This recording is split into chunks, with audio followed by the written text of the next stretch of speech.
Welcome to the Safe Beauty eSummit. My name's Jen, and I'm the founder of the EcoL, a science communication platform dedicated to the science of skincare. I'll be here moderating the conference throughout the day. Some quick housekeeping. This conference is being live streamed both on Discord and our YouTube.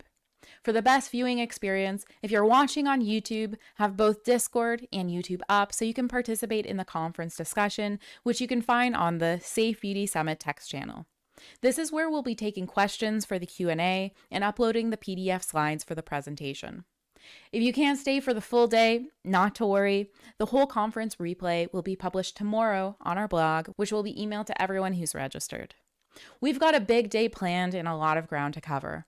The first part of the conference will build some groundwork for the topic of product safety, from safety assessment to regulations, safety claims to safety substantiation. Before lunch, we'll have a short fireside chat about brand safety assurance. A massive thank you to Pantene for sponsoring this segment. The second half, we'll dive into the weeds about product and ingredient categories, sunscreen, fragrance, and preservatives. Finally, we'll close with a panel on the topic of how misinformation is impacting product safety. In each of the sessions, we'll be taking Q&A throughout. Put your questions in the Safe Beauty Summit text channel on Discord and I'll ask them. No need to wait till the end. I'll be keeping an eye on the chat throughout each talk. A massive thank you to all of our speakers for supporting our e-conference initiative by donating your time and expertise to this event.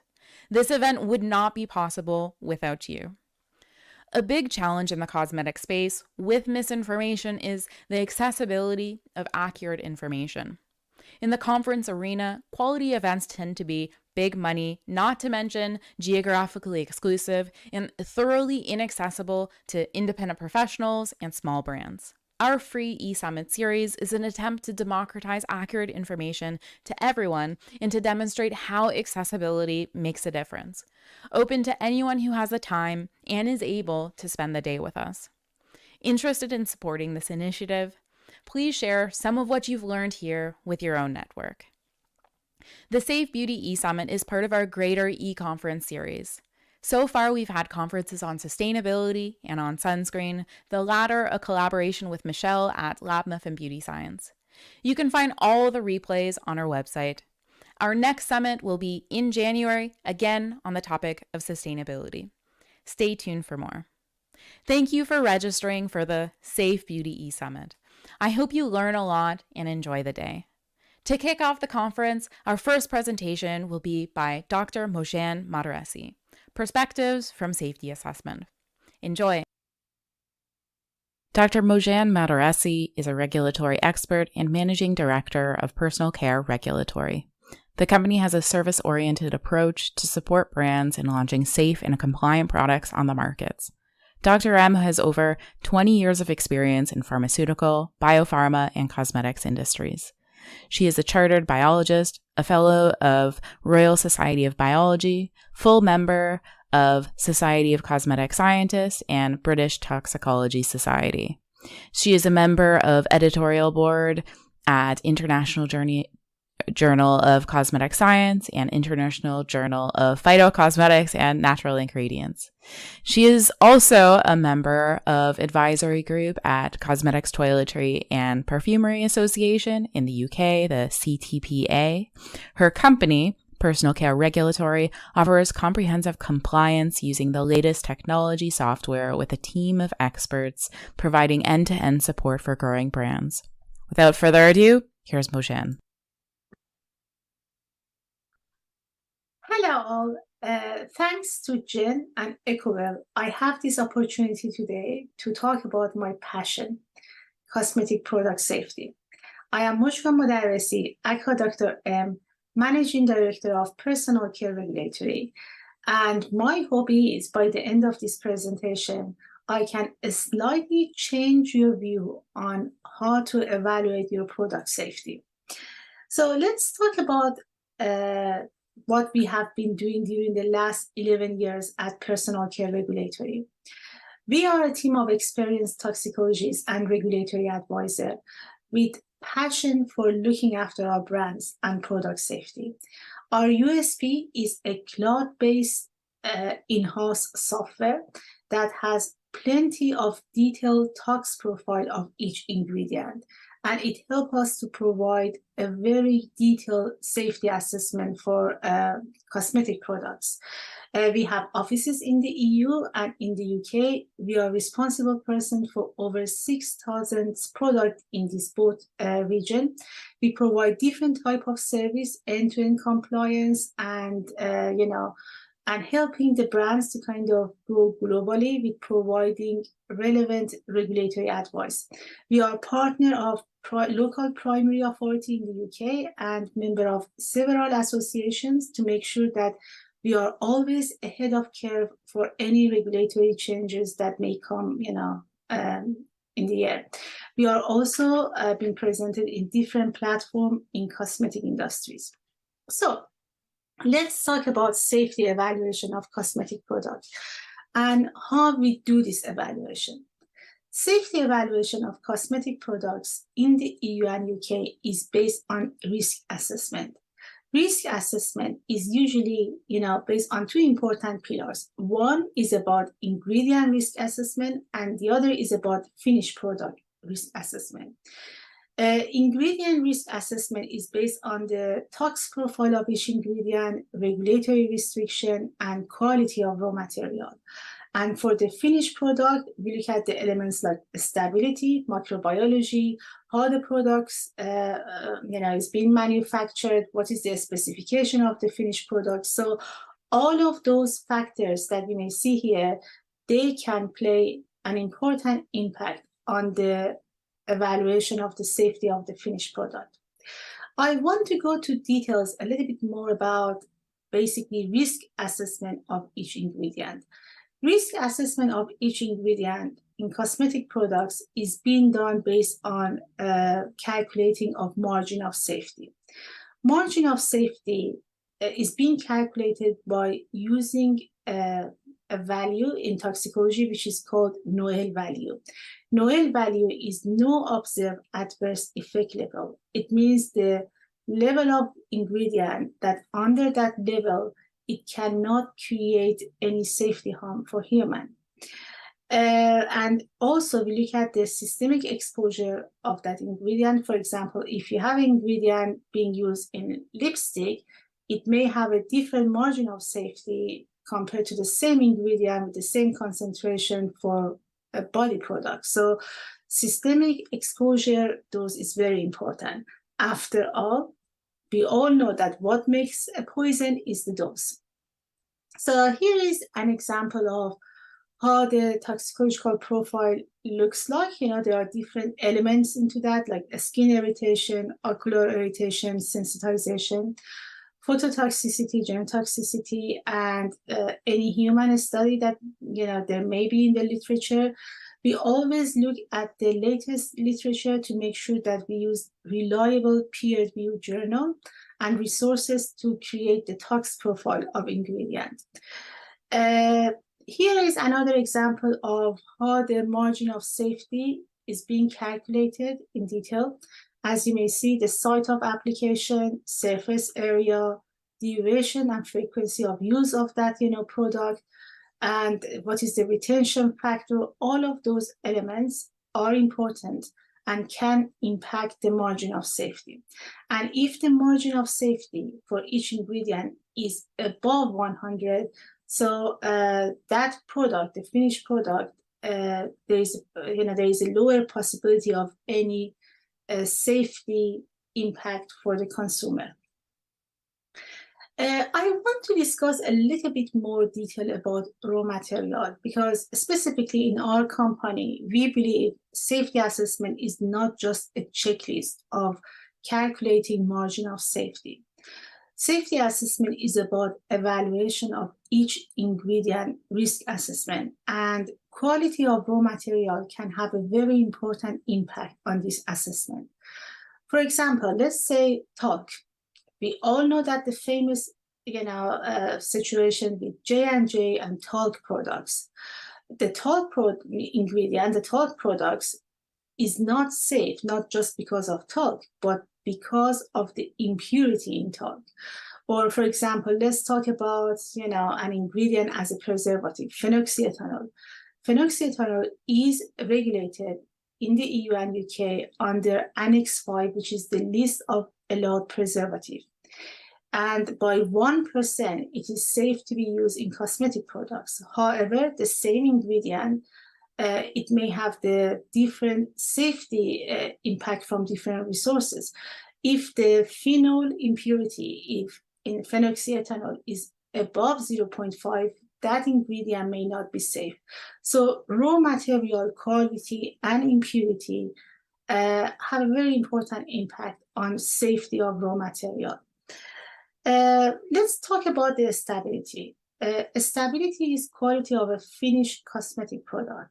And again, it can have, a very important impact on the safety. If the pH is being fluctuated, is above, is very acidic or very alkaline, or the packaging of the product, the sealing, the moderation of the impurity of the packaging, all of those elements can impact the quality of finished products. From my point of view, microbiological quality of the finished product, it is something that we never compromise on that. I know that there is a trend about, preservative-free products, but you have to kind of bear in mind that a risk of contaminated product with pathogenic microorganism can be much more of any hazardous ingredient, because if you use a contaminated product, it can definitely create irritation and sensitization. So quality of finished product, microbiological quality is very important for the safety. Let's look at how we approach safety evaluation of cosmetic product in the US. In the US, human patch test is usually something that kind of used as standard, I can say, for a cosmetic product. And usually all of the product routinely goes under human patch test. There are different methods. There are different duration for that one. And usually what it does, it kind of projects the irritation of the finished cosmetic product.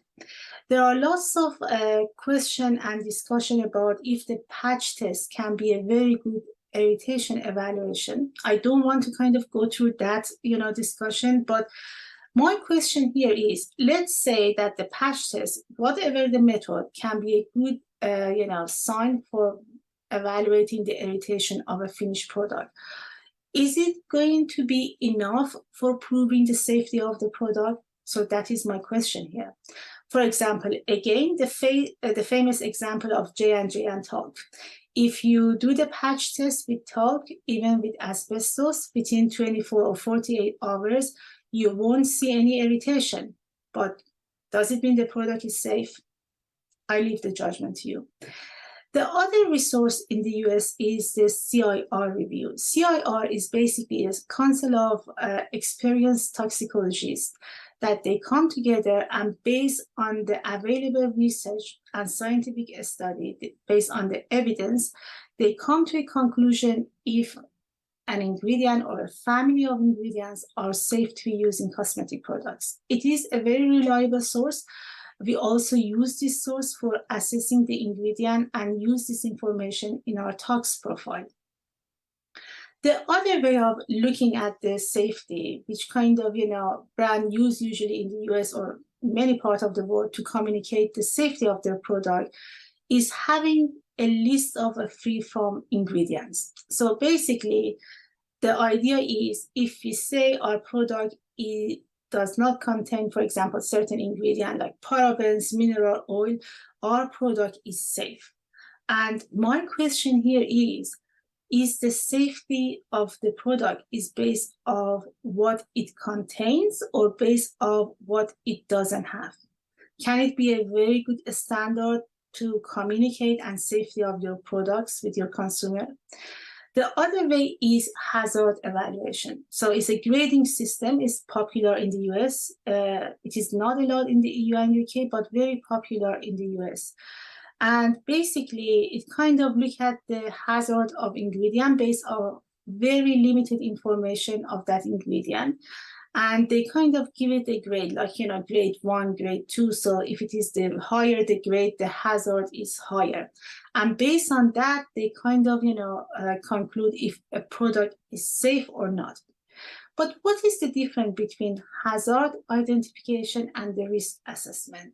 I personally like this EFSA present infographic very well. It's just a very good, example of what is hazard and what is risk.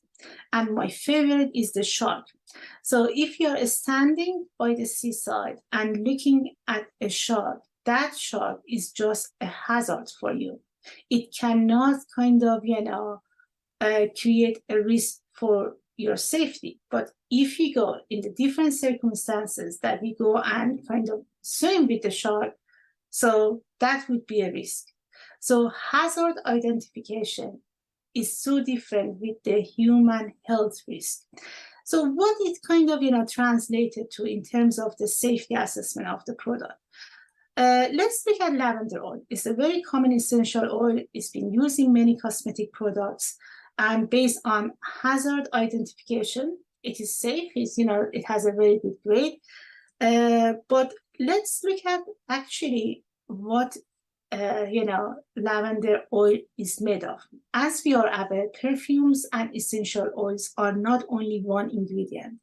They are different components in each, ingredient, sometimes over, 40, 50 in each essential oils. And this component can vary from the source of the herbs and how the essential oil is being manufactured.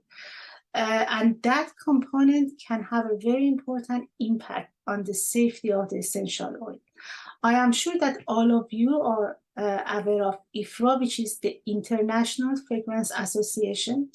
And what they do, they kind of, do quantitative risk assessment for essential oils and perfume. And they look at the different component and they have a standard. For example, if the linalool in lavender oil has peroxide level above 20 millimole, it can create sensitization. So it is not the general fact that every lavender oil, essential oil is safe. So it's very important what is, is made of, what is the quality of that, oil. And again, is it safe for different application? It is safe for example, application for face by what percentage? So it is not completely safe just based on it because it is lavender oil, it comes from nature. So you can see the difference between quantitative risk assessment and the hazard identification here. One of the issues that I want to finish my presentation with a very important kind of fact of communicating safety. It is one of the problems that many brands they kind of encounter, how they communicate the safety of their product. Is free from this is good enough, or they may need to have, further tools for this communication. How they can actually tell the end user that their product is safe. In the UK and EU, we have this safety assessment report, which is obligatory based on the regulation. However, this report is very technical. It usually contains IP of the products. So, for example, exact concentration, where it is manufactured. It is not a report that a brand owner can share with consumer in order to communicate the safety of their products. It is a technical report and you need to be a toxicologist to understand this report. So basically, the communication of the safety, just by sharing the safety report based on the EU and UK regulation, may not be a very good option. Having had this issue in mind, what we did in PCR, we have a safety kind of report that we create after we create the safety assessment for brand for their consumer. So what we have done, we kind of envisage the risk assessment in a more easier way to understand. I don't have these details. I don't want to kind of, share and go to talk about it in more detail, but we kind of, create a way for brand owner with this report to have a visual understanding of safety of their product and how to communicate it. For example, what is the percentage of different function of ingredient in this product, and each ingredient, are they endocrine disruptor? Do they have any issue in their safety? So basically what we did, we tried to kind of visualize the risk assessment in this report. And it was a very good way of communicating safety of cosmetic product, especially in, in a public platform like a brand's website. So here we are. We hope that we can support you through your journey of communication of safety of your product with your consumer and launching your brand in the EU and UK. Get in touch with us. We would like to hear from you. And if you have attended this workshop, please definitely, use this opportunity, because we can offer you one-to-one free of charge consultation. So that is the email. Get in touch, and we are looking forward to hear from you. Thank you.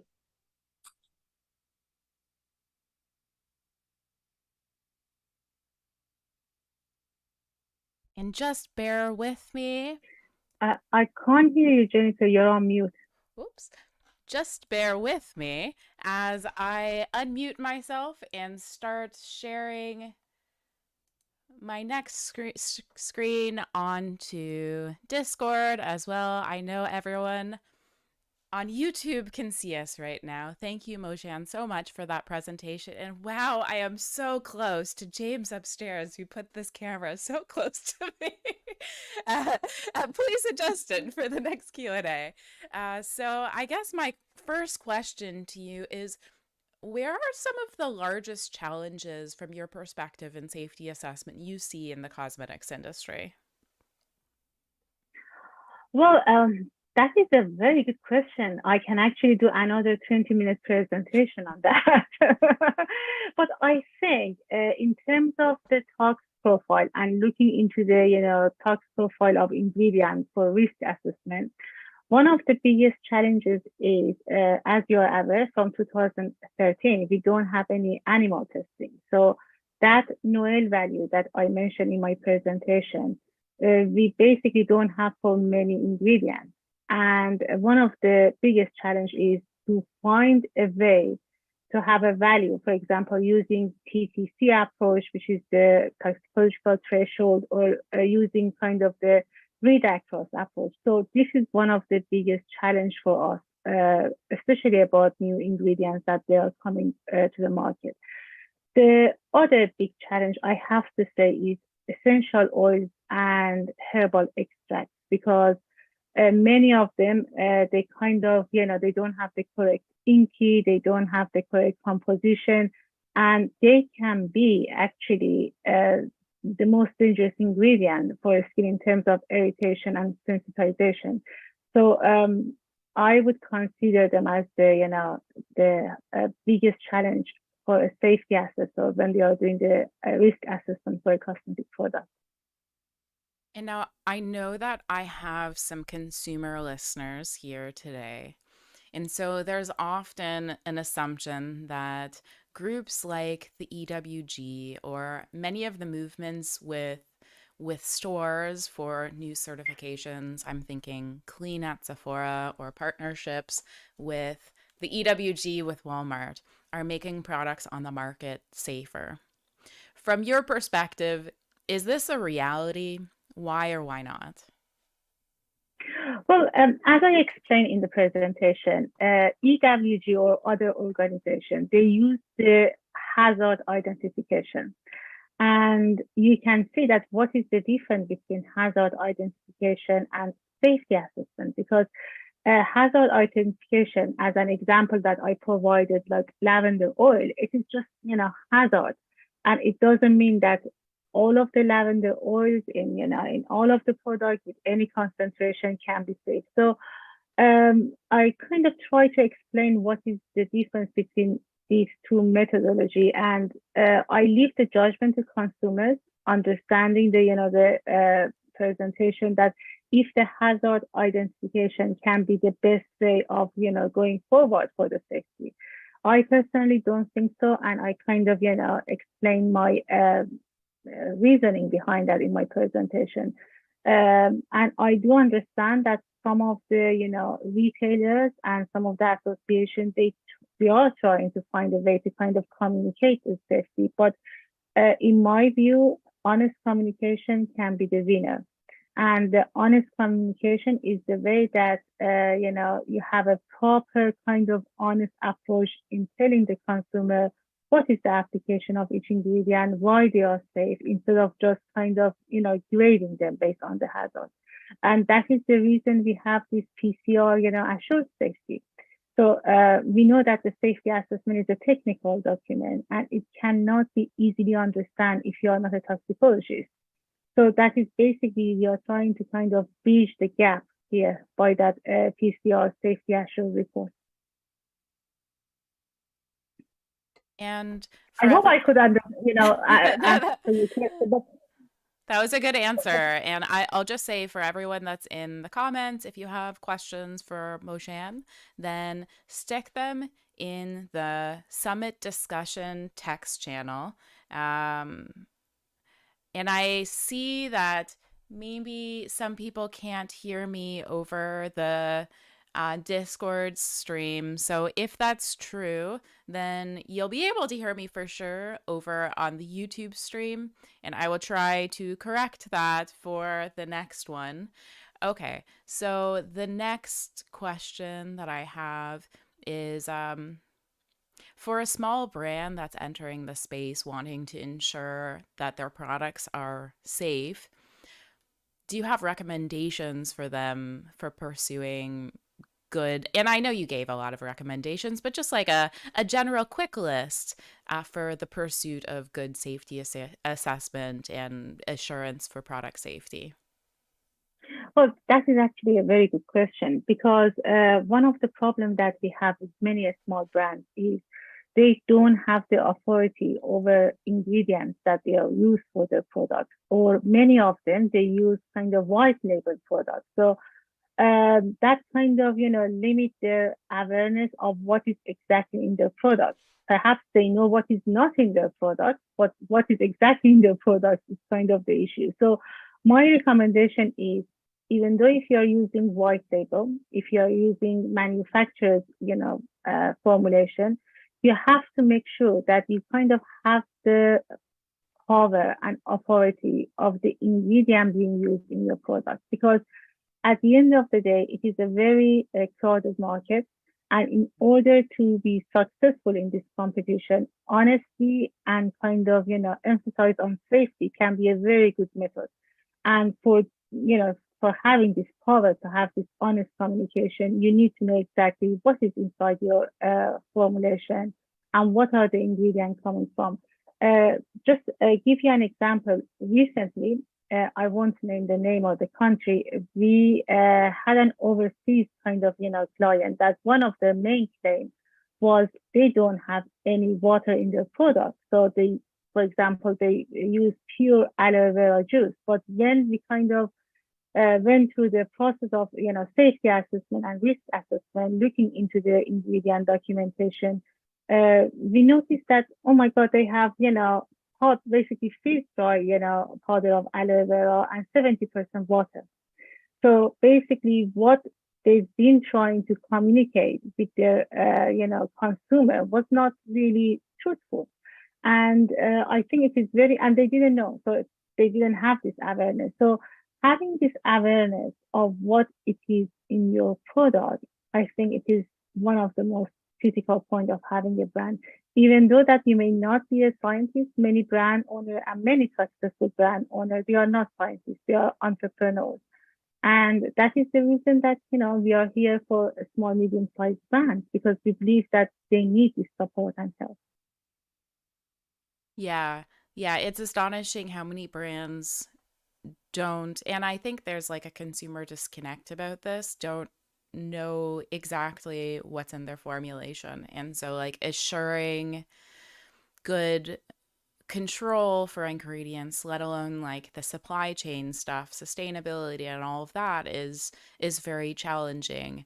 Very challenging when you don't have the resources of the big guys and where the consumer attention is for where they feel is like potentially unsafe products, which are big companies. That might be a conspiracy that big companies are trying to kill their consumers, but there's this consumer perception that big companies are producing unsafe products, and so I will be safer if I purchase from a small brand that has a clean label.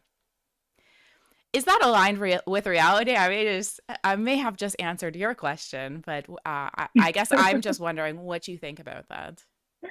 Well, you did actually, and to be honest, it is not in line with reality. One of the reasons for that is if you look at post-market surveillance of the product, most of undesirable effects for consumers come from the brands that they are not manufactured within GMP environment. For example, if we have a brand that they are saying that they are kitchen made, we don't start working with them because we believe that a kitchen made cosmetic product cannot be safe because they don't have the basic of hygienic and traceability of ingredients. So I don't think that is that conspiracy is a correct and a truthful conspiracy. And my recommendation, whenever people ask me which product is safe, I cannot say go to this brand or that brand, but I think having the basic information about if your product is manufactured within hygienic and GMP environment, that is one of the most important actually quality of the safety. So if you ever seen something which is just handmade in a small, we made our product in our kitchen, so it is safe. This is actually a sign that you have to run away because we've seen as a responsible person, the most actually undesirable effect comes from handmade products. So that would be a warning for consumers. And now I wanted to hit on this just because I didn't get a presentation to cover this topic. I had covered it in my sustainability conference just briefly, but it was mostly on the topic of sustainability rather than safety. So touching on some of the safety substantiation challenges specific to natural ingredients that brands and especially consumers don't really think about when they're of this idea, and you alluded to this throughout your presentation, but of this idea that, oh well, it's natural, therefore it's going to be safer than a synthetic material. So what do you think about that idea, and what are some of the challenges we have today with respect to safety substantiation for natural materials? Well, I think one of the most important issue about the natural safety is natural ingredients, either essential oils or extract. They are not one ingredient. They are made of 100 or more components, and the safety of these ingredients it can be hugely kind of changed based on where they come from, how they are being harvested. If there is many natural extracts, they may be harvested by solvents, and through the process of extraction, they may have lots of additional or remaining solvent in the extract. So all of those additional kind of byproduct of the extraction or harvesting this ingredient, or even many natural ingredients, they may have remaining of herbicide that farmers use during the harvesting the product. So all of those elements can actually impact the final safety of the product and ingredients. So I think if we want to kind of say a natural ingredient is safe, we have to really kind of communicate to our client that how it has been kind of harvested. Are we sure that there is no herbicide left in the extraction process? If solvent has been used, has it been extracted properly? or if there is a remaining, solvent, what is the remaining solvent? Is it safe for consumers? Or if it is water extract, what are the preservatives? Because, we can't actually use a water extract without having a preservative in that, water extract. So all of those elements add up to the conclusion of the safety. And I think just simplify the natural eco safety is the most, I'm trying to find a politically correct word. So the most unfaithful and truthful communication with our client, and it is not really fair. So we as a brand owner, as cosmetic scientists, we have this responsibility to be faithful in order to have the confidence of our consumers for our products and for our industry. And just kind of communicating a couple of issues in order to raise the interest or to raise the excitement, even though that we are sure that it's not true, it would be very bad at the end of the day for the same brand. So I think that I'm trying to kind of, not to talk too much considering your time, but I think brand owners should really be aware of this honest communication. And don't simplify the safety because it's not going to be on their benefit. Yeah, especially in the long term. Especially in the long term with this vicious cycle of BS in the cosmetics industry, as I like to say, unpopularly. But this next question is from Nadine Goldman, who asks, are there any safety considerations from the packaging?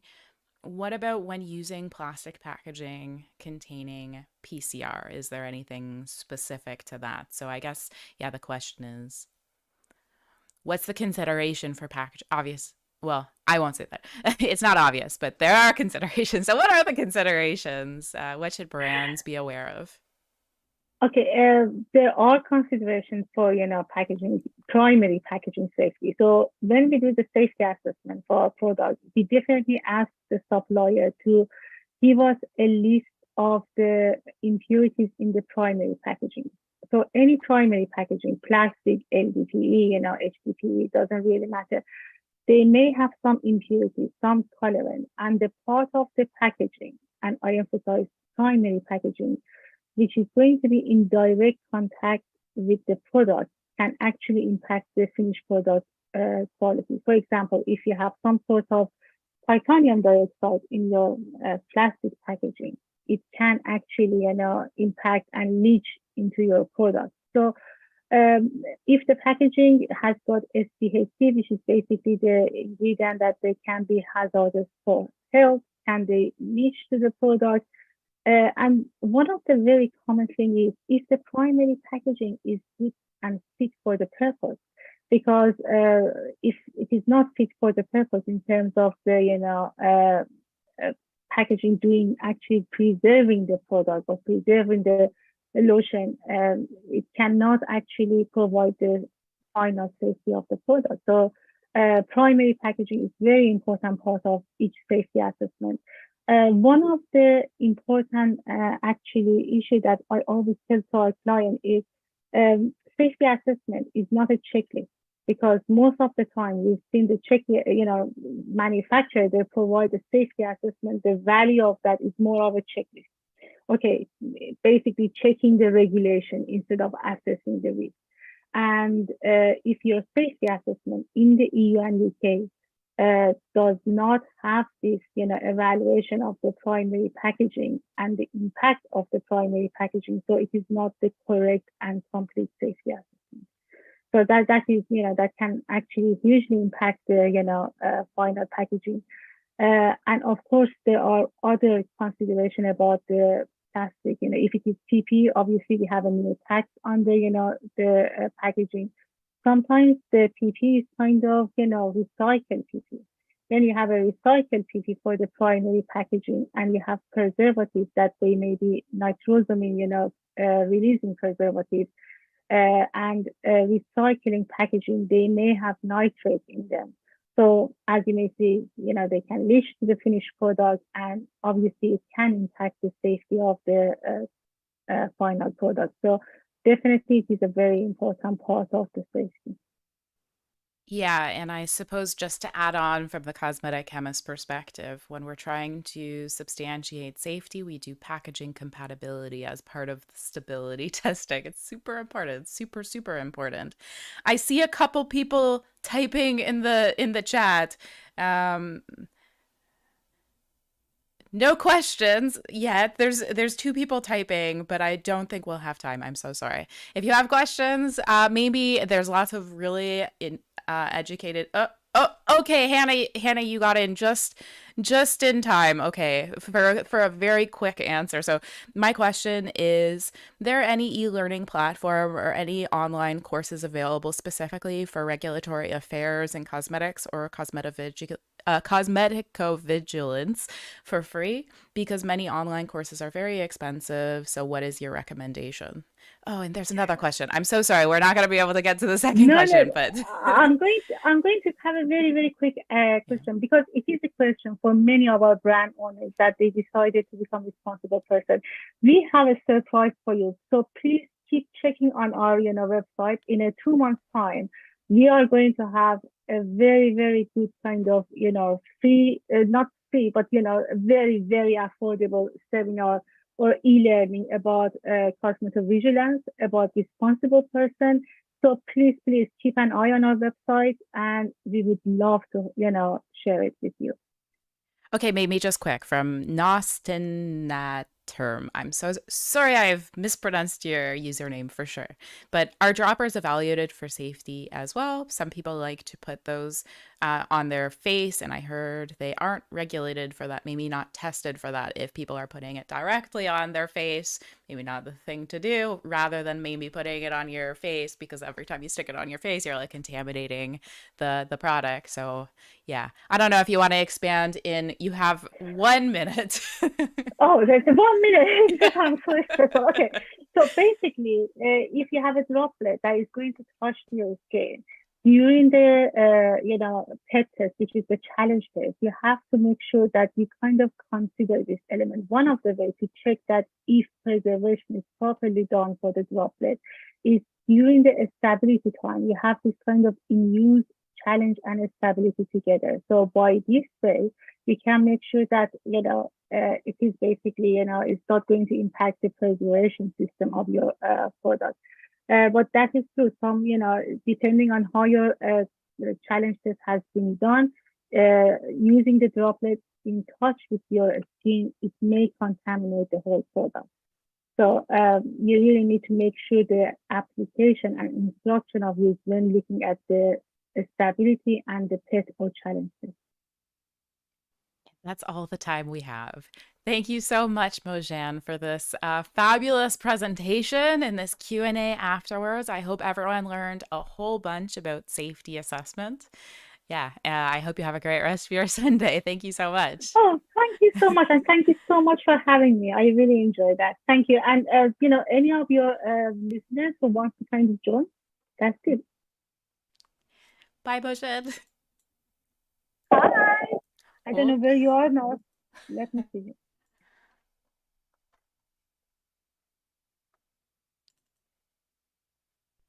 Our next presentation is by Karen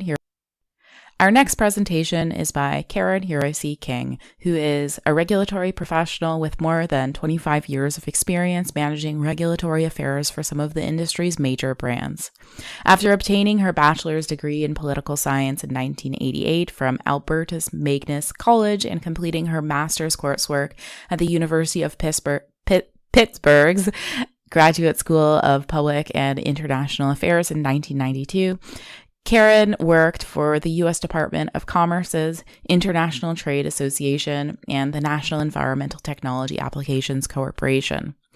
She joined Schenectady, I'm so sorry for the mispronunciation, International in 1993, where she navigated chemical regulations in different roles. In 1998, she joined Avon initially as a regulatory affairs associate, then a senior associate, and eventually as a program leader of regulatory affairs. October 2013. Karen, as president of GRA, has worked with several of the industry's up-and-coming brands and IBA members, In her role, she has provided a wide variety of regulatory support and helped to take these brands into international markets.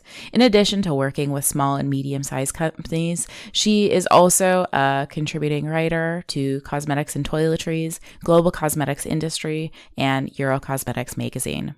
Without further ado, here's Karen's presentation. Good morning or afternoon, depending on where you're located. My name is Karen Yarussi King, and I would like to thank you for attending my presentation and for the opportunity to speak to you today. My goal is to provide you with a high-level understanding of the regulations that drive the safety of cosmetics. There are many misconceptions or myths about how the safety of cosmetics are regulated globally, but before we can dispel these myths, you will need to understand how cosmetics are regulated in various regions of the world.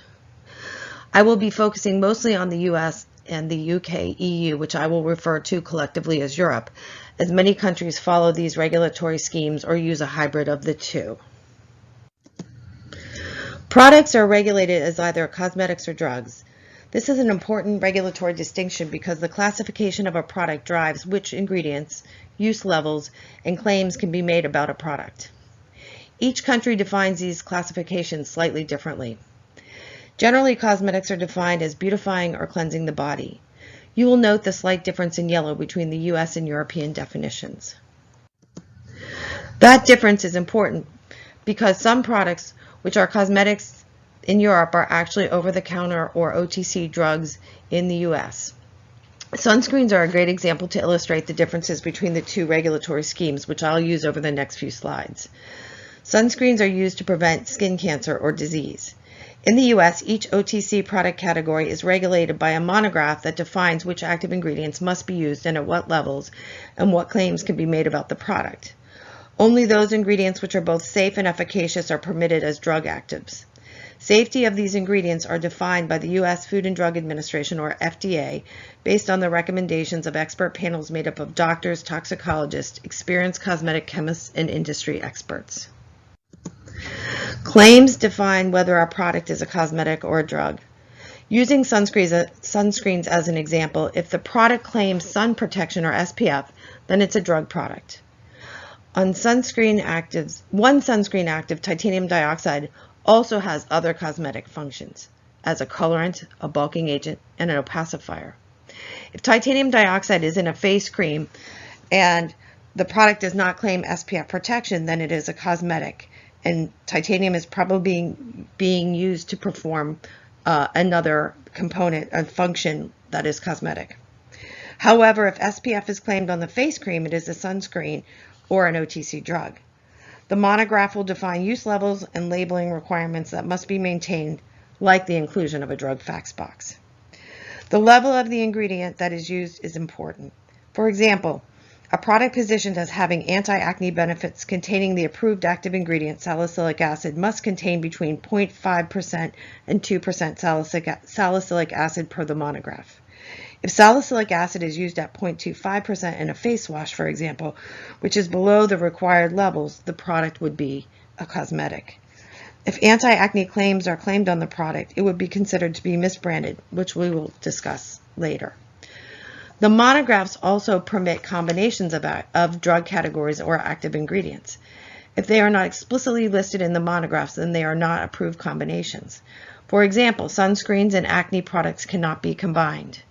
To further illustrate how claims drive the classification of a product and ingredient levels, you can use titanium dioxide as a colorant or a bulking agent in an OTC acne drug product, but you cannot claim sunscreen protection. Claims can also change the classification of a product in Europe, depending on the product type. For example, if on a diaper or a nappy rash cream you make the claim soothes baby sensitive skin, it would be considered to be a borderline or drug product because you are claiming to be treating diaper rash, which is a medical condition. Acne is a word associated with borderline products, while blemish is a cosmetic term. Protects skin could imply a borderline claim, thus it must be qualified like protects skin from dryness to be a cosmetic claim. Europe does not use the drug facts box, therefore if you were selling a sunscreen in England, for example, you could not use the same labeling as you would for the US package. After classification, ingredients drive the regulations for formulas. There are 4 primary global schemes, although most countries do follow Europe. Positive lists mean that all the ingredients in a formula must be listed on a specific approved list. Australia does not allow some ingredients that are not on their Australian inventory of chemical substances, but there are still reporting requirements associated with using those ingredients. The U.S. has a negative list, meaning that no cosmetic product offered for sale can contain an ingredient on this list. Europe uses a combination of prohibited and restricted lists, which we will talk about more later. These lists define the use levels and conditions under which an ingredient can be used, as well as specific warnings that products must be labeled with. In countries like the US, Japan, Canada, and Korea, there are separate lists for OTC drugs, also known as non-medicinal drugs, natural health products, quasi-drugs, or special use cosmetics. In the US, there are 20+ ingredients in the regulations that are not permitted to be used in cosmetic products. Unlike Europe, we do not have a list of prohibited ingredients or approved preservatives. Instead, we have the overarching concept of adulteration, which we will discuss in greater detail shortly. However, the bottom line is that no product may contain an unsafe or poisonous ingredient or an ingredient that may cause harm to humans. During the development of the monograph system, the FDA and its expert panels have reviewed the safety of thousands of ingredients and have published their findings. Industry shares their studies on these ingredients with the FDA. Only those ingredients which are both safe and efficacious are included, as I mentioned earlier, and industry can see the FDA's opinions on ingredients that were found to be unsafe. Colorants, in my opinion, are more strictly regulated in the US than anywhere else in the world. Colorant manufacturers must submit samples of every single batch to the FDA for certification before they can be sold for inclusion in products. Natural colorants are not required to be batch certified. In Europe, the cosmetic regulations explicitly list the ingredients that cannot be used in cosmetic products. Ironically, many of these included ingredients have never been used in cosmetic products before. Annex 3 lists hundreds of ingredients with restricted use levels, use conditions, and in some cases warnings that must be included on the labels of products containing these ingredients. Approved colorants, preservatives, and UV filters are listed in Annexes 4, 5, and 6, along with their permitted use levels, use conditions, and required warnings, very similar to our monograph system. Ingredients sometimes are listed in multiple annexes. Salicylic acid, for example, is both restricted and an approved preservative. Titanium dioxide is actually listed in 3 separate annexes: restricted, permitted colorants, and permitted UV filters. How an ingredient is being used sometimes determines its level of restrictions and required warnings. The next logical question would be, how are ingredients determined to be restricted, prohibited, or safe for use? There are expert committees in both Europe and the US that continuously review the safety of ingredients. In Europe, the Scientific Committee for Consumer Safety, or the SCCS, reviews ingredients based on concerns in part by member states. SCCS opinions often result in the European Commission adding these ingredients to one of the annexes. Ingredient safety is also reviewed as part of the REACH program, which looks at environmental safety as well. The Cosmetic Ingredient Review, or CIR program, was founded in 1976 by the Personal Care Products Council, or PCPC, which is a U.S. trade association. They are, by the way, also the people who issue INCI names. This program was founded, though, with support from the FDA to evaluate the safety of cosmetic ingredients used in the U.S. Today, CIR is administered by the Expert Panel for Cosmetic Ingredient Safety. It's an independent, nonprofit scientific organization made up of scientists and doctors who are publicly nominated by consumer, scientific, and medical groups, government agencies, and industry. The expert panel develops safety assessment monographs and publishes these reports in the International Journal of Toxicology. To date, they have reviewed thousands of ingredients. The last piece to the regulation of cosmetics and drugs is the notification or registration of a product. The most important takeaway is that notification is telling the government of your intent to sell a product, and registration means you must get pre-approval from the government to sell your product. The government does not approve products that are notified. In the U.S., drug products must be notified within 30 days of placing the product on the market. The FDA does not approve OTC drugs because of the monograph system. If your product conforms to the monograph, you will need to notify the product each year.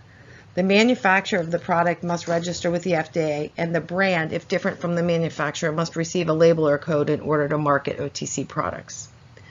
I've included Canada on the slide because they're a great example of a hybrid regulatory scheme. Health Canada maintains both a prohibited and restricted list. However, they follow the U.S. monograph system, but with a twist. Drugs require pre-approval in Canada. There are two categories: non-prescription drugs and natural health products. The term natural health products is used to describe substances such as vitamins and minerals, herbal medicines, homeopathic preparations, energy drinks, probiotics, and many alternative and traditional medicines. Non-prescription drugs are health products that can be bought without a doctor's prescription. Sunscreens in Canada, which used to follow the U.S. monograph closely, now have two separate monographs, one for primary sunscreens or beach products, and the other for secondary sunscreens, such as when a face cream claims SPF. Within each of these monographs, ingredients permitted for use as natural health actives are differentiated from those that are permitted for use as non-prescription drug. In Europe, a cosmetic product must be notified to the government. While the products need to be notified prior to the sale in these markets, the government does not approve the products for sale. Instead, a safety assessor must conduct a cosmetic product safety assessment that is a combination of compliance with the annexes and a paper toxicology review against a database of daily exposure limits that the European Commission has established. Microbial testing, stability, and compatibility results are also part of this review. Safety assessors must successfully complete a rigorous course and be certified to conduct these safety assessments.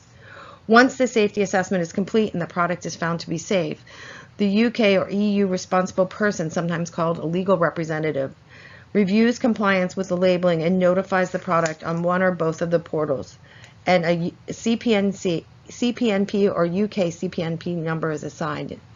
These numbers are needed to import products into the markets. Now that you have a basic understanding of how ingredients and products are regulated, I would like to switch gears and dispel some of the common myths around cosmetic product safety. The information I have provided thus far will help make it clear as to why some of these myths are false. If someone tells me that the FDA does not really regulate cosmetic products because they allow unsafe ingredients in cosmetic, I ask why they believe that. Typically, people say it's because the FDA does not maintain an extensive list of prohibited ingredients like the European Union. They will cite that the EU bans over 1,700 ingredients and the US only bans 20 or so. What people do not realize is that 1,200 to 1,400, or about 80% of the prohibited ingredients, were never even used in cosmetics. Just to give you an example, gasoline is listed on the prohibited list. Here again is where adulterated comes into play in the US. Rather than creating and maintaining lists of prohibited ingredients, the FDA requires that only unadulterated or safe products are placed on the market. If any one or more of these conditions listed on this slide are true, then the product is considered to be unadulterated or unsafe for sale. So how does a brand prove that its products are safe? In the US, unlike many markets, the most common way is to conduct safety testing. If the safety of a product has not been reviewed, then this warning must be placed on a product advising the consumer of this fact. I challenge you to find a product that has this warning on its labeling today. Each of the tests listed on this slide address a component of the conditions under which a product is considered to be adulterated. During COVID, U.S. brands were forced to find qualified professionals to conduct safety assessments when in-person testing was not possible. Micro-testing, stability, and compatibility cannot be determined by any other method than actually testing the product. Which is why micro-testing, stability, and compatibility, as we discussed earlier, are required as part of the European safety assessment. The safety of a formula is based on the daily exposure limits of individual ingredients. The net result is that the safety is theoretical but based on years of industry data. Some markets, like the ASEAN countries, do not require the submission of any safety data in order to notify a product and place it on the market. This is because many countries copy and rely on the work that's been done in the EU. When I first meet a client, they'll oftentimes tell me that they do not need to conduct safety testing because they meet a retailer's clean list, or they have 24 free of claims, or they've checked their ingredients against a third-party rating system and they're safe. However, that's just not true. Safety can only be determined by testing or a qualified safety professional. In a minute, I will explain why this is leading to massive consumer confusion. This is also in response to the belief that at least the FDA does not appropriately regulate cosmetics. There are two parts to this myth. The first is that industry does not police itself, ensuring that only safe ingredients are used. We've already discussed at length how the safety of ingredients and products are determined, so let's look at this logically. There is no cosmetic company that could stay in business if they sold products that caused harm to their consumers. The consumer confusion that has been created around clean, safe, non-toxic, and natural ingredients and products is contributing to this myth, which I will discuss. The second part of this myth is that marketing claims are unregulated and therefore brands can say whatever they want on their products. This is patently false. In the US, anything that is false or misleading on the label makes the product misbranded, and the FDA can take action against the brand. There are multiple regulations that apply to cosmetic labeling in the US. The Federal Trade Commission, or FTC, regulates the made-in statements like made in the USA. Sustainability, which if found to be false, is called greenwashing, and endorsement claims. The FTC and the FDA jointly regulate the weights on packaging under the Fair Packaging and Labeling Act. Consumer groups, pseudo-governmental groups, and class action lawyers are consistently monitoring claims on advertising, websites, and packaging. Industry competitors even call each other out, so it does not make sense for a cosmetic brand to open themselves up to this type of scrutiny. Does it happen? Yes, but typically with brands that don't know better, and they often get found out. This is a result of both consumer confusion and the lack of official definitions of clean, natural, and non-toxic. In response to the free of claim trend, the European Commission began regulating claims using six common criteria. Legal compliance simply means that you cannot claim your product is free of a banned substance that is already banned. Truthfulness, while there are multiple parts to the simplest explanation, is if a product claims to contain ingredient, it must intentionally be added. Or if an ingredient would never be used in a certain product category, you cannot claim that it's free of this ingredient. So for example, if you say this product contains honey, honey must be one of the ingredients listed on the label, not honey fragrance, not honey flavor. If you're making the claim free of triclosan on a face cream, that would be considered against the truthfulness common criteria because triclosan is not used in face creams. Evidential support means that whether claims are explicit or implicit, they must have the appropriate support. An example would be if you make a 24-hour moisturization claim, you must have tested for this and cannot rely on any data found on raw materials to support this claim. Honesty means that obviously the claims are true. For example, if a product is tested as part of a regimen, you cannot make the claims on the individual product without explaining that the benefits come from using the entire regimen. Fairness means that you cannot use free of claims to denigrate a competitor's product if they choose to include those ingredients in their product. And finally, informed decision making means that a claim provides information which allows a specific target group or groups of end users to make a choice when purchasing a product. You see this most commonly in alcohol-free in children's products so that parents can choose products that don't contain alcohol, or vegan because that's a lifestyle choice. Often consumers do not know the technical or inky name of a common substance that may make them believe that companies are putting unsafe ingredients into their products. That's why oftentimes in inky names in the US, you will see in parentheses the common name coconut or banana. Criticism stems from the use of the term fragrance or parfum. This is not to say that it isn't driven by other ingredients. However, fragrances are very complex, and listing out all of the constituents would make the ingredient list unmanageable. I heard one critic state that 4,000 fragrance ingredients were hidden by the term fragrance parfum, and of those 4,000, 1,200 were known carcinogens. This is just simply scare tactics. We now list fragrance allergens on ingredient lists because they have been identified as a source of skin irritation. The example at the bottom right of this slide is a complete chemical makeup of a kiwi fruit. Some of the ingredients sound scary and could confuse a consumer that is not chemically savvy. This goes hand in hand with the fourth myth. Some ingredients that are natural in their pure form can be highly potent. As we just talked about, fragrance allergens are found in many essential oils, especially with natural ingredients. Their full safety is not often studied before placed on the market. It's assumed they are safe because they're natural. However, as time goes on, if there are issues related to irritation or else other things, then they're studied further, and as a result, they might be found to be unsafe, like what was happening with essential oils and fragrance allergens. For example, the fragrance allergens lirol and liliol have been banned and are found naturally in chamomile. Minerals, which are often used as natural colorants, can be contaminated with heavy metals. Conversely, there are synthetic ingredients that have very high safety profiles but have been demonized, again, due to the lack of official definitions of clean, safe, and non-toxic. I saw one website that claimed that all vegan products are cruelty-free, better for sensitive skin, and always made of 100% natural ingredients. That's just not true. The product could be 100% synthetic, have had ingredients in the past tested on animals, and still be vegan. So why all of these myths? The bottom line is fear sells, and in the absence of official definitions, various groups have used fear to get rich. Many of the misconceptions related to the safety of ingredients can be traced back to NGOs, at least in the US. But as industry, we have taken advantage of this, and the result is we have helped to create consumer confusion. I'm not going to dive in on bloggers, journalists, and influencers, except to say that fear sells. The not-so-pretty docuseries was very one-sided, not fact-based, and filled with fear tactics. I suggest you listen to the podcast that Jen did on this series.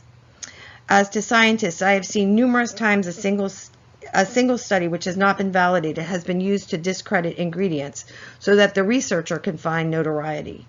I'm sure we can think of a few examples. Environmental Working Group, or EWG, has a certification program. It's one of those third-party certification programs that people look at when they purchase products. It's a pay-to-play scheme that basically says you are compliant with the EU's prohibited list and that you follow the FDA's regulations. In 2018, they took in $14 million in donations and a few additional million as part of the certification program.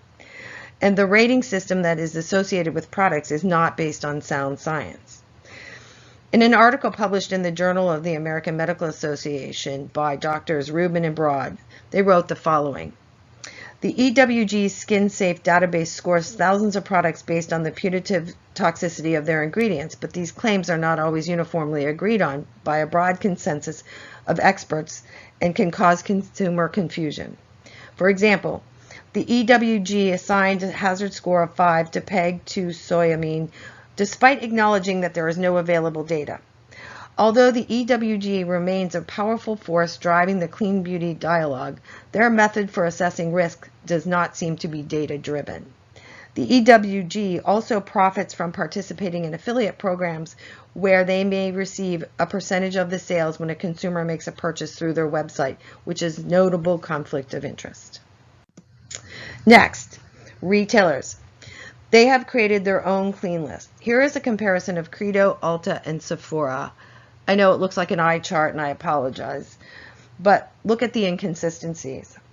How does one meet all of the cleanness, and which one is backed by science? Which one is correct? Credo has banned all ethoxylated ingredients, for example. The concern is over 1,4-dioxane contamination, but what about those raw material manufacturers that have found a way to remove 1,4-dioxane contamination in their products? And there's a safer version.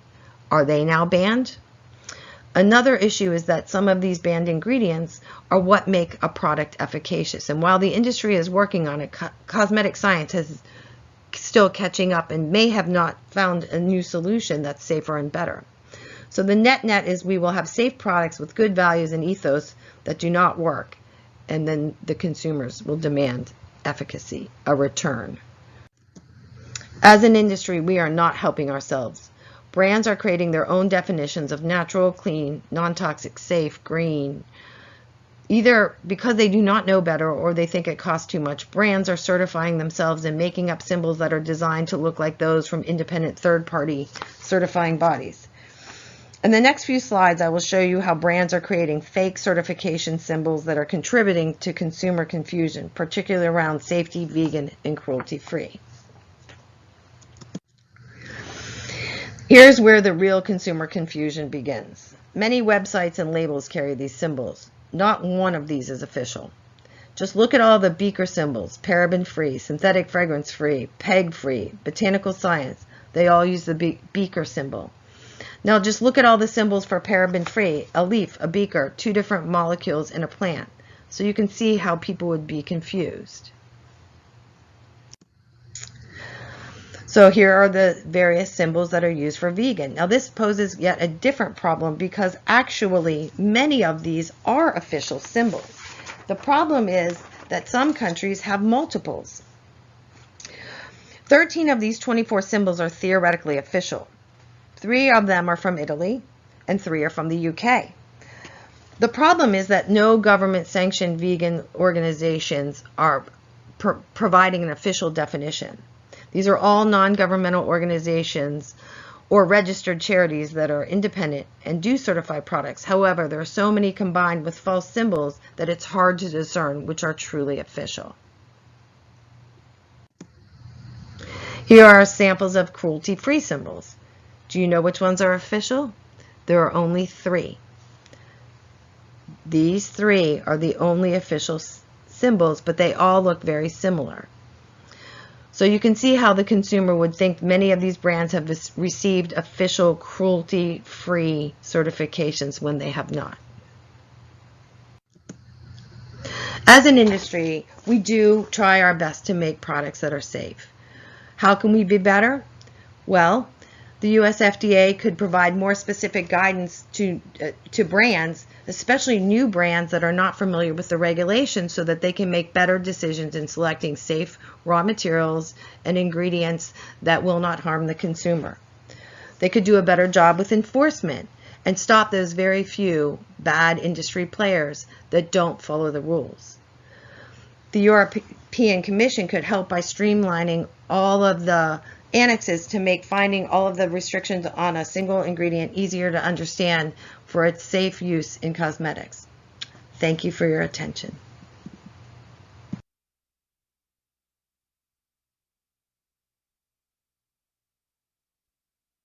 And bear with me as I am starting the Zoom. I'm still pretty close up, so I'm so sorry for everyone that has to see me so close up. Oh gosh, the lighting. And I'm here with Karen to answer your questions. I am just going to start streaming onto Discord. Karen, can you hear me? I can. I thought it was interesting. I never actually looked at the Credo Beauty list. Their banned list. They're banned for ethoxylated materials, yet they have shampoos listed on their website with sodium cocoisocyanate, which is an ethoxylated material. So, like, maybe they don't have chemists on staff to tell them that. Okay, so to start asking questions that we've got from Discord, we've had quite a few and we only have 10 minutes. Okay, so the first question, okay, this is from Ruby's Resource. I'll ask this first just because Julia Ruby, thank you so much. Thank you so much for being a moderator for this this conference. Okay, so the question was, in regards to Australia having a positive list of allowed ingredients, was that just referring to sunscreens and other medicines or cosmetics as well? If for cosmetics, does Karen know the name of the list? I'm curious to learn more. Absolutely. So they have a list of all the ingredients that are approved for cosmetics.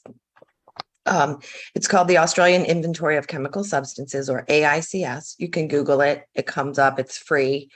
And basically, it's a relatively new regulation that went into effect. But it used to be that natural ingredients were kind of exempt. They were kind of again, under the whole auspice of natural is safe, so everything's fine. But now they're starting to look at some natural ingredients are actually homeopathic medicines, and they're on what's called schedules, medicinal schedules. So anything that's listed on AICS is permitted for use in cosmetics.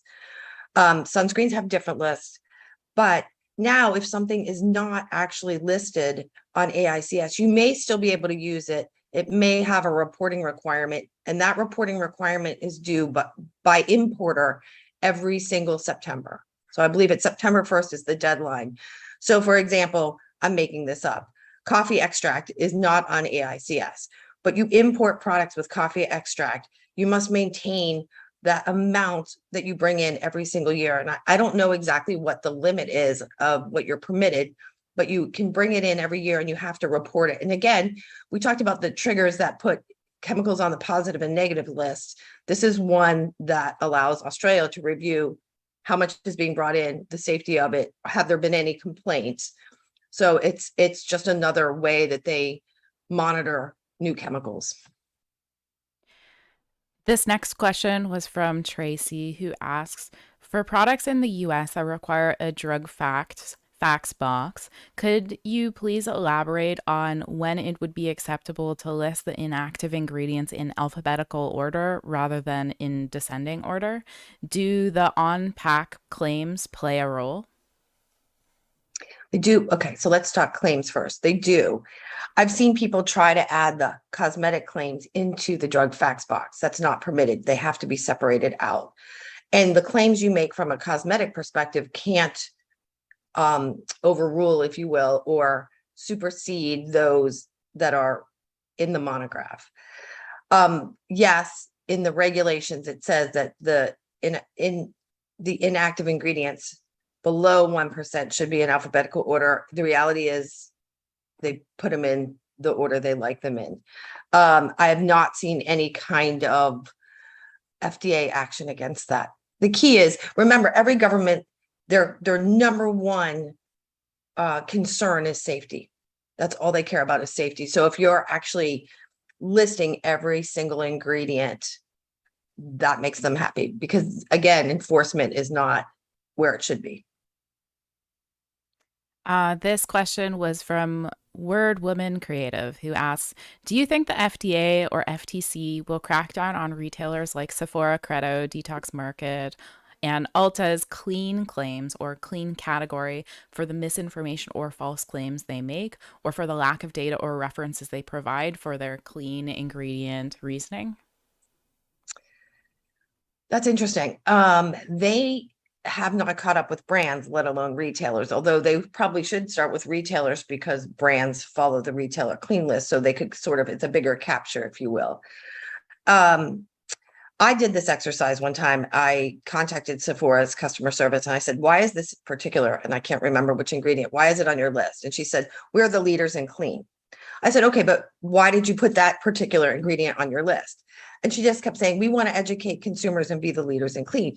I think at some point, FTC goes after false and misleading claims. There was recently a class action lawsuit where people were claiming oil-free, and the particular ingredient that they were calling out that wasn't oil-free actually was.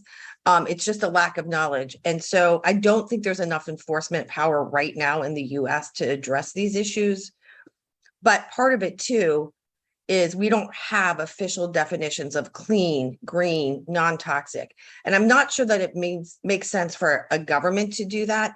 I think we need to have a standard, an international independent third-party standard, create definitions. Otherwise, we're going to have this patchwork effect of everybody's going to define it differently. And especially with indie brands, how do they meet multiple clean standards? I think we need to have one unified standard, and then the FTC and the FDA can go against that standard with enforcement. I thought this was a really good question from Emma, kind of along the lines. How are regulatory bodies trying to undo these misconceptions? Sometimes they are too slow to outrun them, specifically in relation to the sunscreen bans in Hawaii. The data laws are being made around are not scientifically sound, yet the general public in Hawaii are losing protection measures. The public trusts the government, but the government isn't using or communicating the science correctly. How do we as an industry combat this government supported misinformation? That was a really good question. Yeah, it's a great question. So again, in the absence of federal regulation, states do what they want. We've seen that for years. California is the greatest example, right? So in Hawaii, I think part of it is it's that natural versus synthetic, right? So people will say, well, it's synthetic, it's killing the reefs. Okay, how many studies have been done? What are the conditions under which it happens? Does that mean somebody who wears a face cream with a synthetic sunscreen, it's not a primary beach product, right? So are they also contributing? Are they going to ban that? And then we get into that fine line of consumer protection. So you're saying, okay, these really effective synthetic sunscreens are maintaining our reducing our skin cancer rate. So then when does it become a public health hazard? When you say these things are actually bad? I don't know if you guys know. I mean, I think, Jen, you've done a webinar on sunscreens, but the FDA has actually proposed getting rid of all synthetic sunscreens with only titanium and zinc, which is great, but those have challenges as well. There's homogeneity in the formulas, they fall out.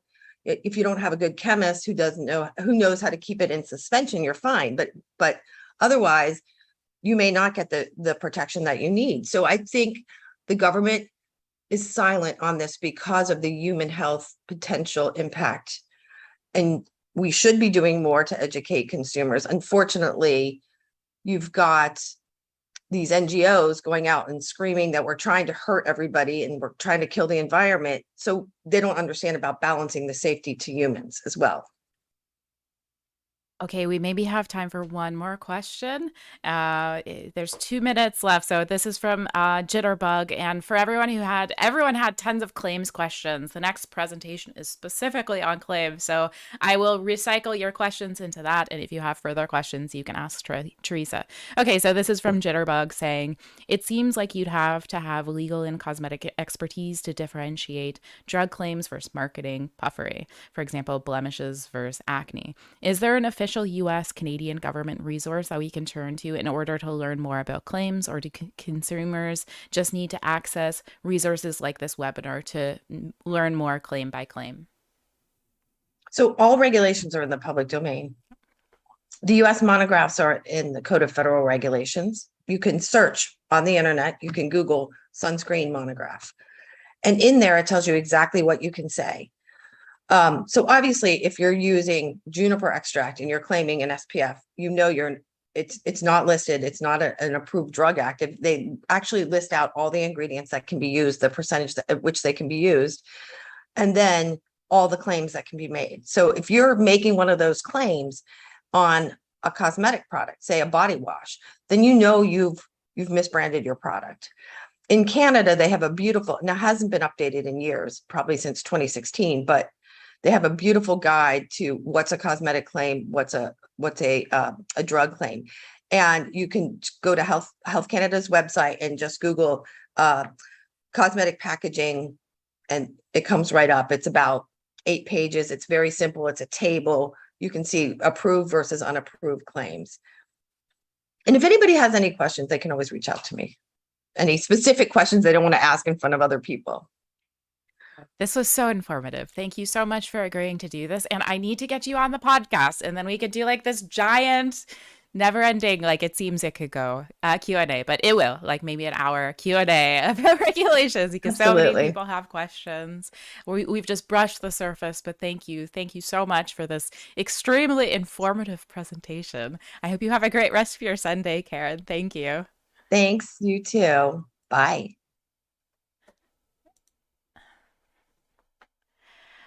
Bear with me as I get the next presentation started, which is Theresa's presentation, which is going to be on claims. Our next presentation is by Dr. Theresa Callaghan. Based in Hamburg, Germany, Theresa Callaghan is a graduate biochemist from the University of Bath and postgraduate from the... Just 1 second, guys. I've accidentally turned my video on instead of what I was meaning to do, which was screen share onto Discord. Bear with me.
Hebrew University of Jerusalem. As a postdoctoral research fellow at the Pasteur Institute in France, Callaghan joined the skincare industry. With an international career spanning more than 30 years, she is a valuable expert in the cosmetics industry, having worked for a number of well-respected personal care companies at the senior level, such as LVMH, Unilever, Marks & Spencer, J&J, Evonik, and Proderm. In 2008, she set up her own consulting company, Callaghan Consulting International, anticipating a need for more discipline of cosmetic claims and furthering scientific development involved in the process. As a scientist and author of the popular book, Help, I'm Covered in Adjectives, Cosmetic Claims in the Consumer, Callaghan is also very widely published. She gives regular workshops and presentations internationally and is a major contributor for peer-reviewed and trade journals, as well as authoring behalf of clients internationally. In addition, she has appeared in a number of press articles and reviews. Callaghan also sits on the scientific editorial board of the International Journal of Cosmetic Science and is an active member of a number of professional societies, including the Society of Cosmetic Scientists. She is also an advisor to TKS Science Publisher and writes the monthly Claims Insights column for Eurocosmetics to Go. She is also a lecturer at the University of Sunderland's Masters of Cosmetic Science course. Without further ado, here's Theresa's presentation. Thank you very much, Jen, for that kind introduction. And I would also like to thank you and EcoWell for inviting me back to present to you all today. And I wish you all a good morning. So here in my presentation, we will be looking at claims surrounding safe beauty from the wider aspect. Okay, so as regards to the wider aspect of safe beauty claims, where am I coming from? Well, when you see articles and advertising, such as what you see in front of you, where they're saying 80% of beauty ingredients in our products have never been safety tested, as you can imagine, this really does set the heart racing, because you're starting to ask, where did this misinformation actually come from? And so what I'm going to do is I'm going to ask all of you a couple of questions. The first is what do you, or what do we mean as an industry by safe beauty? What are safe beauty claims? Are they actually logical, justifiable, even legal? And is it actually safe to make them? So let's see. Safe beauty. Well, safe beauty refers to any cosmetic product or even the range of these products that will actually comply with all of our international regulatory requirements. So that's the international codes and all the laws governing their creation, their manufacture, and of course, their marketing to the consumers. And these requirements demand first and foremost, and you will see that if you read your cosmetic directives, is to do no harm to the consumer, and that all of the products and their ingredients and the packaging have to be safe. In brief, this means they need to be safe on the skin, the eyes, the hair, and of course the mucous membranes. Their manufacture must not harm the environment. They need to be procured safely. They mustn't do any harm to those actually making them in the contract manufacture, the lab, or wherever you're producing. And of course, their disposal must not harm the environment. So if you're tipping your excess shampoo down the drain, you're not killing the fish. And of course, the consumer messages must be compliant. In other words, your claims have to be legal, they have to be truthful, they have to be honest, evidential, fair, and they have to be understood by the end consumer so that they can make an informed decision as to whether they buy them or not. And one thing I would like to add here is misinformation as well as disinformation by brands, dermatologists working out of their remit, trichologists, journalists, bloggers, influencers, you name it, will actually make cosmetic products unsafe, because what they are doing is they're spreading misinformation, and all of a sudden a harmless cosmetic product suddenly becomes undesirable. And then we have the safe beauty claims, and these refer to the messages. In other words, the claims of a cosmetic product or range that imply that these products are somehow more safe, or they have a particular characteristic that implies that their safeness is actually above mainstream products. It's a bit like the not tested on animals claim, where it implies that all other cosmetic products have been tested on animals.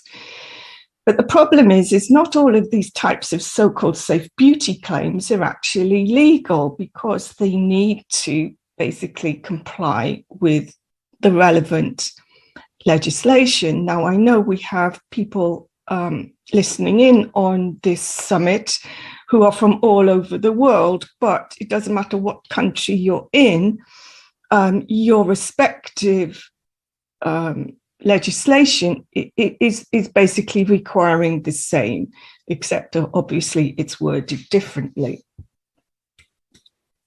So if we look here in the European Union, we know that as regards to cosmetic claims, it refers to the text, names, trademarks, the pictures, and other should we say figures or other signs that convey explicitly or implicitly the characteristics or functions when you label and basically present these products to the consumer, either directly or via advertising.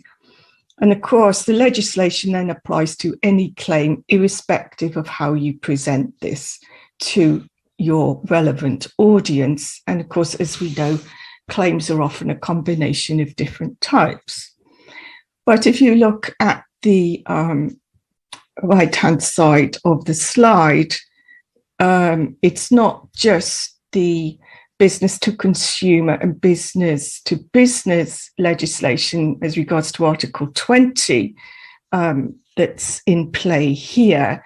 It's also the Unfair Commercial Practices Directive, as well as the Misleading and Comparative Advertising Directive, that play a very important role, and often they are either overlooked or misunderstood.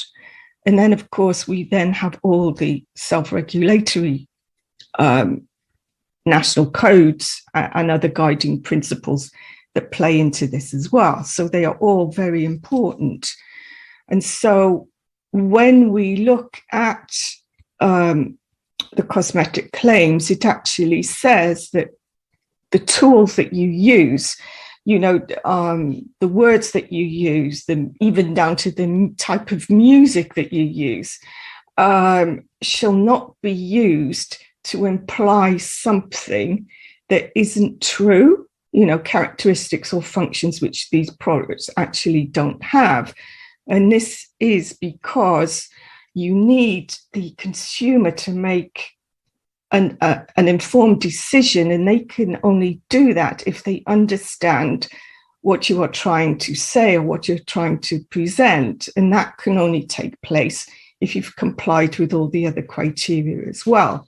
And so you don't want to be misleading them, because false information, even if it's factually correct, there's that for you, is basically you are causing a problem. You are breaking the law, basically. So a commercial practice can be misleading if it contains false information and is untruthful in any way. And of course, as you well know, that social media is basically burning with this type of information. And what we need to take into account is the deceit of it, because you are deceiving the consumer. The consumer is not a statistics. The consumer is an individual. They are a live human being, and it is up to them to make their own decisions about what they do as regards to the choice of a cosmetic product based on its claim. And in this instance, of course, we're talking about safe beauty claims. And one thing I would like to highlight, although A, B, and C are very important, certainly in point C, is we need to be careful about the commitment or the motive for the commercial practice. So if you are actually deciding, I am deliberately going out there to misinform the consumer, you are breaking the law. So what about safe beauty claims? Well, I've grouped them into these headings, though there are probably a few more. Primarily, they are those that state that the products will do no harm to the person, so that's their skin, their eyes, etc. Those that state that products will do no harm to the environment, and those that state an absence of a particular ingredient or group of ingredients, and those that actually state that the product is safe. Now, while some of these are legal, many of them are not. And so let's look at some examples. I've grouped them into three, though I'm sure we could probably make some subgroups as well. The first is immunology, and this group is very, very important for safe beauty claims because it refers to the interaction of a product and its ingredients on the skin. In other words, will this product cause an irritant response, or will it cause an allergy response? And as you know, we are required that when we put cosmetic products on the market for the consumer, we do various degrees of patch testing. We might even do, shall we say, some eye studies if we're selling shampoos, for example, or facial cleansers. And we need to be able to show that the product is not going to irritate the skin. And these studies are done in credible institutes supported by dermatologists as well as ophthalmologists. And so these are very, very important. And they do allow you, the results allow you to actually make a safe beauty claim, such as those that I have listed. But then you have these other claims, and I group them under two headings. The first one is environmental. And often you see claims where, say you have a natural or an organic product, and the claims are implying that because they are natural or organic, they're safe. That's not true. You probably find that a synthetic product is probably far more safe than a natural product, because a natural product may well have destroyed part of the environment it's being planted in, for example. And also they're trying to say that vegan products are more safe, which is not true, because vegan products are only about not containing either animal ingredients, animal-derived ingredients, or having been tested on animals. And then you have claims such as doesn't harm the environment, but how on earth do you understand that claim? What does it even mean? And the same with total sun protection. These are impossible claims to justify. And then you have the chemical claims. You all remember the paraben-free debacle. I mean, yes, it's true that a number of parabens have been found to be a problem, and they have been removed from the cosmetics industry, certainly here in the European Union, while there are other parabens that there's nothing wrong with them at all. And then you have other so-called free-from claims. You have people really banging on about that, sulfate-free, SLS-free, but SLS isn't used in cosmetic products. It's used in safety studies as a control, but it's not actually used in a cosmetic ingredient. So why make it? And that now you can justify, for example, fragrance-free, because fragrance-free then refers to the immunology, because people do have sensitization, for example, reactions. And so these need to be dealt with. But then you sometimes, or have seen it, as people have seen it, or these chemical-free, non-toxic, and these clean claims, and you just wonder, it's got to the point now where we are clean washing and not just greenwashing. Because if you want a chemical-free product, then, maybe you should reconsider what you are actually eating. So perhaps if you stopped eating, stopped breathing, and stopped being on planet Earth environment, you might get away with it. But we are made up of chemicals, so chemical-free really is a problem claim, because it hasn't been well thought out. It hasn't been properly communicated to the consumer what this actually means. And so we've seen a backlash when it comes to safe beauty claims. As I said earlier about the paraben debacle, this non-toxic claim. And it's just driven this movement of misinformation, and it's very, very hard to keep up with it. And of course, here in the European Union, many of these claims are just not allowed, whereas they probably are elsewhere, until the respective legislatures catch up with it.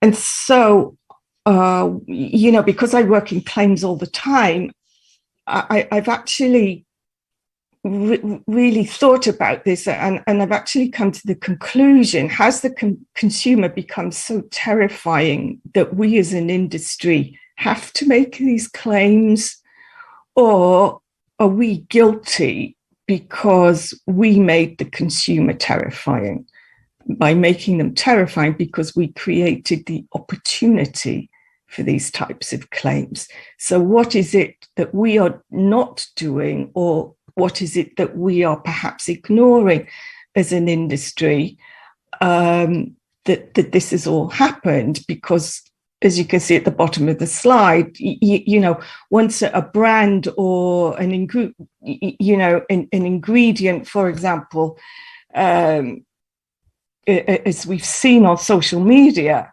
or just in brands' websites, once they've started something, everyone else follows because they don't want to seem foolish. They're like sheep. Even if that something that they're following really is foolish. And a classic example of this is if you basically followed the news around the COVID vaccines. That's a classic example of this happening there. And the biggest problem we've had, and that we still continue to have, I was actually discussing this with a customer of mine earlier, is that the biggest communication problem that we have is that we don't listen or even read to actually understand. We just want everything fast, and everything is swipe left on the smartphone, and we listen or read to reply. It's all about clickbaiting and the like. We don't actually take the time out to digest and cogitate the information that we're dealing with. And so we have this information disorder, and we've created an architecture of misinformation, and it's being left unchallenged, even though we are challenging it, because it is just grown into this enormous moving machine. And the damaging effects on the industry has already started. And as Tim Berners-Lee said, and he's the guy who invented the internet, basically said that we need a web that spreads truth rather than the rubbish that we see out there. So what are the solutions? When we see the media out there, making all of this wonderful information that people are lacking up that isn't true, is how do we deal with it? And I had a problem the other day, whereas I was working on a project with a client, and we'd been going through some peer-reviewed scientific journals evaluating the chemical constituents of a particular natural ingredient. It was an oil derived from a seed. And we'd gone through all the chemistry of it, all the structural formulae, and gone through, PubMed and everything as regards to this.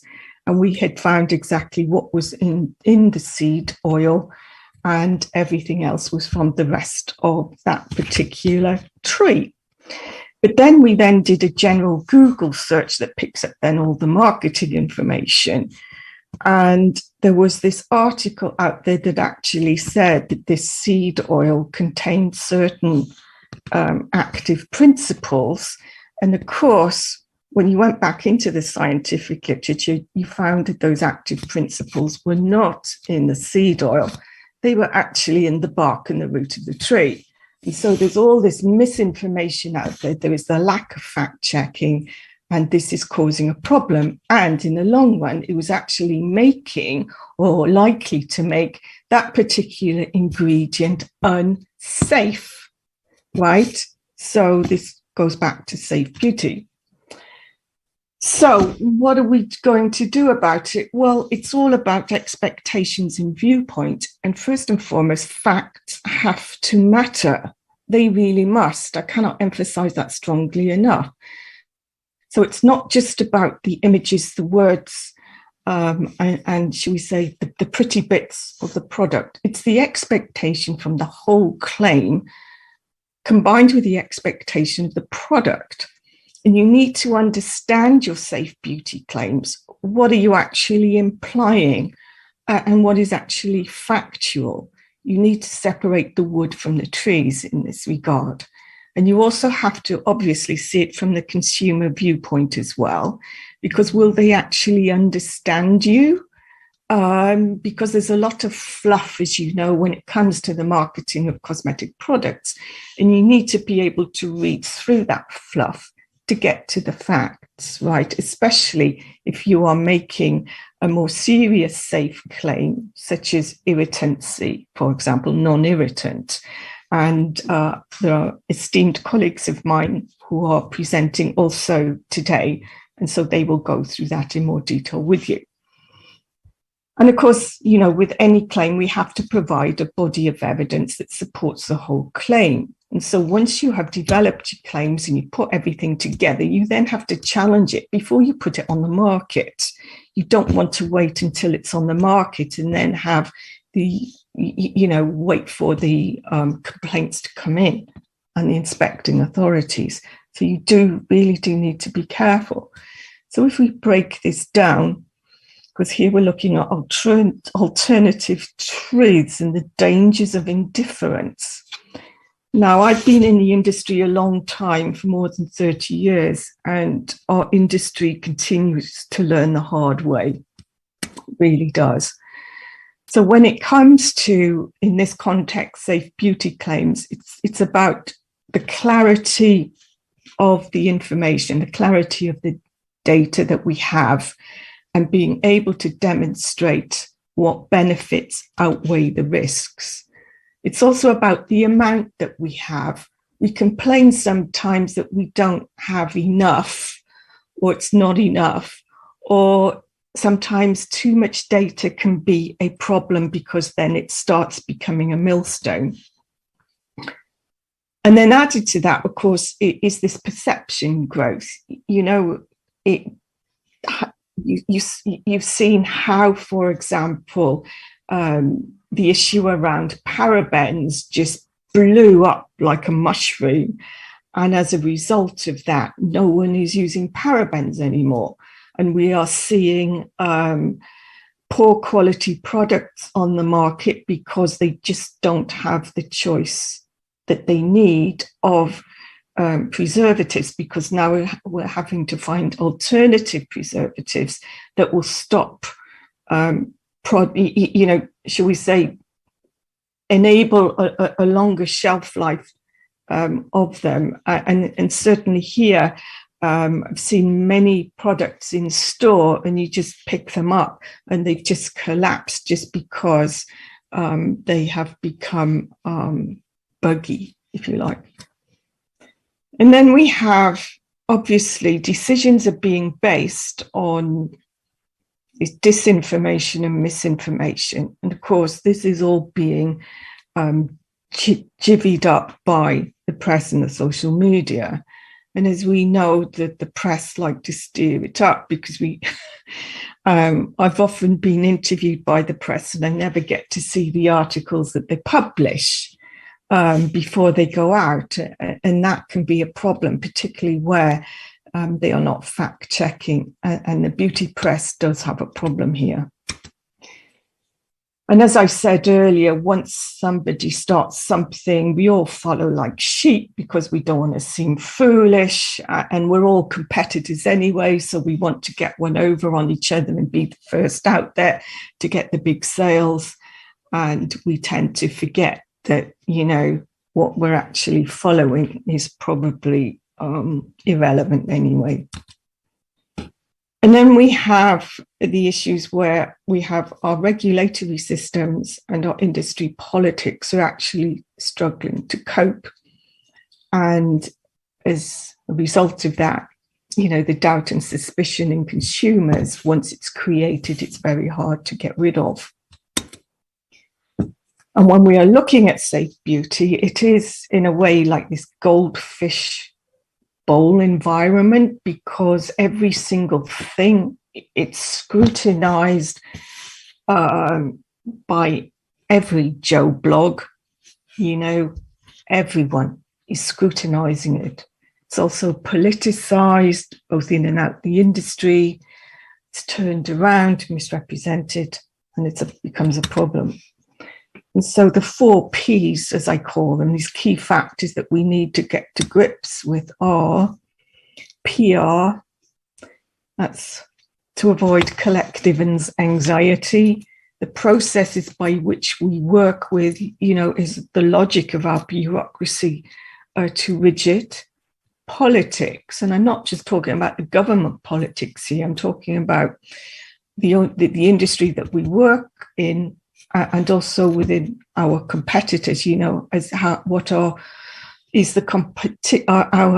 politics as regards to us being competitors as well as us being a happy family industry. And then, of course, the punters, these are the consumers, and certainly the uneducated ones or have a problem, because what will happen is if they make the wrong decision, they can make or break a product or even a brand. And then finally, we have hazard versus risk.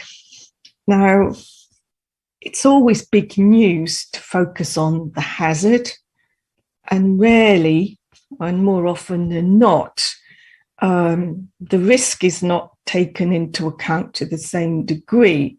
And often you'll find that the benefit actually outweighs the risk. So need some caution there. And with that, I would like to thank you for your attention. And if you would like to get in touch with me, please do so. And also you can join me on LinkedIn. I produce each month the column on claims insights for Eurocosmetics to Go. It's a free newsletter, so you can follow me there. And as some of you may already know, I've actually made a simple guide to cosmetic claims in the consumer in a book, which you will find on Amazon. So thanks very much. Thank you, Jen.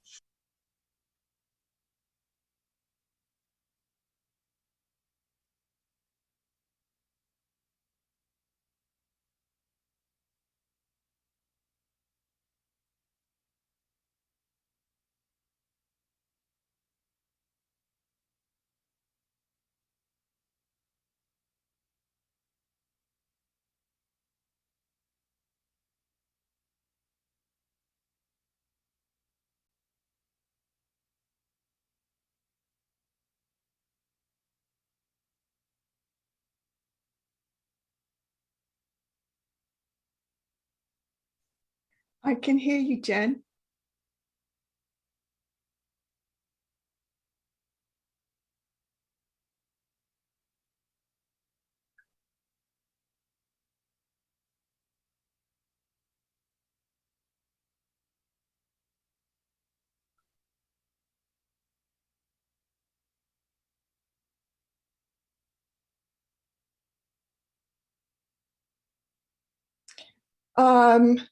You could go to your relevant advertising standards authority.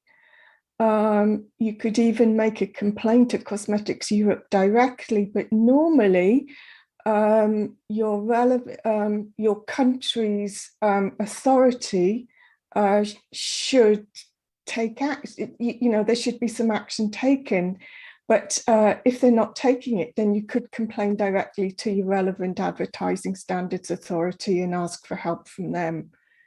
That tends to work. Otherwise, and if that doesn't work, I guess you'll have to resort to social media, which nobody likes to do, but that should only be a last resort. Okay, hopefully you can hear me now. I was accidentally on mute. Everyone over in the Discord, please let me know. Oh, yes, you can hear me. Okay. I am just going up again through the questions. Okay, so this next question is from Hannah, who asks, can you share with us any guidelines for official claims and symbols? Any guidelines? Are there guidelines for this? Came up in the previous presentation about different symbols that weren't regulated that consumers would see on pack. So are there any guidelines available? Oh, you mean like the cruelty-free symbol that some people see? Yes, like the seals. Certainly the bunny rabbit that does have shall we say guidelines attached to it, as does the Vegan Society and also Natru and also Cosmos. Those are just examples of shall we say, labels which do have guidelines, and some of them are very strict about that, which is really great because they all ask, certainly here in the EU, that first and foremost you have to comply with the 6 criteria attached to making a cosmetic claim. So they are there, but then there are so many, shall we say, labels out there. You know, many of them are just made up because, as you can probably appreciate, that all of the seals and labels out there require some financial support, shall we say. And so you need to be able to sort between those that do have integrity versus those that perhaps have less integrity. It depends what you want to do. And then, of course, then you have the dermatology seals too, which is another aspect of, shall we say, cosmetic products, particularly those that are sold, certainly, for example, here in Germany, that they are sold through the pharmacies, and you will find dermatological seals there.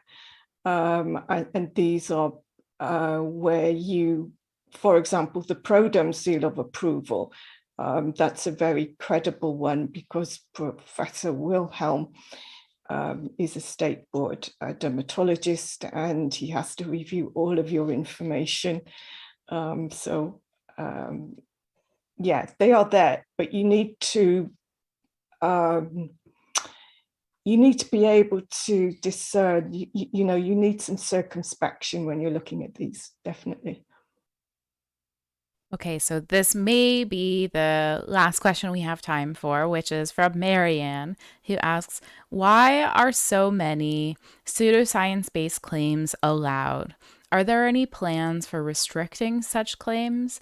I mean, actually making them illegal, not just we advise you not to use them?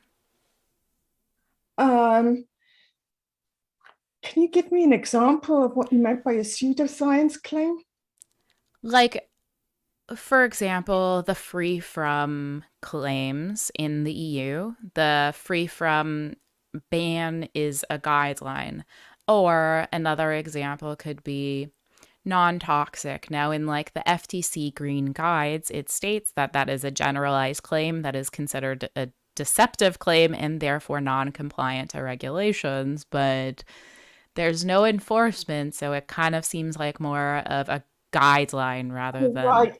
Yeah, well, if we take non-toxic as an example, yes, that would be considered, you know, a deception, a misleading claim, definitely. And it would be, if it didn't comply with any of the 6 criteria, because each claim has to be looked at under each of the 6 criteria here in the EU. And so if you're non-compliant with just one of them, then you're non-compliant. And so that is the law. And certainly making non-toxic claims wouldn't be allowed, because the tenets of the cosmetic directive, when you put a cosmetic product on the market, is do no harm. These products are safe. You choose ingredients that are have already been approved and are considered safe for use. And so you are misleading the consumer if you make a non-toxic claim. But that doesn't mean to say that somewhere down the line that an ingredient, because ingredients are always undergoing constant review, that they may find, okay, maybe this ingredient is no longer appropriate for cosmetic use. But you need to be very careful, otherwise we will end up in a situation like we did with the paraben debacle. I mean, that was a totally stupid scenario that the industry found itself in, because it totally wiped out an entire class of ingredients, of which some, yes, needed to be banned, but others didn't. And so now we're scrabbling around trying to find some new preservatives that could, should we say, come up to the same bar of preservation. So yes, we have lessons to learn, definitely.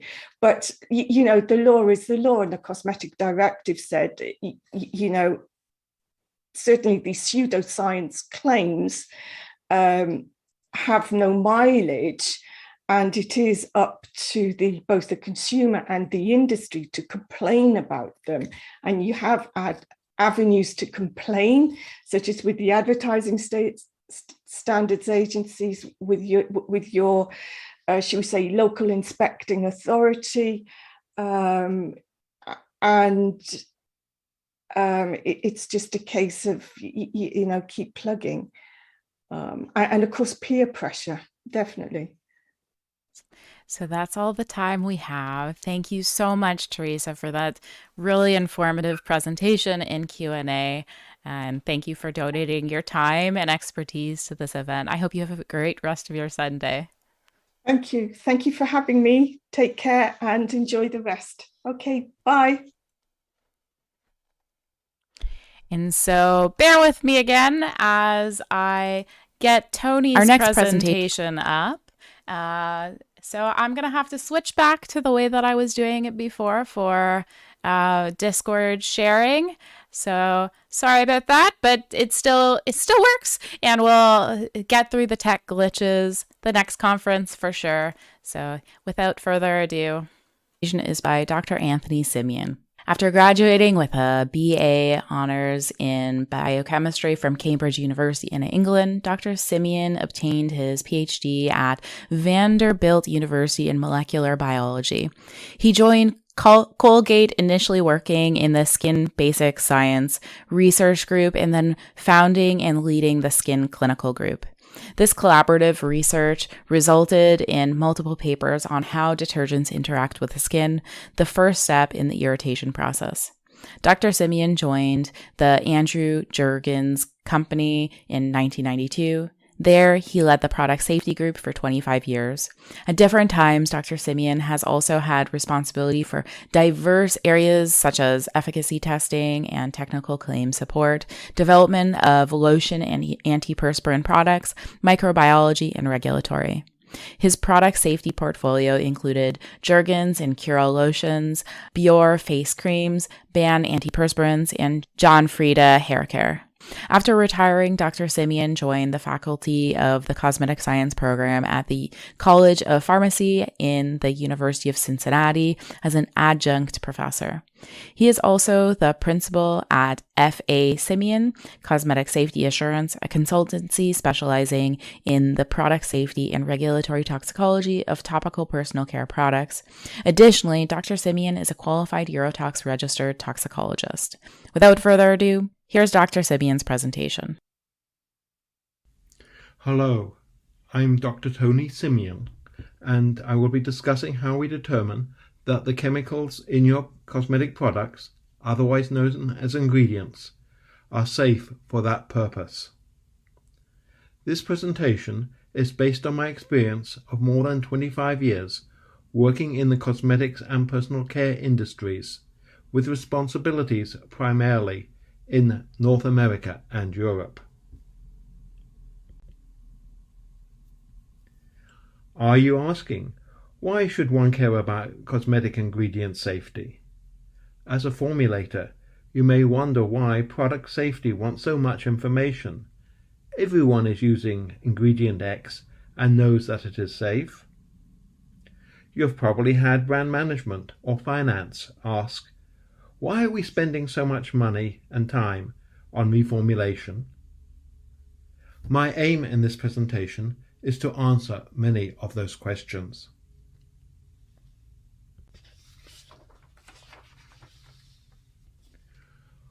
We all want our products to be safe and to delight consumers. If the product causes irritation, an allergic reaction, or must be recalled from the marketplace, it will fail to deliver on what our consumers expect. In most cosmetic products, ingredients do not chemically react with each other, and if they are stable, there are no decomposition products. Therefore, the safety profile of the product is based on the profile of all the raw materials that you add, the main ingredients, the minor components, and the contaminants.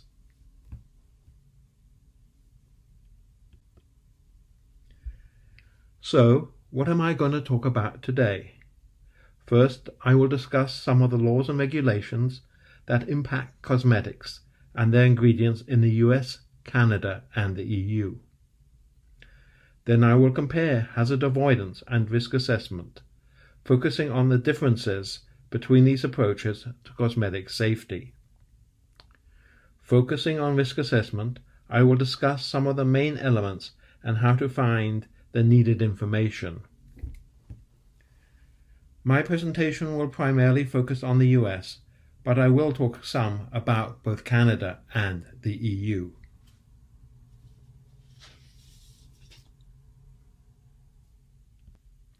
A key point to remember is that the companies making and selling cosmetic products are responsible for the safety of those products, regardless of whether you're in the US, Canada, or the EU. In the US, cosmetic products are regulated at both the federal and the state level.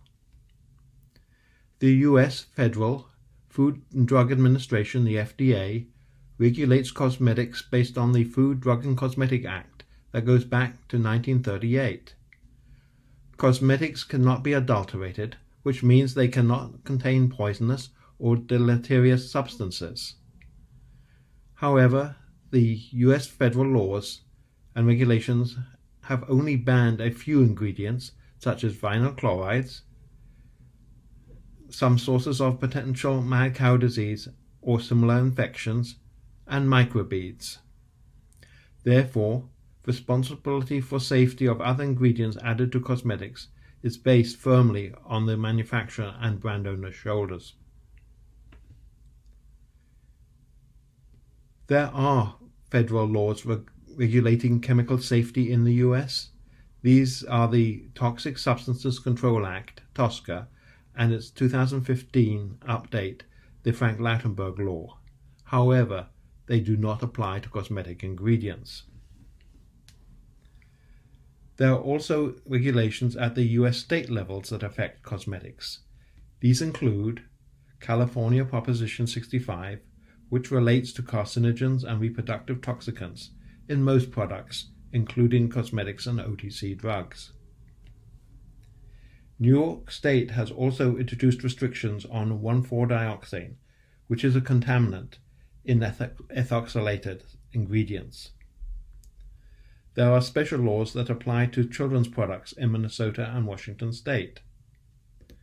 Finally, there are emerging bans on organic sunscreen actives in places like Maui. However, this ban relates to environmental rather than human safety. Additionally, it should be noted that sunscreens are regulated as drugs in the US. The EU's regulatory situation is very different to that of the US. What is banned and restricted in the most part is explicitly spelled out. The chemical law REACH applies to cosmetic ingredients and includes both environmental and human safety endpoints. For environmental concerns, these include cyclomethicone, such as D5, and future restrictions of microplastics. For human safety, the European Chemicals Authority, ECHA, has classified the fragrance ingredient Lilial as a reproductive toxin. Hence, it is banned under REACH. Many of ECHA's restrictions, and especially bans, must be translated into the cosmetic regulations. The cosmetic regulations contain Annex 2, which lists which ingredients are banned from cosmetics, and Annex 3, which sets maximum concentrations for ingredients in specific product types or uses. There are additional annexes relating to colorants, preservatives, and sunscreens, which may further limit the use concentrations of these ingredients. Canada combines many features of the US and EU approaches. The Food and Drug Act, which enables Health Canada to regulate cosmetics, includes a similar ban on adulterated products to the US. Additionally, it includes a provision for the hot list regulations. This enables Canada to ban use of an ingredient in a cosmetic or limit the level at which it may be used. In this way, the hot list is similar to the EU's Annexes 2 and 3. There are two main approaches to cosmetic ingredient safety. First is hazard identification and avoidance. Second is risk assessment. Does the hazard pose a risk to consumers? If yes, how to minimize and manage it? So, what is hazard avoidance? Basically, if there's a potential for harm, then that ingredient should be avoided. It should be remembered that there is a wide spectrum of potential harm, ranging from the mild, such as sensory irritation, to the serious, such as carcinogenicity. Presumably, you will not treat the two extremes the same way. It is easy to rapidly communicate the hazard avoidance approach. This ingredient is dangerous. We don't want it in our cosmetics. The downside of this approach is that many useful ingredients that could be used at low levels and with safeguards must be discarded.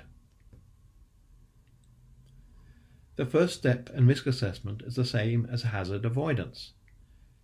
Is there a hazard, potential for harm, associated with the ingredient?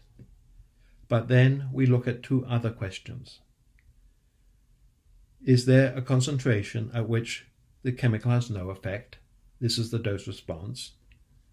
And do we know how consumers will use this chemical, how much, and how will they use it? Based on the answers we get, we can estimate the incidence of health effects on the various exposure conditions. This is called risk characterization. As this approach, risk assessment, is more complex, it is also more difficult to explain, especially to a large audience, than compared with hazard avoidance. However, many useful ingredients can still be used at safe levels in the appropriate products. Our personal cars are a great way of illustrating the differences between hazard avoidance and risk assessment. We know the hazard associated with our cars. These are the chances of getting in an accident and being injured or worse, and pollution, damage to the environment. If we take a hazard avoidance approach, we can travel by train or bus. In both, we have a much lower chance of getting into an accident. Also, for each passenger, trains and buses are far less polluting than cars. However, buses and trains have specific schedules and follow defined routes. You cannot necessarily go where you want, when you want.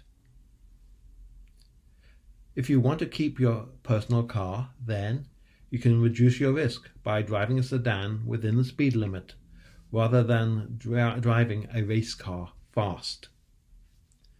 If you want to reduce the amount of pollution generated by your car, electric cars are available. Apart from the freedom of being able to go where you want, when you want, you can also carry as much luggage as you want. Most laws relating to cosmetic ingredient safety are based on risk assessment rather than hazard avoidance. In risk assessment, whether a product can be safely used is based on what chemicals are in the product, what is actually in the bottle. Each raw material may contain several different chemicals, the main ingredients that enable the product to deliver its benefits, minor ingredients such as preservatives and antioxidants, and finally contaminants. All must be accounted for. How is the product used? Is it used on the skin or the hair, on the lips where it can be ingested, or as a spray where it can be inhaled? Most of the chemicals in a rinse-off product are washed down the sink. Additionally, it's important to know how much product and therefore how much of each chemical is used in each product type. Such information is available in publications from the trade associations, PCPC in the US, and Cosmetics Europe in the EU. Finally, who is the product and its ingredients being used on? A baby weighs a lot less than an adult, so the amount that can be safely used on a baby is much lower. A cosmetic product is usually made up of many different raw materials, each one containing many different chemicals, ingredients. These include the main ingredients that provide the raw material's function, minor ingredients such as preservatives and antioxidants, and non-functional ingredients that may be byproducts of the ingredient synthesis or unreacted raw materials. The minor functional and non-functional ingredients frequently vary depending on the manufacturer. A great example of this is cocamidopropylbetaine, otherwise known as cat betaine. Indeed, it is the third ingredient on the ingredient statement shown, even though it's a little hard to see. The actual cat betaine may only be between 30 and 46% of the total. Often, cat betaine also contains a preservative. Benzoic acid and diamdiadantoin have been used. However, other manufacturers don't use any preservative at all. Since preservatives can have such a large impact on cosmetic product safety, they, together with sunscreens and fragrances, will be discussed by others in more detail later this afternoon.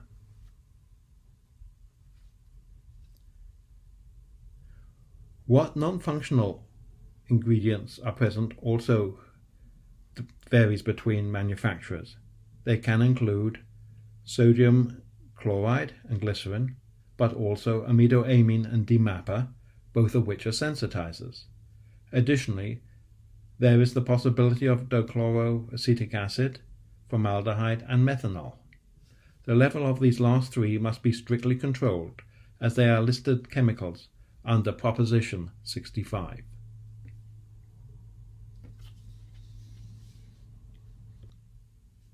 Human toxicity endpoints.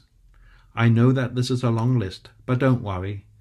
There is no pop quiz at the end of the presentation. This list shows that there are many possible types of health effects that a chemical may have on the human body.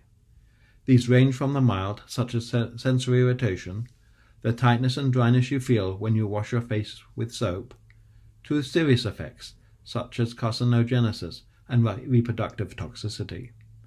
It is important for toxicologists to review the safety information for each ingredient in the raw material, regardless of whether it's a major or minor component, or a functional or non-functional chemical. In the last few years, many jurisdictions around the world have passed animal testing bans for cosmetics and cosmetic ingredients. This may not be a great issue for chemicals already in our inventory, but it may greatly affect newly developed chemicals or those not previously used for cosmetics. So, how do we navigate the world where animal testing bans are ubiquitous? Where do we get the safety data on ingredients? It is important to work with an experienced toxicologist. Much of the data you need is out there, but it may not be easy to apply to your new product.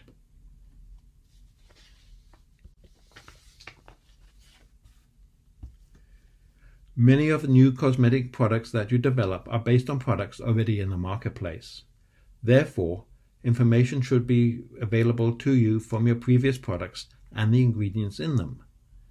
This applies to both pre-launch data for ingredients and products, as well as for your experience with in-market surveillance. It is important to get data on the exact composition of each new raw material that you're using, not only the primary ingredients, but the minor ingredients, whether they are functional or non-functional. Raw material suppliers are the best source, as they should have information on all the chemicals present.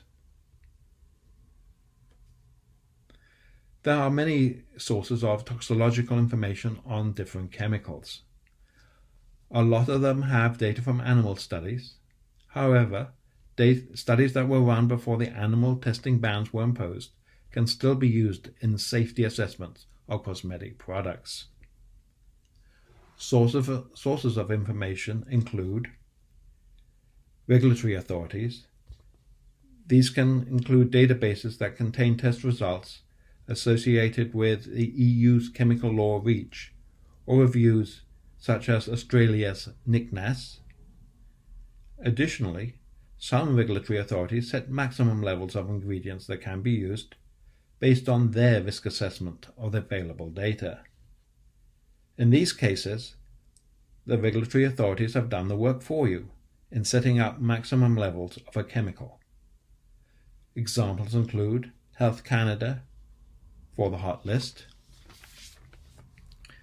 the EU Commission for Annexes 2 and 3 of the cosmetic regulations, and in California, OEHA sets threshold values for some chemicals listed under Proposition 65. There are expert panels that review the data available for different chemicals and recommend maximum use levels, as well as where a chemical should or should not be used in cosmetics. Such expert panels include, in the US, the Cosmetics Ingredient Review, CIR, RIFM, which reviews safety data for fragrance ingredients and is the basis for the fragrance industry's code of conduct. In Europe, the SSCS advises the EU Commission on the safe level and use of cosmetic ingredients. There is a lot of data available in the scientific literature. However, determining how to apply it to risk assessments may take a level of expertise. There are threshold approaches that I will discuss later. And finally, you can generate new data, but remember the animal testing ban. As I've talked about before, minor ingredients can have a large impact on the safety of a cosmetic raw material. Sometimes, information on these minor ingredients is difficult to obtain from a supplier. They will tell you, our product doesn't contain any contaminants. This is often not completely accurate. There are certain contaminants and other minor ingredients that are characteristic of different classes of cosmetic raw material. These include 1,4-dioxane and ethylene oxide in ethoxylated surfactants, plant extracts which often contain pesticides and heavy metals, alpha-olefin sulfonate may contain saltones, diethanolamines can often contain nitrosamines, and most raw materials that contain more than 70% of water will often contain a preservative. There is nothing wrong with pushing the supplier to be more transparent about what is actually in their raw material. What are they supplying to you? Remember, you are the customer. Especially for contaminants and other minor ingredients, if there's not sufficient data, then a threshold approach may be appropriate.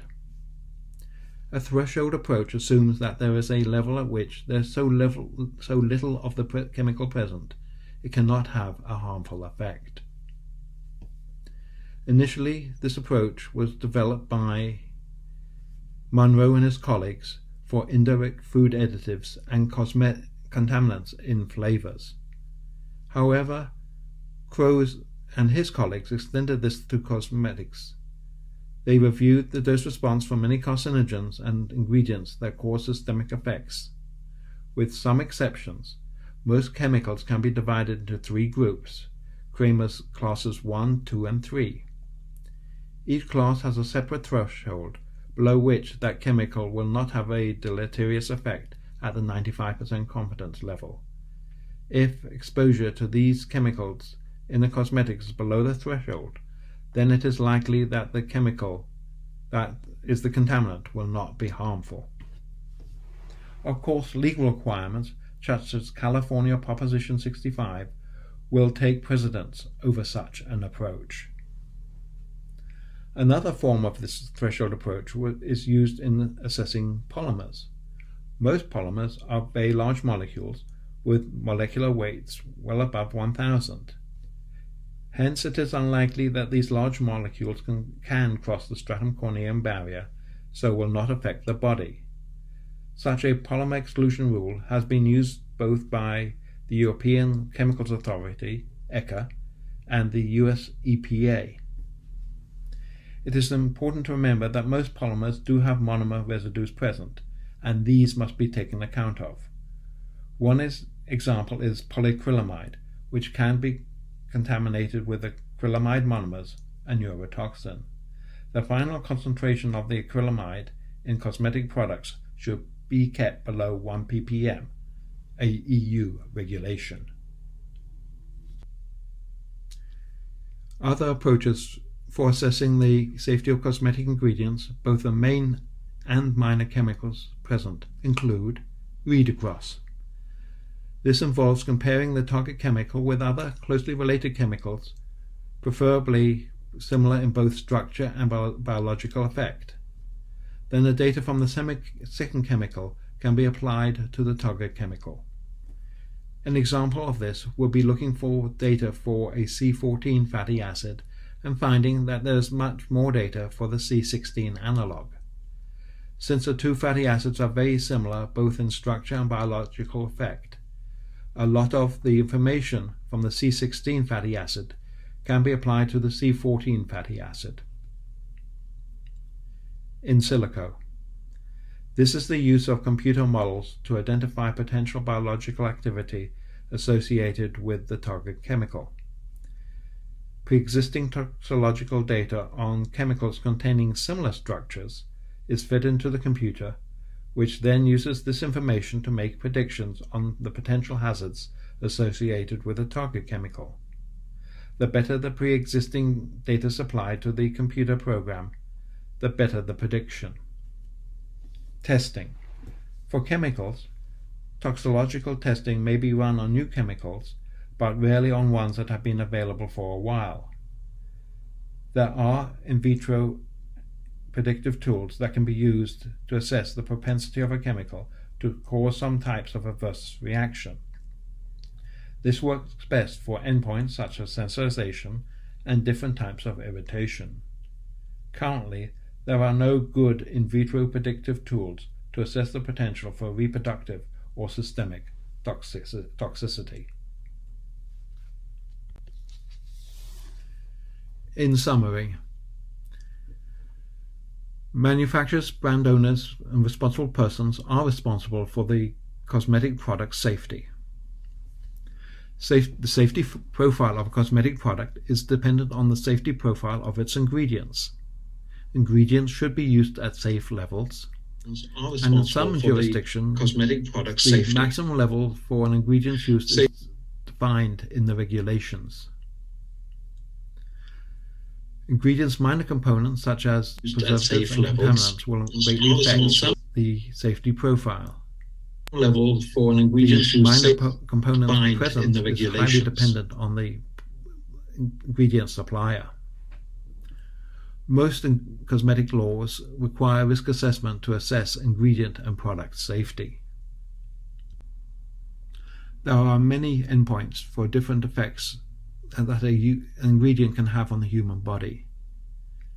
Animal testing bans mean that data generated from animal tests after a critical date cannot be used in safety assessments. Information on the toxicology for many endpoints is available from multiple sources online. These include regulators, expert panels, and the scientific literature.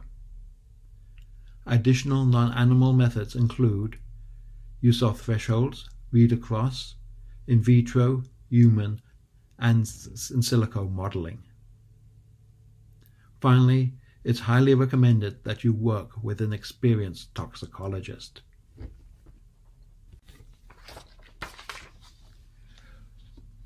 Finally, I would like to thank EcoWell and especially Jen Novakovich for inviting me to speak at this summit on cosmetic safety. Thank you for your attention. I look forward to your questions during the Q&A. And bear with me as I get the Q&A going in Zoom. I just have to stream that now onto Discord. And here we go. Okay, we had quite a few great questions from the audience. Thank you so much for that incredibly informative presentation. So the first question is from Jitterbug, who asked, okay, we had quite a few great questions. Would you mind so just muting yourself while, or maybe muting the video, just because that might come through in the video. Okay, so this is from Jitterbug, who asks, what is the future of cosmetic product ingredient packaging testing in regards to, oh no, oh no, just bear with me for a second as I get Dr. Simeon back on the, back on the Zoom. I will ask your questions. If he can't get back, then I guess I'll put them in the chat. For now, I'm just going to awkwardly sit here until hopefully he comes back. But if he doesn't, that's okay. Thank you so much to Dr. Simeon for that incredibly informative presentation. I hope you guys thought that was super informative as well. Oh no.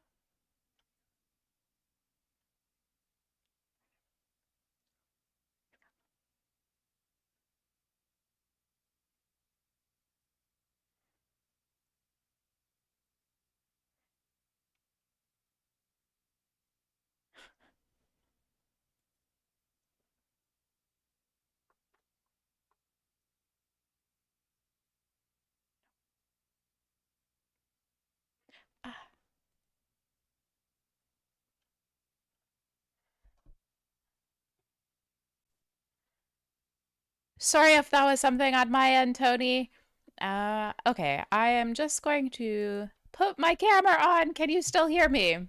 I can hear you well. Thank you, Jen. Okay, perfect. Okay, so hopefully everyone in Discord can still see this as well. Okay, so this question from Jitterbug, which is, what is the future of cosmetic product ingredient packaging testing in regards to the effect that packaging can have on or with respect to contaminants, specifically, for example, PFAS that ended up in products due to the presence of PFAS in packaging potentially?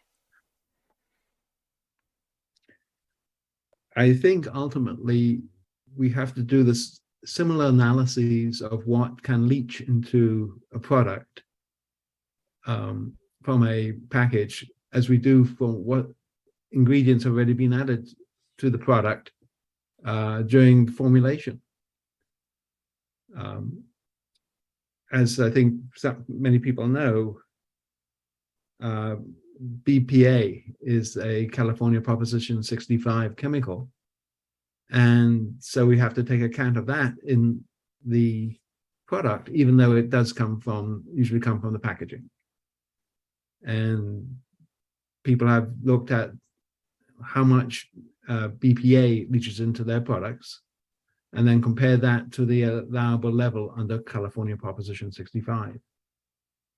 If maximum levels are set for PFAS in product, even if they do initially come from the packaging, that needs to be approached in a similar manner. I hope that answers the I question. think that was a good answer. Okay, this next question is from Mo, who is a safety assessor in the EU, and he wanted your perspective. Do you think the EU Green Deal will positively affect safety assessment or safety regulations of ingredients for cosmetics in the EU? And this has to be speculation, because obviously the EU Commission hasn't put out what the preliminary recommendations of what the regulations may look like. So total speculation.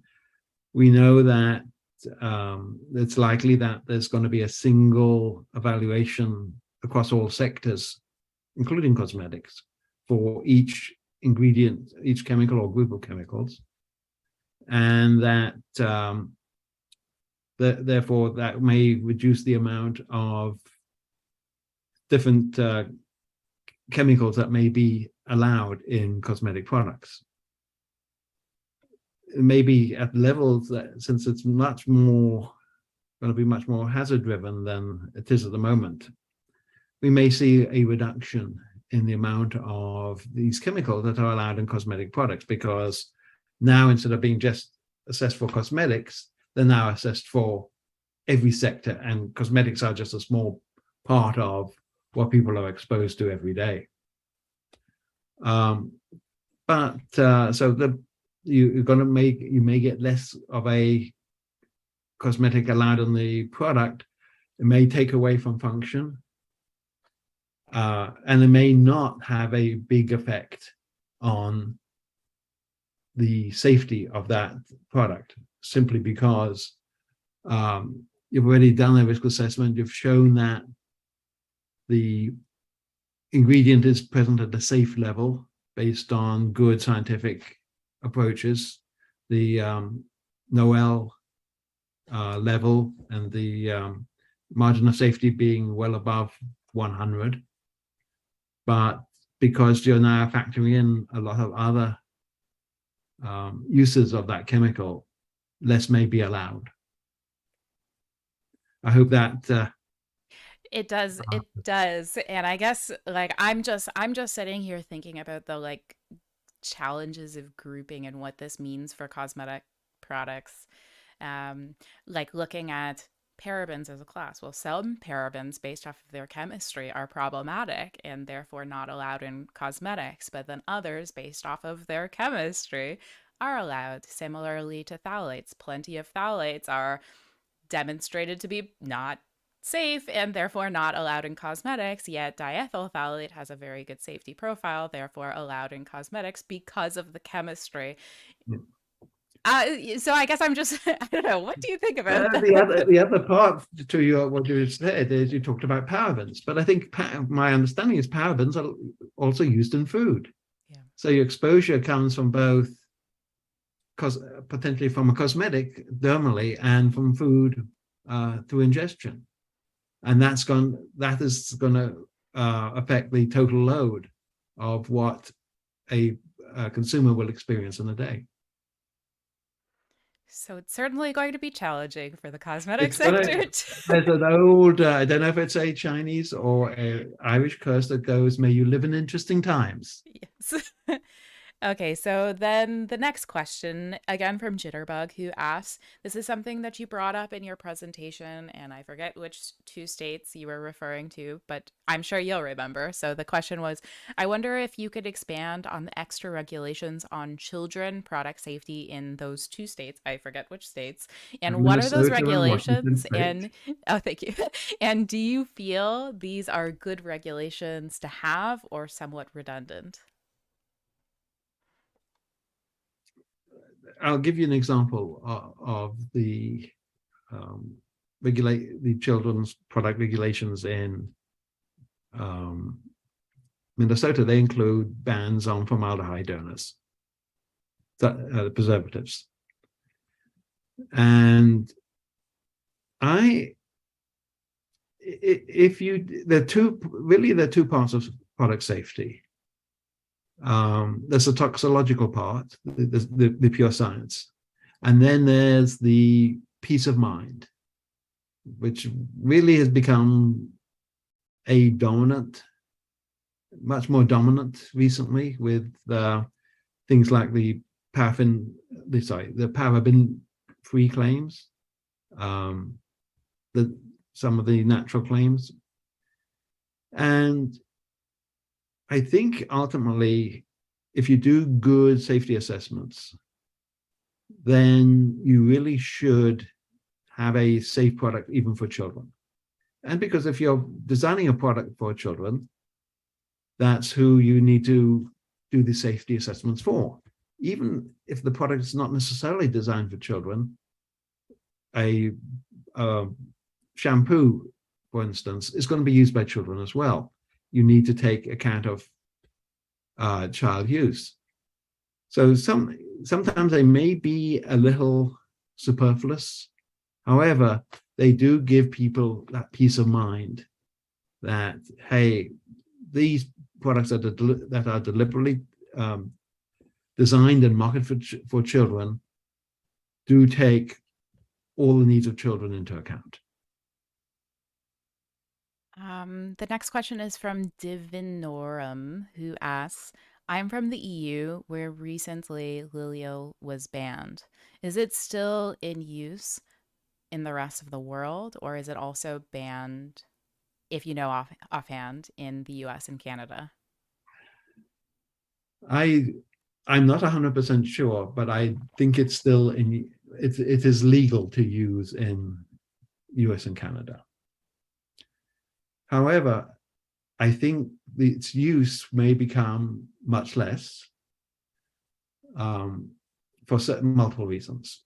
One is that in California, there's Proposition 65, which the regulatory authority, or WIHA, part of the government of the state of California, will take findings from other jurisdictions, especially from the EU, but because they are very well respected and they do good work. They'll take those findings and determine whether they should be applied to California as well. Because the California regulations are a little different to those in the EU, so they may be banned in EU but not in California because of the differences. But if it is eventually banned in California, that effectively will ban it in the rest of the US, because you want to be able to sell your product anywhere in the US. You want to sell it to Walmart and you're not sure where it's going to end up. So you've got to keep it out of the US. Out of California really means you're keeping it out of the US as well. I have so many more questions for you, but unfortunately, this Q&A session has run out of time. Thank you so much, Tony, for that incredibly informative presentation and Q&A afterwards. I hope you have a great rest of your Sunday, and thank you for agreeing to do this on a Sunday. Thank you very much for inviting me, and I really enjoyed talking with you, and hopefully this will be helpful to the listeners. Thank you. It for sure will be. Have a great rest of your day. Thank you. Okay, now bear with me again as I get our next presentation. The next presentation going. Sorry, this is a little wonky, but here it is by Theresa Alberto, who is currently the Clinical Services Manager at Eurofins, where she oversees clinical studies with a focus on HRIPT and follicular biopsy. She has 15 plus years of experience in the clinical research testing industry. Without further ado, here's Theresa's presentation. Hello, my name is Theresa Alberto. I am from Eurofins CRL, and I have been with the company for over 15 years. Today, I'm going to be discussing safety testing that can be used for cosmetic products. Who is responsible for sustaining the safety of cosmetics? Companies and manufacturers have the legal responsibility to ensure the safety of their products. Other than color additives, cosmetic products and ingredients do not need FDA approval before going to market in the US. Companies and manufacturers need to follow the following 2 laws pertaining to cosmetics. They are the most important and are FDA regulated. The Federal Food, Drug, and Cosmetic Act, this law gives the US FDA the authority to oversee cosmetics, and the Fair Packaging and Labeling Act. This is designed to facilitate value comparisons and prevent unfair or deceptive packaging and labeling of many household consumer commodities, in this case, cosmetics. Are you wondering what products are considered cosmetics to the FDA? Per FDA, cosmetics are articles intended to be rubbed, poured, sprinkled, or sprayed onto, introduced into, or otherwise applied to the human body for cleansing, beautifying, promoting attractiveness, or altering the appearance. Among the products include in this definition are skin moisturizers, perfumes, lipsticks, fingernail polishes, eye and facial makeup, cleansers, shampoos, permanent waves, hair color, and deodorants, as well as many substances intended for use as a component of cosmetic products. It does not include soap.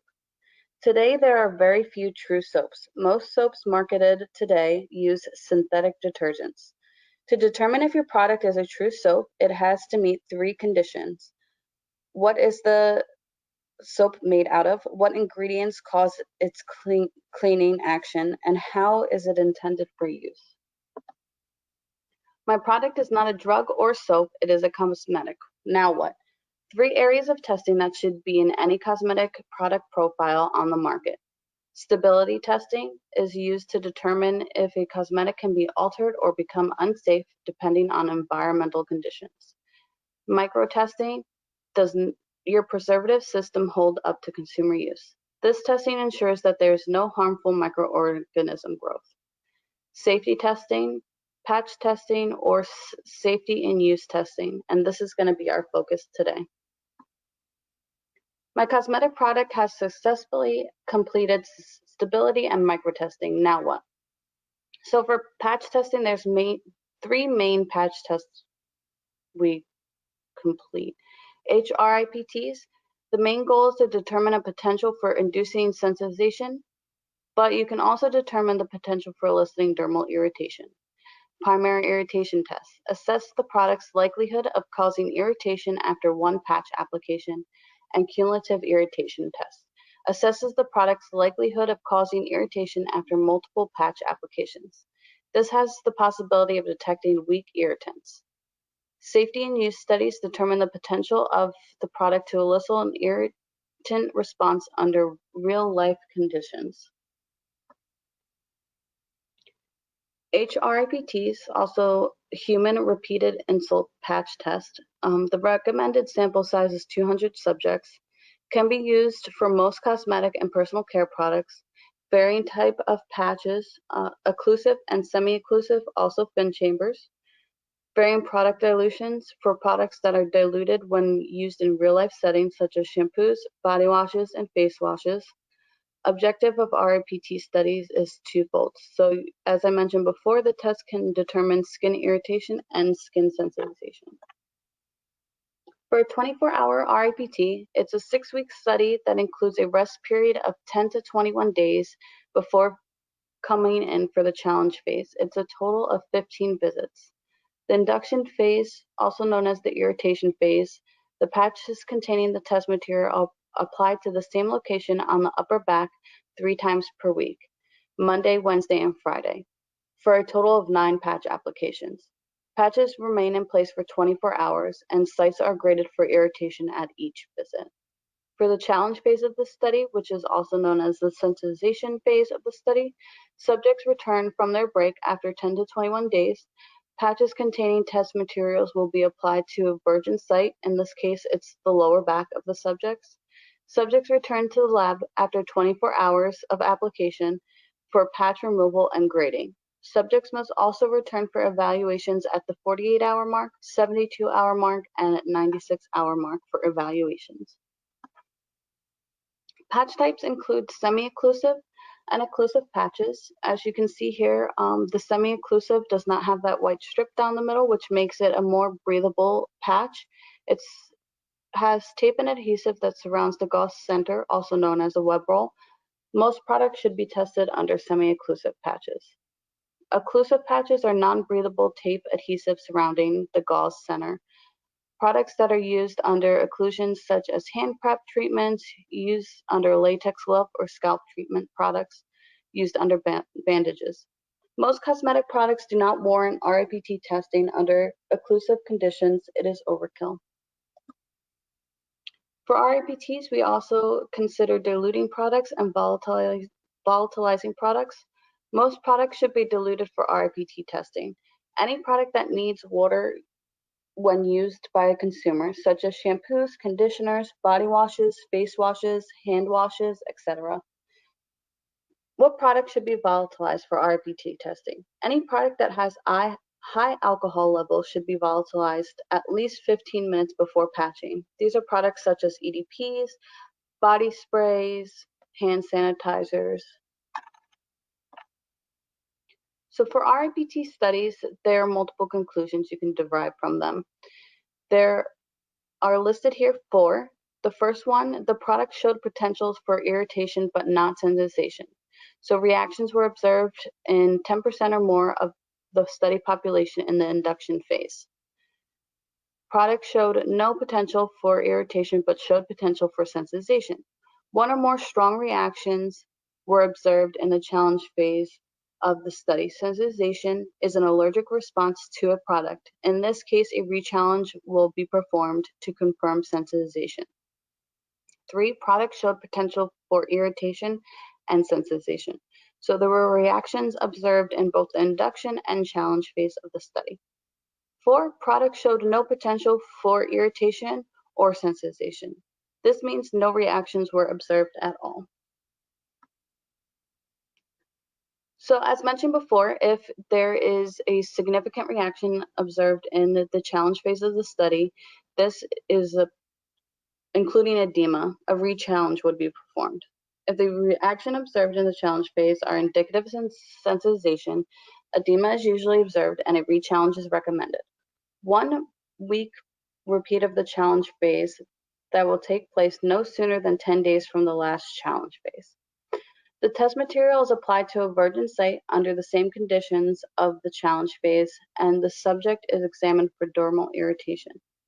At the sponsor's request, additional omission products or individual components may be tested and/or other test conditions may be used. So in this case, sponsors might request to add other individual components that are in that product. This is considered a breakdown rechallenge, and this can aim towards which product within that product is causing that specific reaction. Some clients also might request to test under a semi-patch instead of an occlusive patch, and this is all preference. Other considerations for RIPT testing: number of subjects, N equals 50, 100, or 200. Finished products should be tested with no fewer than 100 subjects. Why? 1% of the general population will have a reaction to cosmetics and personal care products. If 1 out of 50 subjects reacts to your product, you are already over the 1% acceptability threshold of reactivity to products on the market. Testing on a larger population allows for a larger sample of a real-world users of your product. Why offer N equals 50 testing then? 50 subject RIPT panels are useful for situations such as minor formulation changes, retesting to confirm past RIPT results. Why offer N equals 200?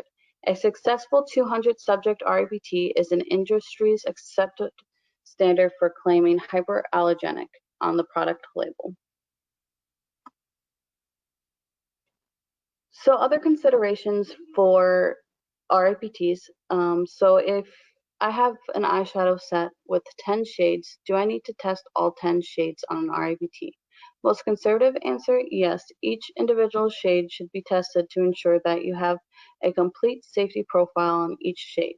Less conservative answer, no. You can choose to make a set of composite shades for testing. For example, composite, meaning combined, 3 shades, and submit the mix as 1 sample for an RIPT test. Not recommended to test more than 3 shades in a composite.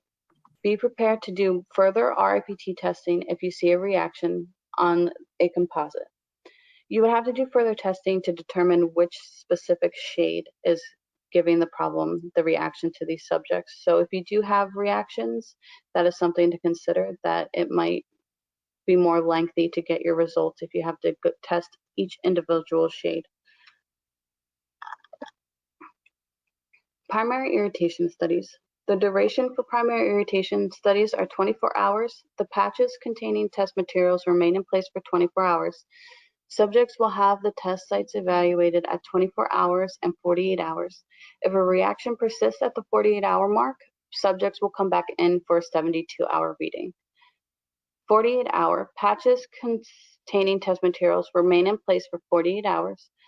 Subjects will have their test sites evaluated at 48 hours, 72 hours, and if a reaction occurs at the 72-hour mark, then subjects will be coming in for a 96-hour reading.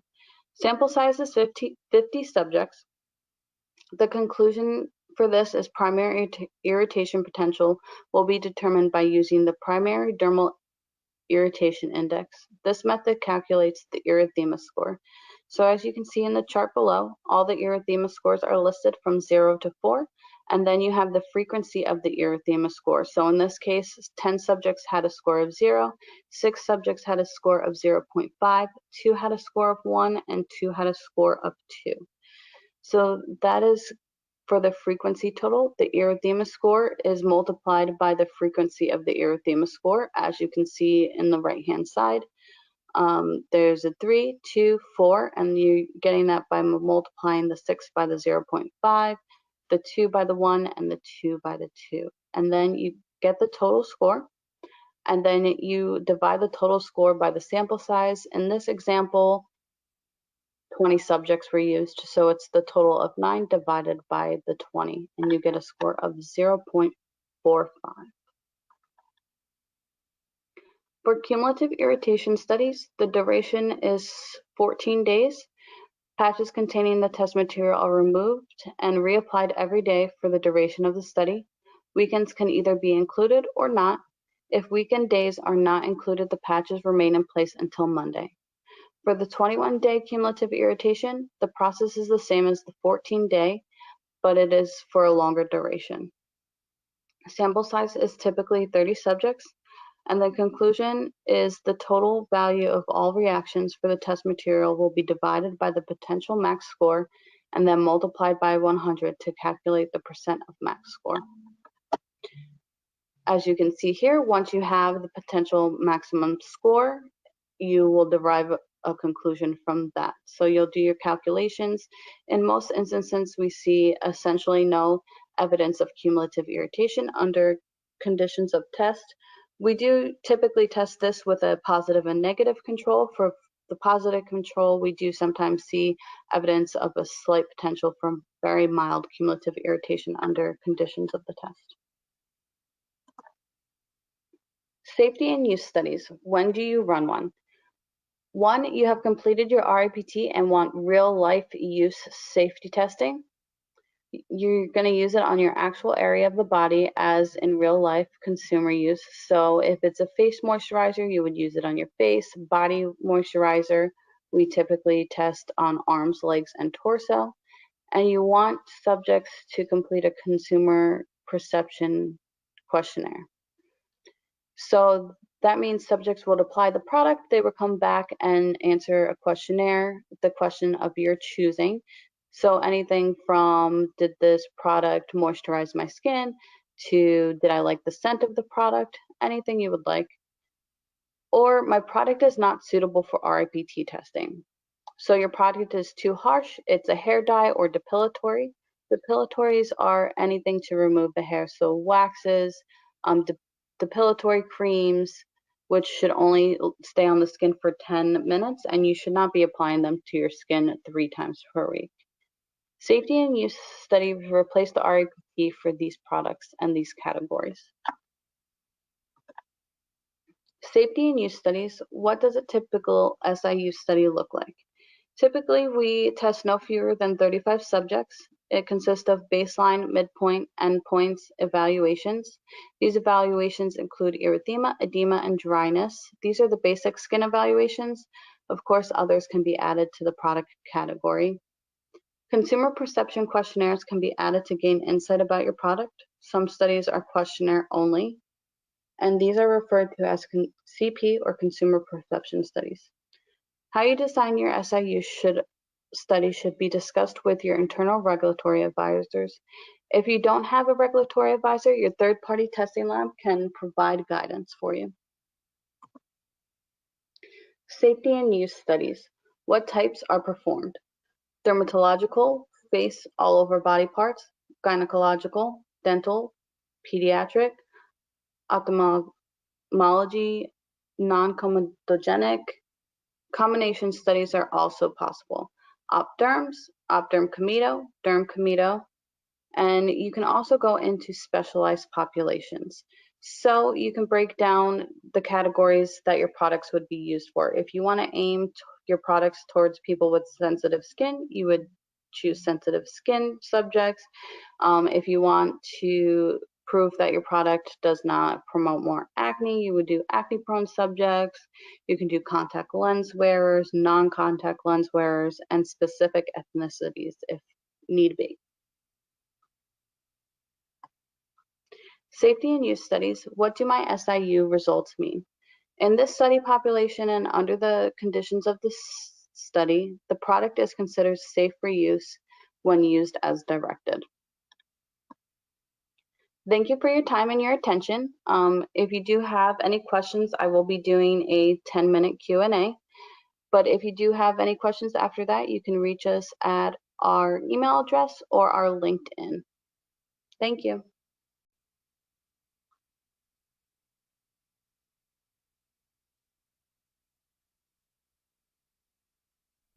And now I am just switching over to the Zoom.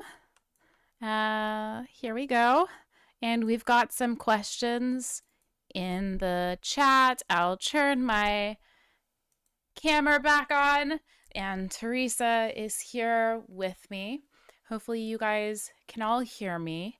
Okay, so this question is from Tracy, who asked for a question on safety testing. What is the required length of time that an individual test subject must wait to participate in a safety test from the time of their last participation? And is there any cooperation between test labs to avert the chance of having a test subject circumvent those rules? For example, like assuming more frequent testing would lead to a greater chance of sensitization, causing delays for safety clearance of a product.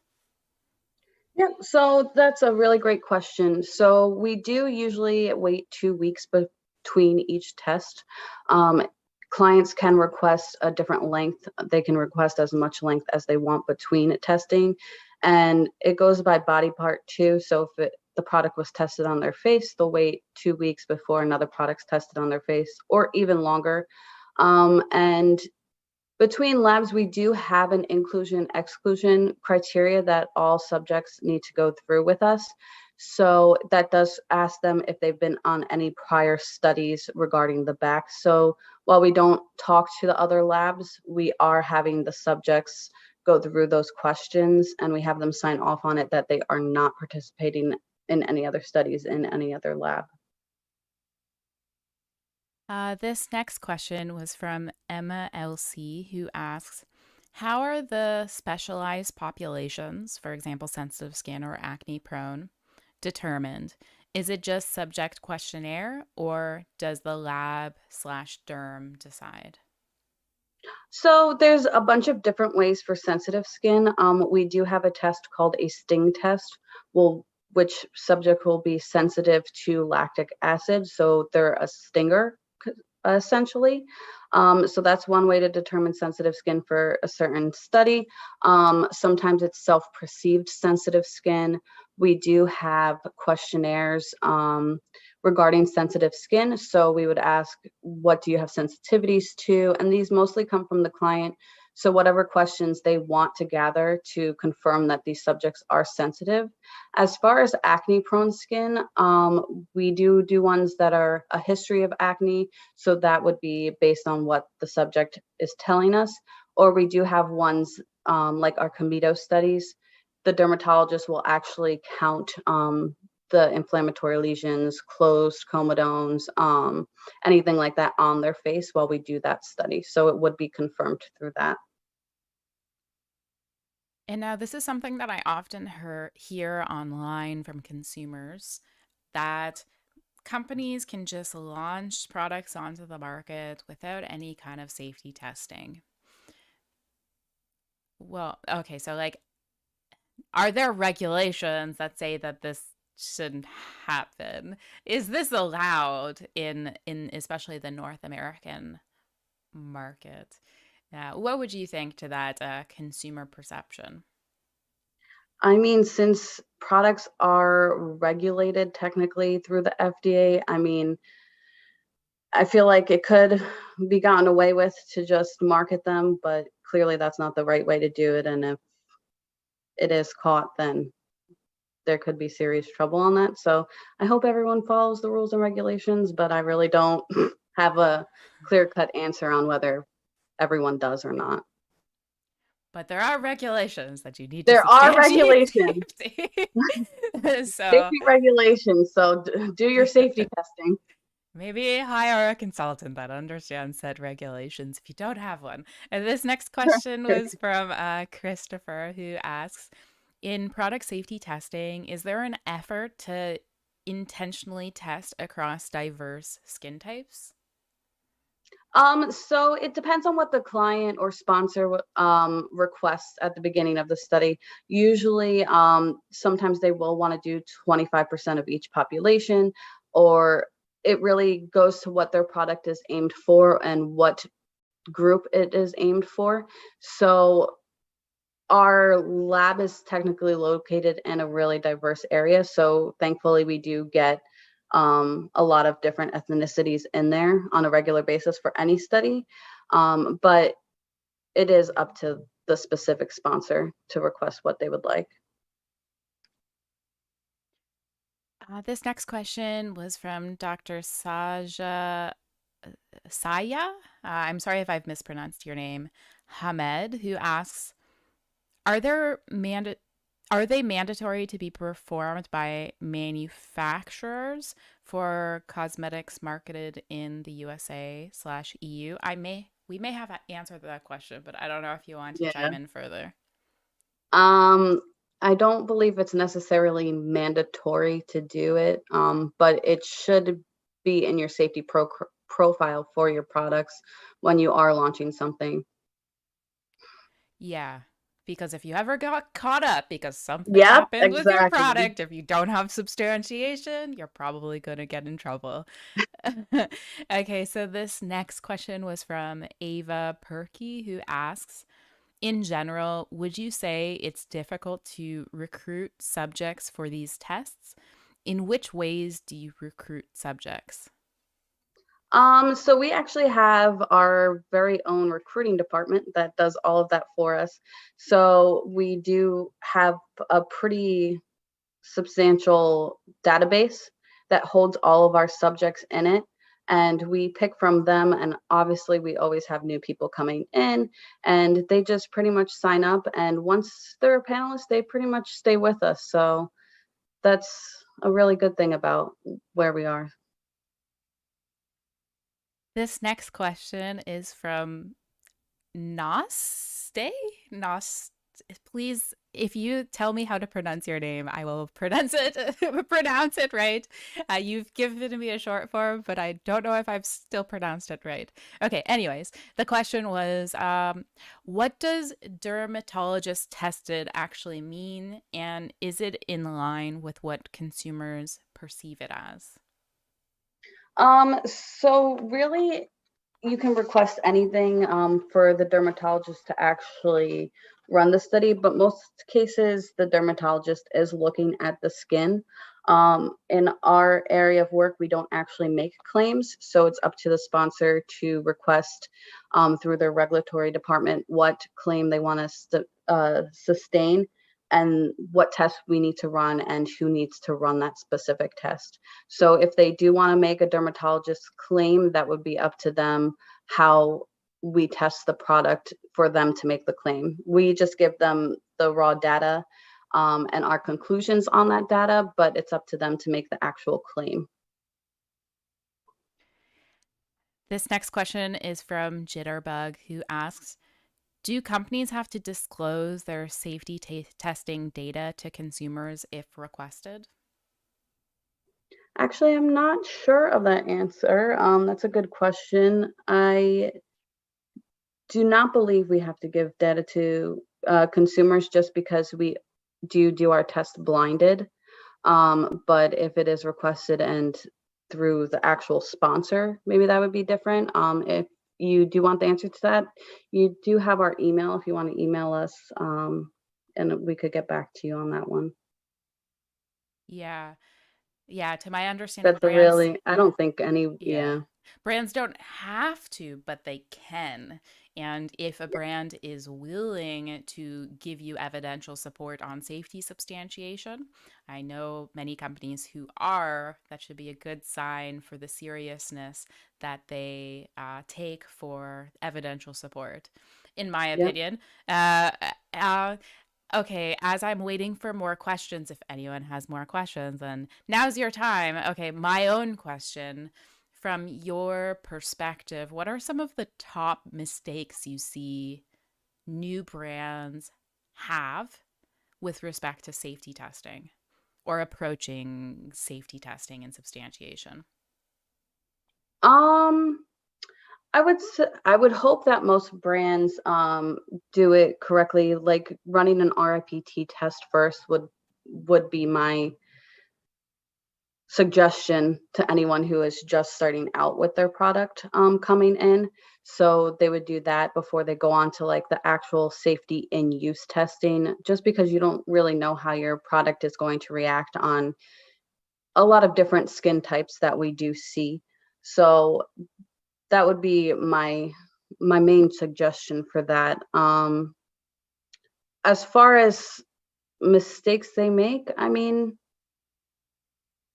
sometimes it could be an ingredient and they just go back and they reformulate it after they run the RIPT, and if they do see reactions, but then they reformulate it and then they could test it again through an RIPT, and usually it turns out well.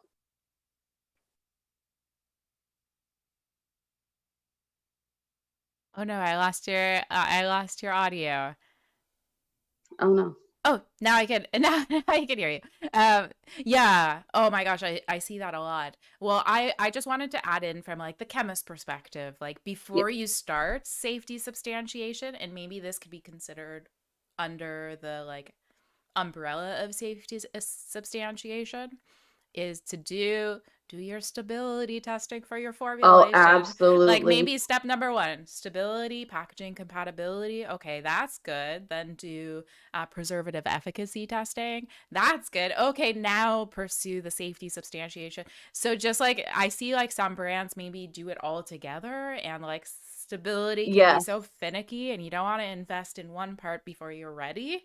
That's one thing. And then the other thing is I see a lot of brands, they assume that because it's the same inky that it's the same like impact, for example, certain extracts, and then they just go and switch the extract and then assume firstly like the safety is going to be the same with respect to like irritation and all that, but also that it's going to still be stable, and sometimes it's not. Sometimes the Yes, we have had that. Yep. So I think sometimes that they run the RIPT while they're doing the micro testing.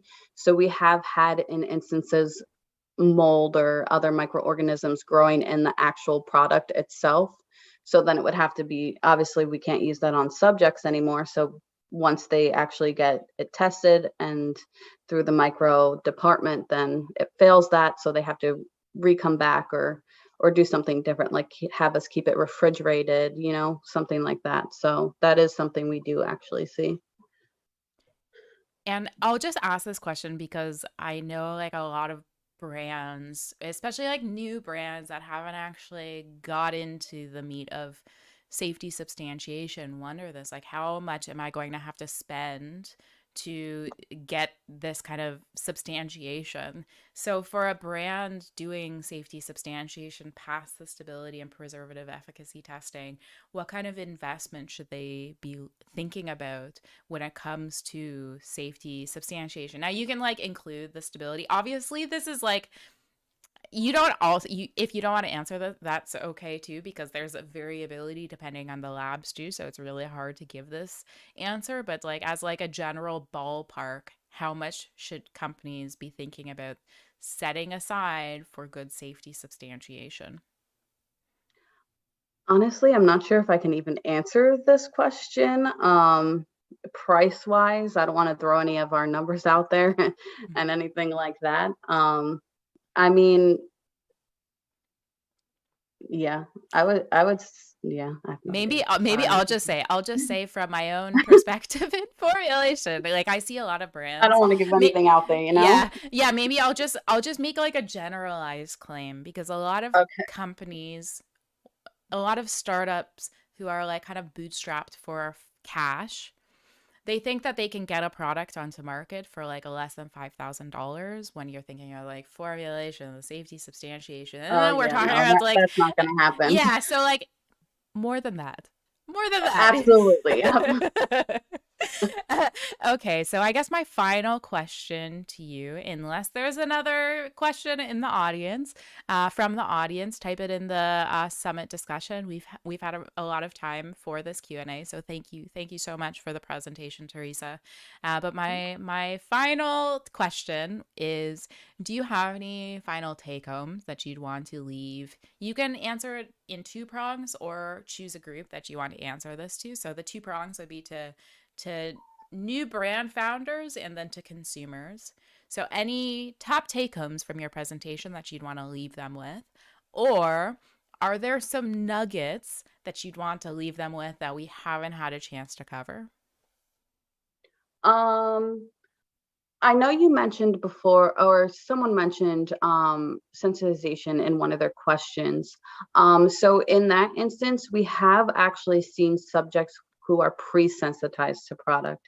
So in that case, that wouldn't actually count against your product. It just means like these subjects are already reacting at it.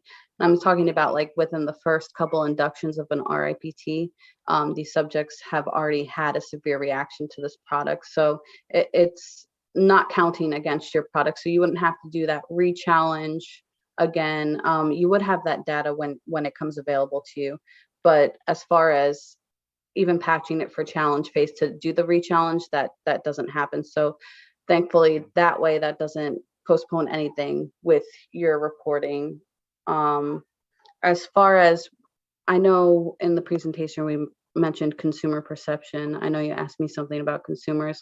That's a really good way to get their feedback on the product as far as anything related to the product. You can even ask irritation questions on that. But as far as like if they like the scent, if they liked the texture, all of that stuff. So, I mean, that doesn't really come into effect with safety, obviously, but that is another good study to perform just so you know how it reacts in the real market. Oh, one final question. We only have about a minute, but the question was from Sakshi, who asked, I thought this was interesting, and yeah, I have no idea. In case of severe reaction, are the subjects compensated? If it is severe enough and they need to make a doctor's visit, if it's something we expect, so our scoring scale does go all the way up to severe erythema, edema. So it's up to a 4, and we have seen blistering and stuff like that, and they aren't compensated more for that since it is in their consent that might happen. So if it's anything that is not expected from the product, obviously more related maybe to eye products or something, then we would definitely look into it and see who the subject needs to see. Most times they come back, this would be considered an adverse, and the doctor does take a look at them here. And in most instances, we do see that everything has cleared up. So thankfully, we do not have to go through that often at all. Well, this was a super, super informative presentation and Q&A. Thank you so much, Theresa, for agreeing to this and sharing your expertise with our conference and agreeing to do this, especially on a Sunday. Yeah, thank you. Have a great rest of your day. You too. And bear with me as I get the next presentation started. Just 1 second.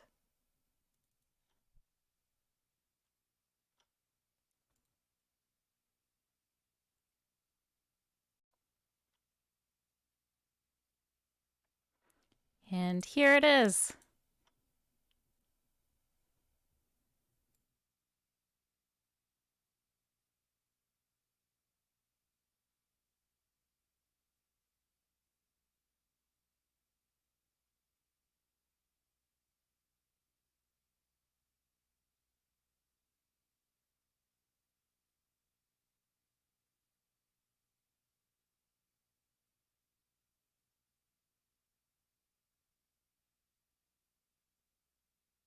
Is that how you say your last name? Schlatter. I'm here with Harold Schattler. Is that how you say your last name? Schlatter, Harold Schlatter. So it's difficult to pronounce, I know. Okay, let's try that again. I'm here with Harold Schlatter from Pantene, Procter & Gamble, and we're going to be doing a pocket talk around brand assurance. And I'll just say before we start getting into the questions, thank you so much to Pantene for supporting this conference as a pocket talk sponsor. And maybe before I start getting into the nitty-gritty questions of safety assurance from a brand point of view, would you mind introducing who are you and what do you do? My background is Ph.D. in biochemistry, and I joined P&G, oh gosh, many years ago. I think it's almost 25 years ago. I stopped counting, in all honesty. And I was working for quite a long period of time in our product safety department. And a couple of years ago, I changed gears a little bit and am now more working in the scientific communications arena, where I'm trying to explain how product and ingredient safety is established, what kind of science goes into our products to really reassure our consumers that we are doing the right thing in order to bring safe products to them, to their families, and to make them feel good about using our products. And with that, my first question related to safety assurance. So I find risk is something that is widely misunderstood. Could you break down the difference between hazard and risk? This is, I would say, probably the core piece of safety work. And in all honesty, even working in this area for quite many years, it is very difficult to convey what is the difference between hazard and risk. In simple terms, hazard is what any kind of material ingredient could do harm to you under extreme conditions, so to say. And risk is the likelihood, the probability that this will actually happen. So this is, I think, still a little bit, I would say, I assume, fuzzy. So there is one comparison I'm usually bringing up. And this is a material called acetic acid. And when you ever have worked in a lab, you know what is printed on a bottle containing acetic acid. There are warning labels on it, hazard warning labels. So for example, that acetic acid can irritate your skin, it can irritate your eye. So it gives you this kind of, these are the hazards acetic acid can cause to you if you don't handle it properly. So that is the requirement for the material when it's being handled in a lab or, for example, in industrial manufacturing process. Now, how likely is that this is going to happen? And now the very same material, often in the same concentration, is sitting in your kitchen and you're adding it to your salad, to your food. It's vinegar. Vinegar basically is acetic acid, and of course with additional smaller amount ingredients, but the base material is acetic acid. And of course, you don't find any of these hazard labels on your vinegar or aceto balsamico bottle in your kitchen, because you know how to handle the bottle. That you put it on your food, on your dish, on your salad, but you don't spill it into your eye, or you don't put it on your skin and over and over and over again and leave it sitting for about a week or so. That is not what you're going to do when you're handling vinegar in your kitchen. So that I figured out over the years that this is what people then get. Of course, yes, there is the hazard of acetic acid, which, yes, indeed, it could cause it when you spill it into your eye, it will burn. But of course, there's no risk for handling a vinegar bottle in your kitchen, because you know how to handle it, and it's perfectly fine. You can even ingest it. You can enjoy it. It makes your salad taste much, much better. Just one comment on this related to food. Another example could be salt. Like, there is a lethal dose, but we don't think about that risk because we get this enjoyment. It makes our food taste good. There's this risk benefit equation here. But with food, we can see, well, I like the way my food tastes when I put a little bit of salt in it, or I like the way my salads taste when I put a little bit of vinegar. But then when we come into the cosmetics arena, I think a challenge in our space, and I'm interested in your perspective here, a challenge is that people don't really understand the benefits of some of these ingredients in the same way as they would understand them in food. So, like, why are we using SLS? It's irritating. And then people don't really understand, well, actually, the best performing shampoos are going to have SLS. Or with a preservative, for example, preservatives are I don't know, whatever people are going to say about preservatives, but then there's this benefit part of this equation. So I would wonder if you have anything to add to this component of this risk benefit analysis that I think maybe people aren't that great at evaluating when it's about things that really they don't understand and maybe is easy for marketers to kind of take advantage of. Yeah, you're raising a very important point here, is that we are, of course, marketing products, final formulations, which are supposed to cleanse your hair, to gently cleanse your scalp, and so to really make your hair looking good and fresh and cleansed. We are not selling individual ingredients, so we make sure that this is a very carefully balanced kind of composition of different ingredients in a complete formula, which is then doing the job. And looking at one single ingredient and pick it out of the whole equation is not giving you the full picture. And the point that you're bringing up, SLS, is a very interesting one, because yes, when you look at SLS alone, you could imagine, well, that's relatively harsh, you can say. The point what people often are missing is that SLS is basically the soap material, the detergent which cleanses, which washes away the dirt of your hair and of your scalp. There are plenty of other materials doing exactly the same. Are they any better or worse? You can't say this in that way, because it very much depends on the amount of the material using and in which kind of formulation. With regard to SLS, yes, it is compared. If you just look at the individual ingredients, it may be a little bit harsher compared to others, or others might be a little bit milder when you use the pure material as such. But that's not what you put in the bottle. Important is, it is SLS also the most efficient cleansing material, so to say. So we can use much less compared to the alternative surfactants we could use.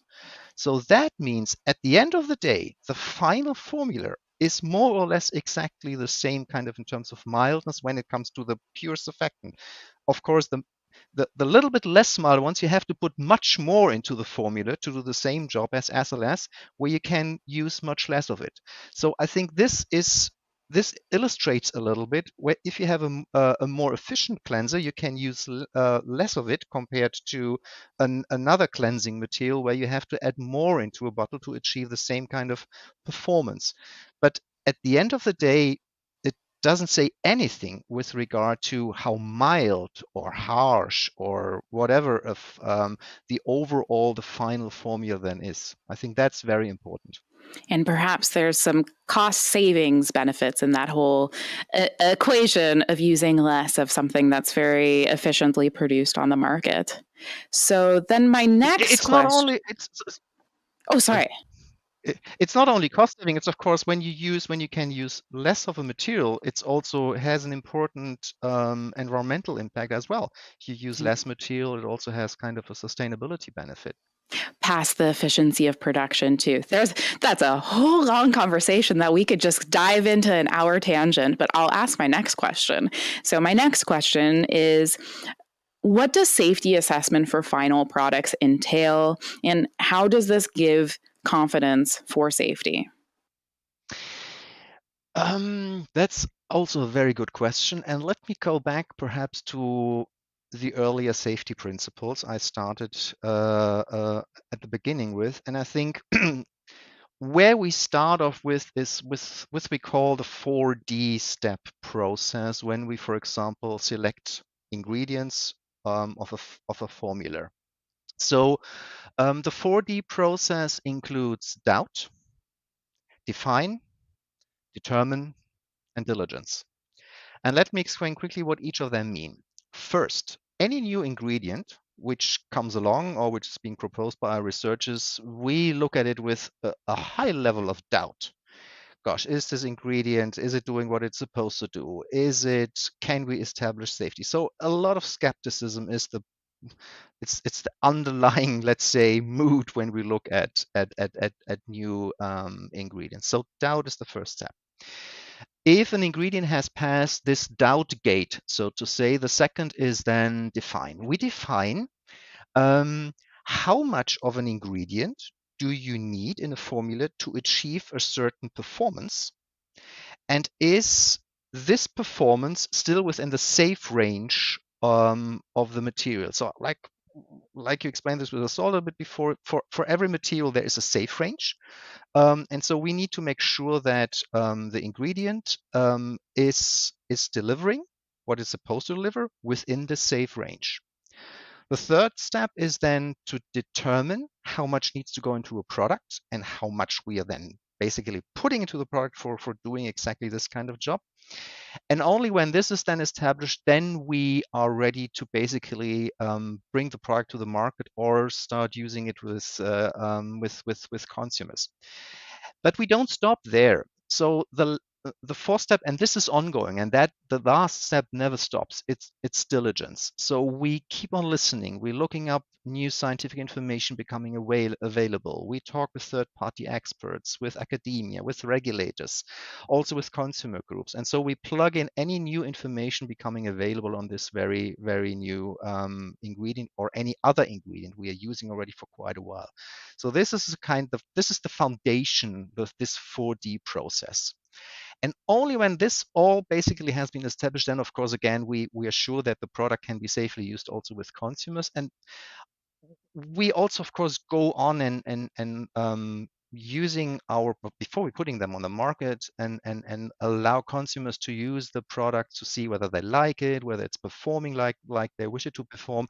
And some of those investigations we also do, for example, under dermatological supervision, so that people can also see, okay, if do they really like it? Is it as soft? Is it as mild as they want it to be? So these are the kind of then the final formula kind of evaluations then are basically the additional step on this 4D principles I have laid out earlier. Hope this explains it a little bit. Okay, now I have one final question for you, which is, There's an assumption that the inclusion or exclusion of individual ingredients will render products unsafe, harsh, or whatever else. And I know we've already went through this, and we've went through this specific example, but to highlight safety assessment and how formulation is queen, how would Pantene assure products with perhaps a harsh ingredient like SLS are both safe and effective? I think it really builds exactly on what we talked already before on SLS. Yes, SLS is a very efficient detergent, a soap ingredient helping to cleanse your hair. And so when we're using and formulating it within our products, then of course we make sure it has the same level of mildness compared to any other material or general kind of mild, that the whole formula is basically doing what it's supposed to do. Cleanse, shampoo the hair and the scalp, and doing this in a most gentle and soft way, so to say.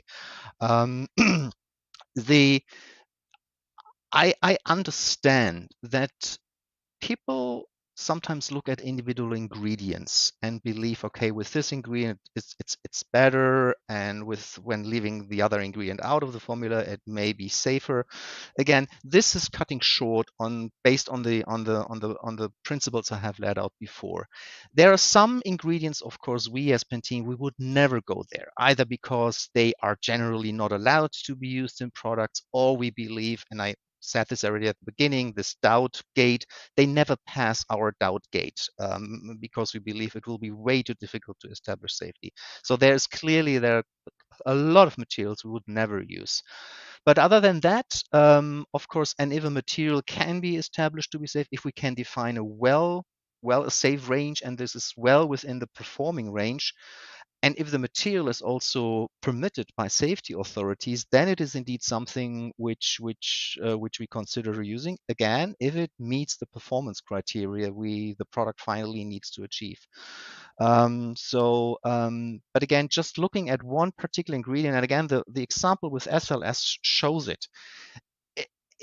It is not giving you the whole picture. It is really not giving you the picture. Yes, SLS compared to others, you simply see it. SLS you can use less to achieve the same level. For other materials, you need to use more of those to achieve the same performance level. And overall, when you look at the final formula, both are equally mild. There is no difference. And this is something that can and is substantiated. And for more on this, I believe this presentation would have been before, but if you haven't tuned into the presentation by Eurofins, if you haven't watched it, watch the replay and you'll get a lot more on how safety substantiation works. Harold, thank you so much for agreeing to this Pocket Talk. And again, thank you to Pantene for supporting our e-conference initiative as a Pocket Talk sponsor. Thank you so much. I think that was great.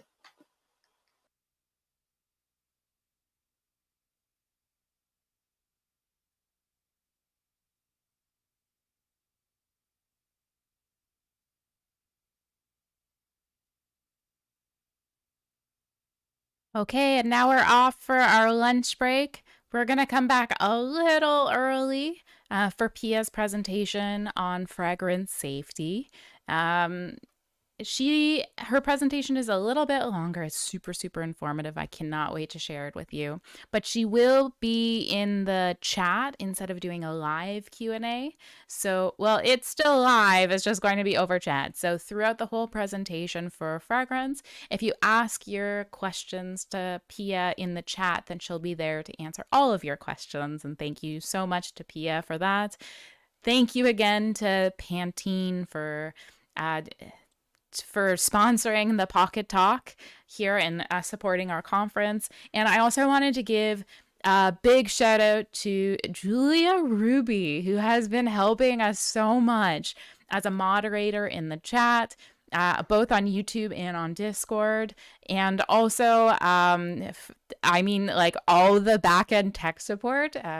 Julia is so good at Discord, and I don't know what I would do without you. So thank you so much. And also thank you so much to Regina, who is also starting to help us out. I so appreciate your support. And also, I'll just give a quick thank you again to all the speakers who donated their time and expertise to make this event possible, and to everyone who is joining us today live for the conference.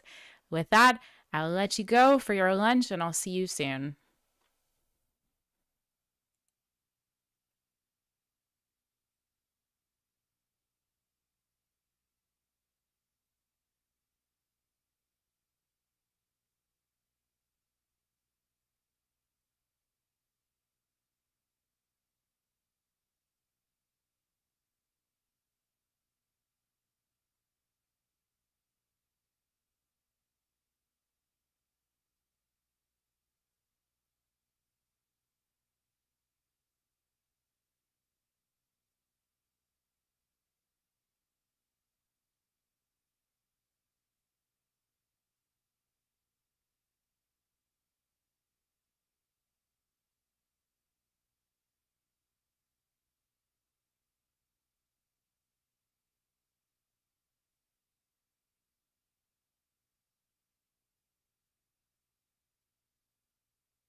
Society International Society.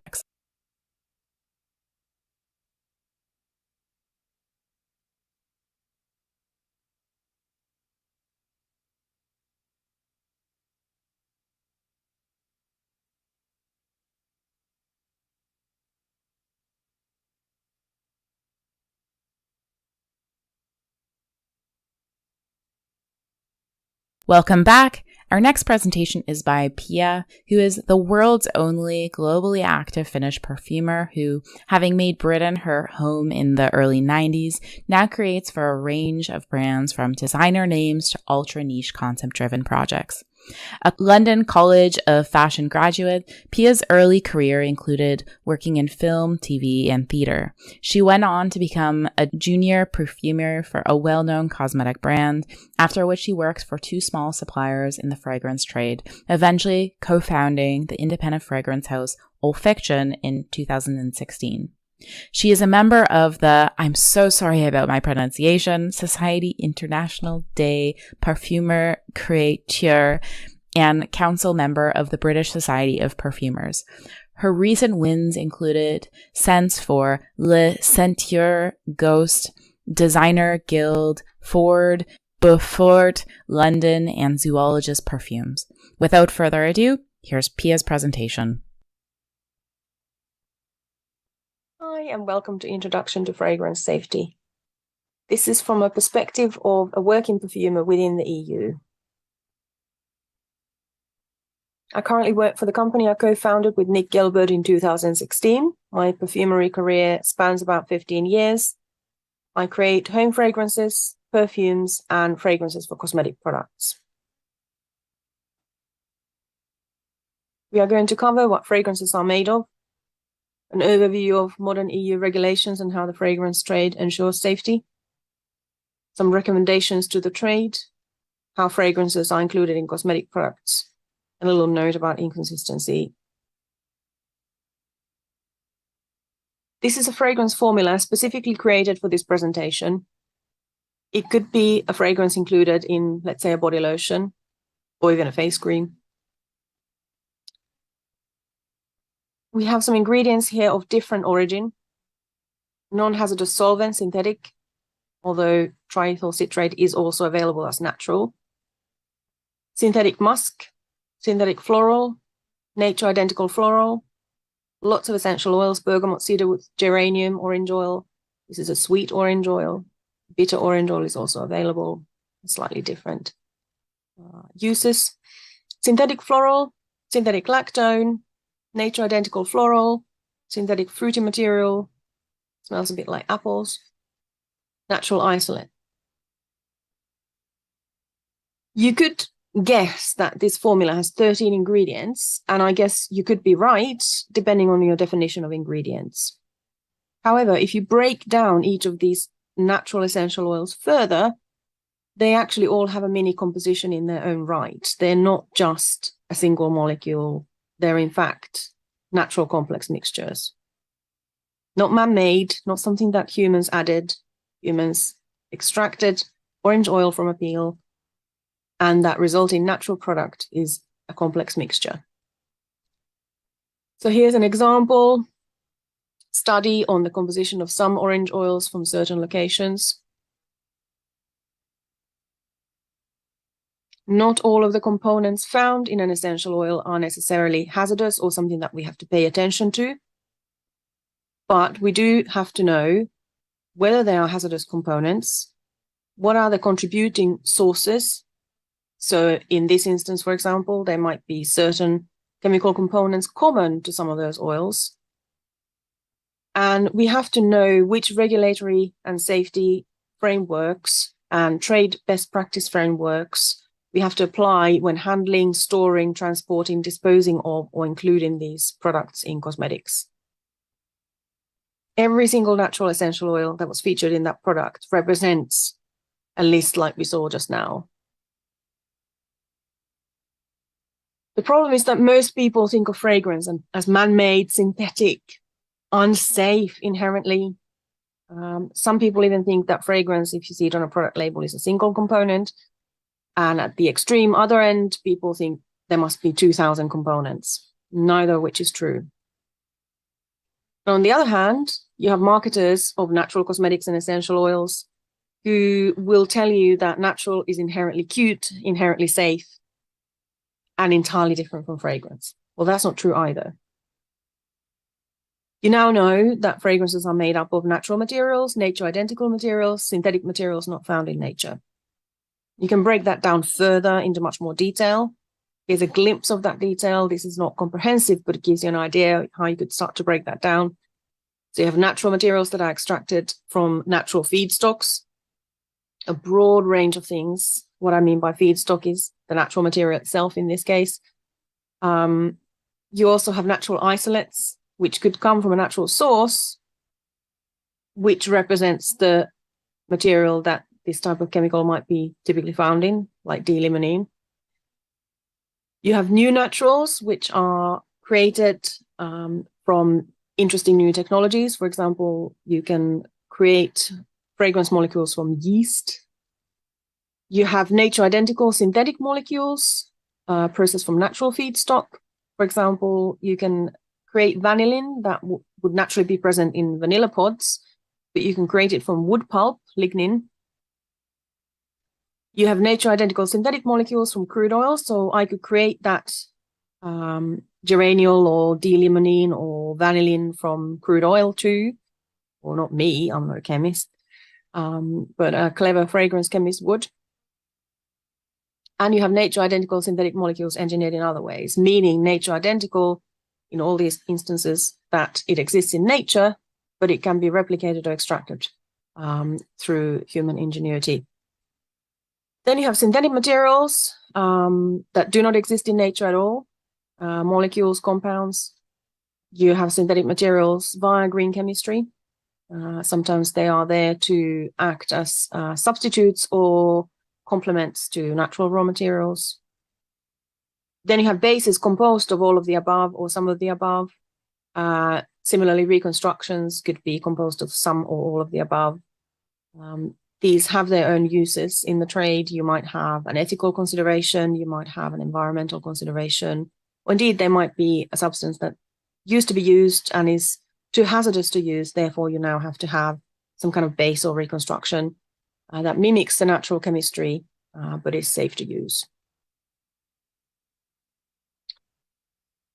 So really to drill down to the absolute foundations of it, when you are a perfumer and you have raw materials to use, perfumers might work with anything from 50 to 1,000 raw materials in their personal palette. You must know what you're working with. So you must have information from your raw material suppliers or from your trade body or both, or wherever you get your materials from, even if you then create some yourself, if you make your own concoctions and distillations or infusions, you must then know what you're working with chemically.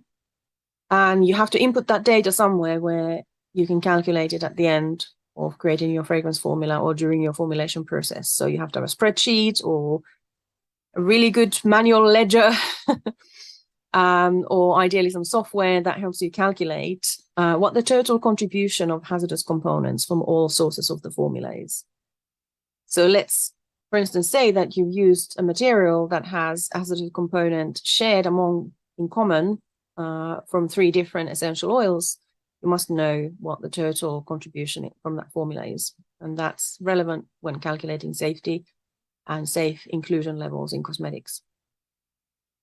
For instance, if you have geraniol, something that is found in certain orange oils, it can be found in rose, it can be found in geranium. I mean, geraniol itself is a bit of a clue where it was perhaps first identified.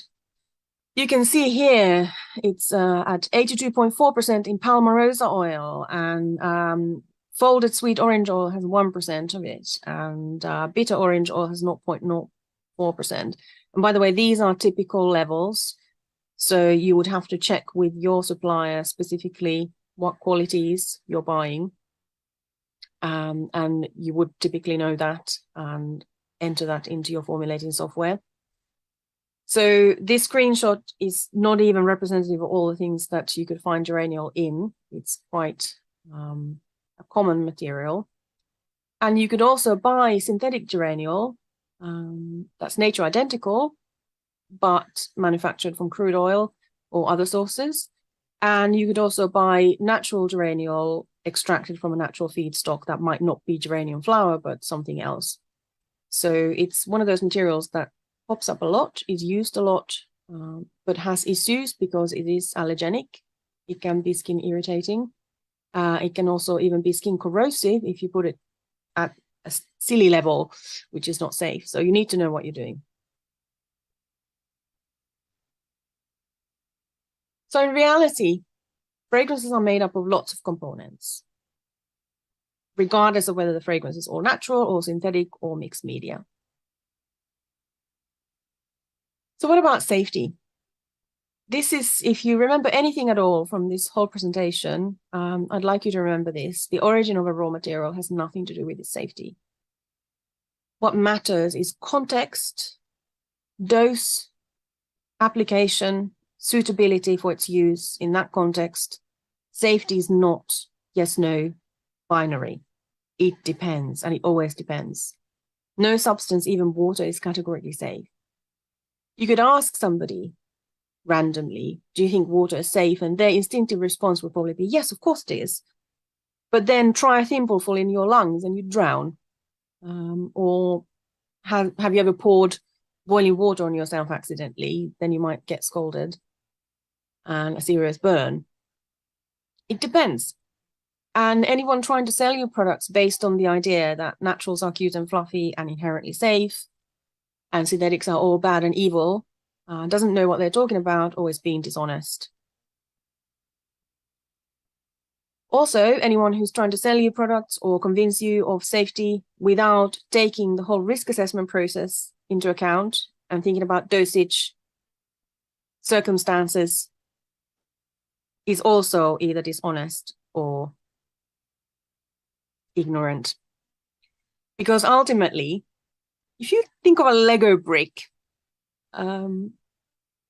it has a hazardous property. It could be painful if stepped on.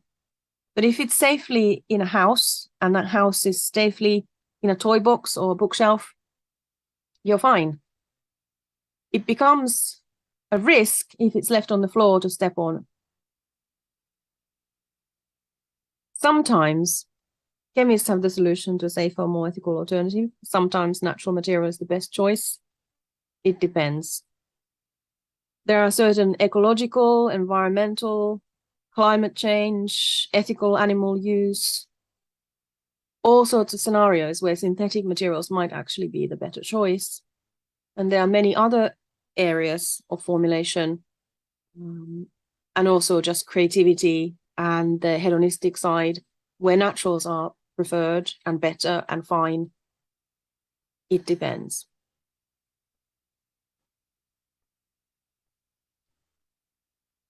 So of course, there were no regulations in the ancient world. Perfume wasn't even that much of a skin contact product then. At the start of what our trade calls modern perfumery, specifically in Europe, and this is in massive quotes because that whole thing is a presentation in its own right. But from about 1800s onwards in Europe, when chemists started to identify, isolate new molecules, it launched the idea of mixed media and using synthetic fragrance raw materials along natural counterparts. And perfumers at the time could really use whatever they felt like. It was more based on what would be popular with their client base, what they felt like using creatively, what inspired them, what to them was exciting. There was no regulatory body overseeing this at all. And perfumery has never been limited to those in the official trade of its time or place. Anywhere, anytime, there's always been perfumers or scent creators or perfume makers globally, as long as there's been people. And so therefore, for most of humanity, there hasn't been a regulatory framework or any kind of safety assessment for fragrance. No one was going to come and look at your private cookbooks and what sort of rose damask perfume you were creating. In fact, it wasn't until the 1970s in Europe, I don't know about other regions, but certainly in Europe, that the framework for cosmetic and fragrance regulatory rules started to form. And that had consequences, because although, of course, it's very easy, especially if you're a creative professional in this field, it's very tempting to refer to the aesthetic pleasure, to the creativity, and to the beauty of some of the natural raw materials, and to the technical usefulness of certain synthetics. And it must have been fun when you didn't have to think about anything other than your work and your creation and perhaps the client's requests. Would have been great to do whatever you wanted, but the lack of joined up process between fragrance suppliers, perfumers, cosmetic product manufacturers, perfume brands, dermatologists, all of that led to a problem that there was suddenly an increasing presentation of skin problems, especially. So when we talk about perfume allergy, skin tends to be the main concern. And something like oak moss, which is pictured here, when it's processed to a fragrance ingredient and then used, and at that time used very, very widely, it can end up causing dermatitis or worse, or quite severe allergic reactions. So what we've ended up with is overlapping regulation, because there wasn't really a joined up process where the fragrance trade, essential oil growers, chemical companies, dermatologists, government bodies, regional bodies joined up and designed something together. What ended up happening is that different bodies separately started looking at chemical safety, consumer product safety, skin safety, and everyone came up with their own framework, including the fragrance trade. And so what we now have is a series of laws, regulations, and guidelines all overlapping, and sometimes they coexist, sometimes they kind of duplicate something, and depending on what type of product you're dealing with, you have to follow one or the other or both. So there's quite a lot to take on board. So for example, if I were to create a home fragrance from these raw materials pictured here, what might happen is that the finished product could contain some of these hazard pictograms, because this is specifically for industrial chemicals or household products. So you might have seen that kind of exclamation mark or dead fish, dead tree symbol in a household cleaning product, for instance. If I used these exact same chemicals and made a perfume, it wouldn't have any of these hazard pictograms on the shelf, because it falls under different regulatory framework. And whatever pictograms in household product case, or whatever allergens or other label declarations you have to make, depend on the levels of hazardous components in the finished product. So it's a few steps away from this point, but you'd already have to become aware of, okay, what am I creating? What product type am I creating for? And what are the consequences of using materials that have these kinds of hazards? Now, incidentally, it's the natural materials here that have most of those hazardous components. So left to right, we have bergamot essential oil, bigarade orange. So that's the kind of different orange to what was in our formula. Juniper berry essential oil, synthetic musk, and then a common synthetic floral ingredient called hyacinth body. And in fact, if you took a drum of orange oil on a truck, it would have to be hazardous transport because it's incredibly flammable. And it's also got that dead fish, dead tree symbol because it's really hazardous to aquatic life too. So here's an overview of, if you're in an EU company and you're trying to release a product, all the different stages of regulatory framework that your product and its ingredients will have come into contact with at some point. So you have the GHS, which forms the overall framework for those hazard pictograms we just saw, its local interpretation, CLP is what that was. Then, very importantly to this presentation, we have the cosmetic regulation and also the industry recommendations from International Fragrance Association, IFRA. And so when you bring a product to market, your ingredients, your components of the product, as well as the finished product, come under all kinds of different regulations. Some of them are law and some of them are trade best practice. In case of IFRA, it is trade best practice that is effectively, nevertheless, compulsory in most cases. And I'll explain why later. So a little overview of the CLP, we just sort of covered that a little bit already. So if you see a safety data sheet that has those scary hazard pictograms, it's particularly designed for transport, industrial storage, industrial disposal, household products, and so on. And so how is safety in cosmetics determined and communicated for fragrance? There are quite a lot of things that happen behind the scenes to consumers already before a fragrance is even created. So the safety of the raw materials themselves is determined, whether natural or synthetic. And obviously, by saying safety is determined, one can't do it without context. But you can certainly say if this material is toxic or incredibly allergenic at even a really, really low level, it is not commercially viable or it's not usable. So you can obviously make some safety judgments even prior to having that context of the final application of it. The trade itself works internally and within its associations to research raw material safety in and out of application. Various bodies, corporations, external bodies, trade associations, safety experts, dermatologists communicate among themselves about new data, and there is a constant influx of process going in and out of fragrance trade and one another on improving safety when new data becomes available. And then IFRA, the fragrance trade, through IFRA, responds to concerns about undesirable constituents of natural complex substances, like orange essential oil. Bergamot oil is a great example.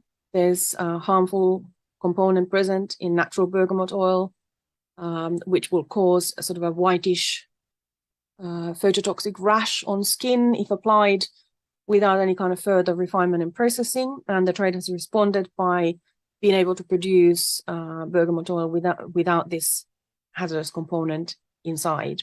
And so it's no longer phototoxic. So that's an example of how the trade might respond.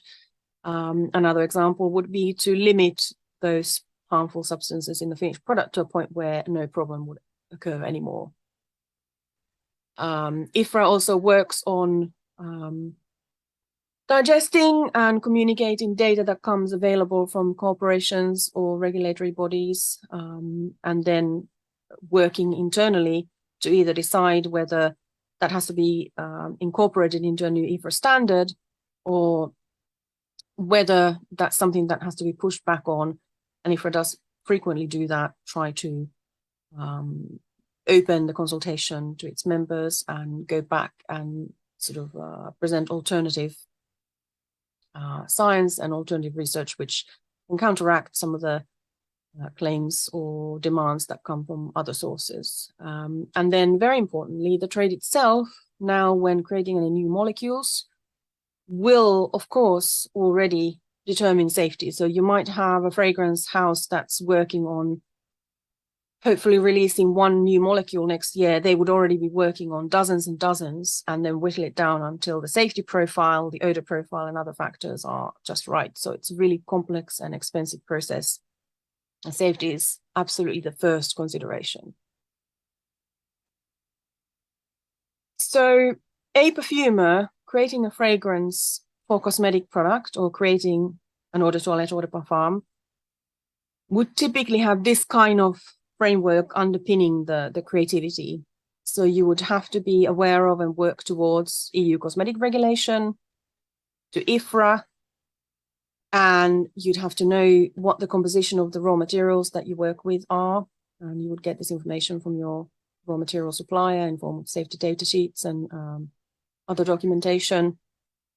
And then, of course, if the brand itself or your client wants to have any particular label claims, they might want to say it's got no EU allergens, for example. That can be a label claim, or it might be that they want to certify through a particular certifying body to be vegan or to go under EcoCert or something like that. So the brand might have further constraints or requests. And so you have to work to various creative constraints as you create before anything even starts. And that might lead you to have a particular long list of raw materials to begin with, from which you then select. So very briefly, I recommend you have a quick look on the IFRA website and the website for RIFM. They're actually quite interesting, and they have a lot of information available for free. And you do not have to be a member of IFRA to download IFRA standards, or in fact, any of the sort of information that pertains to fragrance safety. It's all there. And very important here to point out that RIFM is an independent body formed of experts that come from all kinds of backgrounds globally: biology, chemistry, engineering, toxicology. And they independently conduct studies and experiments to determine safe levels or make recommendations. And so they might find that certain constituents of certain materials or certain synthetic molecules are causing an issue. They might be able to find a way to make a recommendation about that through their studies, and then IFRA will determine with their own scientific body, an expert panel, what will actually go on into IFRA recommendations and standards, and that's then communicated to IFRA members. IFRA is not a regulator. It is a trade body, and it adapts to requests, new science, new data becoming available, new pressures, and sometimes doesn't just adapt, but sometimes negotiates, acts as a diplomat. So one could describe IFRA as a kind of diplomatic and scientific trade body that enables communication between experts in the fragrance trade and those with no expertise in it, but in other areas, for example, dermatology. It's a snapshot of IFRA categories. We're going to have a look at them in detail in a second. So the idea is that even though IFRA recommendations are compulsory to IFRA members, anyone can, in fact, follow IFRA without paying the membership fee. Here's more detail on the categories. So as you can see, they're being organized by application scenario. And so separate categories for things that are rinse off, separate categories for things that are leave on. And also the total surface area where you apply the product is taken into consideration. So for example, category 4, products related to fine fragrance, a perfume, to Americans, cologne. If you're spraying it just on the neck, perhaps a little bit on the chest, perhaps a little bit on the wrist, you're not going to apply fragrance at the same surface area as you would a body lotion, which goes everywhere. So those sort of things are taken into account here. They've also done a lot of science that's not visible here at the point of communication, but you can certainly have a look at, on things like what should be a baby product given the mass of the end user versus an adult. And even things now that weren't before but are now separated are things like home fragrance type categories. And that's important because if you have a candle, the fragrance is more or less captive in that wax. Whereas if you have a diffuser, it's really just free liquid being evaporated. So you need to have a slightly different consideration for safety.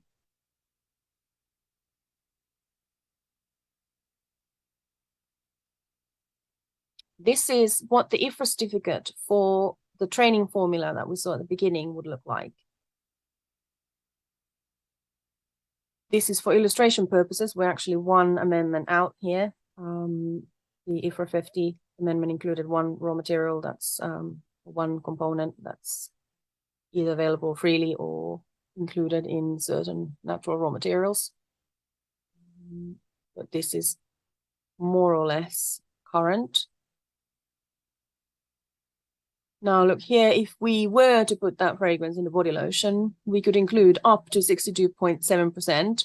No one in their right mind would do that because you would have an awful slurry of a product. So of course, these are upper limits, not recommended limits. And so what you would perhaps do in realistic scenarios, go, cool, that looks pretty skin safe to me. That's good news for body lotion fragrance. Let's put it in at 1%, and that might be a pleasant experience. And by the way, when you're developing a fragrance, this would quite likely be step one of a much longer process, because at this point you would now try to application test and stability test the fragrance in a product at, let's say, 1%, now that you know that you can include it at up to 62.7. And then you might find, oh, it doesn't actually correctly perform in this particular body lotion base. There seems to be a lot of water in this emulsion, and some of these terpenes in this orange oil aren't particularly soluble. Ooh, I'll have to go back and do it again. So actually this whole scenario from beginning to here is often repeated multiple times before a fragrance is even sent out to a client. And then if the client comes back and says, oh, I forgot to tell you, I hate the smell of orange oil, then you have to go back and do it all over again, possibly multiple times before you send out the next set of samples.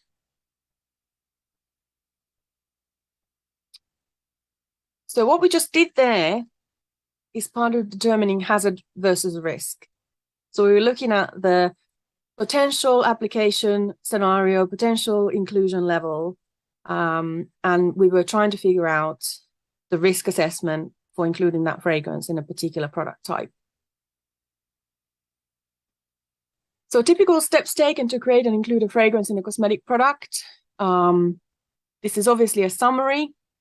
A lot goes on, but it could be summarized like this. The perfumer will select appropriate materials, and that itself depends on a lot of things. So you might end up with a long list of materials that you can use for that particular project based on fragrance brief, product type, application scenario, final inclusion level in product that you're expecting, and then of course your own creative intuition. So someone might have requested something citrusy for an application that you know citrus won't be particularly skin safe or won't perform. And so then you might think, are there any materials that smell citrusy but aren't actually of citrus, and so on. So you can sort of adapt creatively.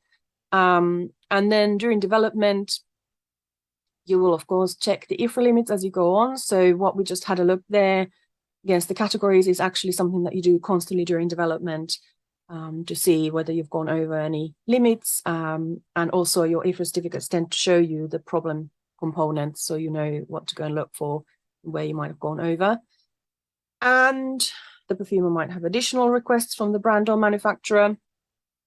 The perfumer or the company they work for will then supply, once the fragrance has been signed off, an allergen list, safety data sheet, IFRA certificate, and other paperwork as well. And then during the development, and then also after the fragrance has been signed off and its test batches are being made, there's a lot of application and stability testing. So you're looking at compatibility, performance, and all those issues. Then you have to have a formal safety test by a qualified person. At that point, IFRA certificate is often asked for. So remember I said before, while IFRA is not law, it's sometimes effectively as good as. This is one of those moments where once you're bringing a cosmetic product or perfume to market and it has to go through that legal safety test, often a safety tester will at that point say, I'd like to see your IFRA certificate, please. And so regardless of whether you're an IFRA member company or perfumer, at that point, you still should have been following IFRA anyway. Which allergens get listed on packaging will be determined by the inclusion level, percentage of fragrance in a finished product. So obviously, There's a cutoff point of allergens to be included on a label. There's a certain point at which they no longer become relevant, and that depends on the total contribution from all sources in your fragrance. And then, of course, you have to register the product on the EU cosmetic database and so on. All of this is what the product's marketer or brand or manufacturer will be doing. So it's not what the perfumer will be doing, unless the perfumer is all those things too, but it's still part of the process. And again, at this point, some people in the product information file might choose to have all the possible available paperwork.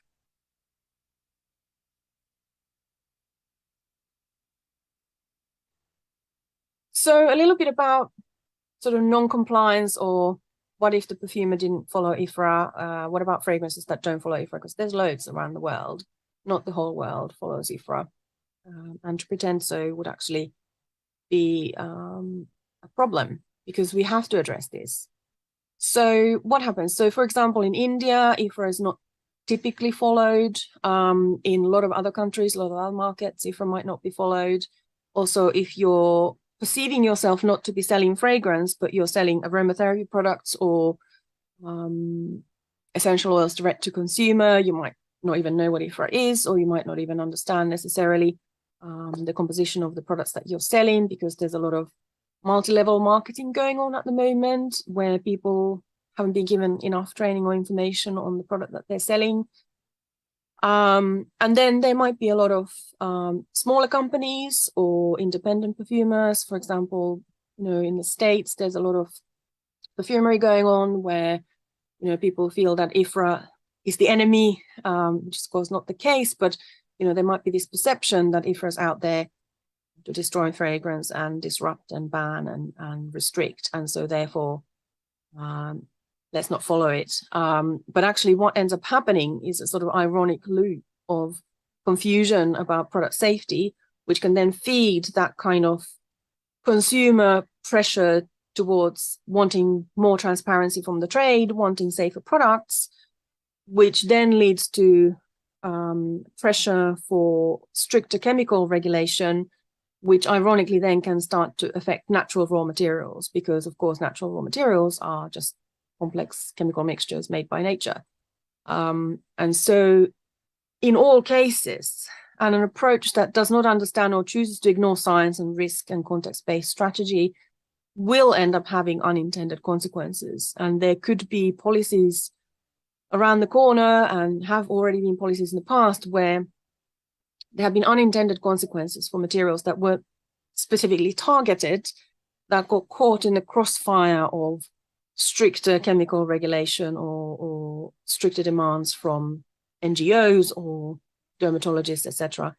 And this is all really difficult, because we've seen this with other parts of the cosmetic trade too, like preservatives, etc. Sometimes it's easier for marketers and brands to mislead for short-term profit, because if they're jumping on a bandwagon, they think, hey, this statement or this claim is popular with consumers, let's go with that. But it can really, really backfire in the long term for everybody involved. And very crucially, doesn't lead to safer products. And ultimately, we all want safer products. We want to not negatively affect the end users of the products that we create. So it would make sense to follow the best practice and the safety and the science, and try to work along those recommendations so that you're actually creating products that are as safe as we can make them with our current understanding.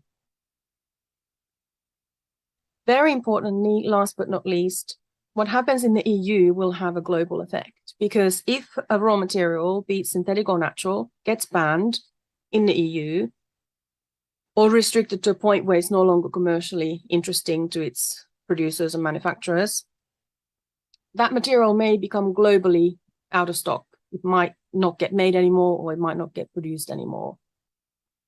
So that's quite important to realize. Also, a lot of the clients of fragrance houses and perfumers are global brands or global manufacturers who have a product that they wish to sell in multiple markets. And while formulations may vary from market to market, obviously it's an ideal scenario for the manufacturer or the brand if they don't have to. And fragrance is one of those situations where why would they have a non-compliant fragrance in other territories if they also have a major market share in the EU? Some example inclusion levels of fragrance in different types of cosmetic products. So here's an example. It really depends though. It depends on the regulatory and safety considerations. It depends how the brand wants to communicate through its products. And what I mean by that is that some brands want to overtly be highly fragranced on purpose and their consumers seek that out. Or some product types, for example, hand cream versus face cream. Hand cream might deliberately want to be really fragranced, whereas a face cream might only have like 0.1, 0.2% of fragrance and sort of just there as a background and a masking fragrance. And so it really depends. And also high impact materials can be used at lower inclusion levels. So if you have a fragrance that is made up of materials that have really high impact, you don't have to include as much of the fragrance in the finished product, which can actually be a more economical way of fragrancing the product.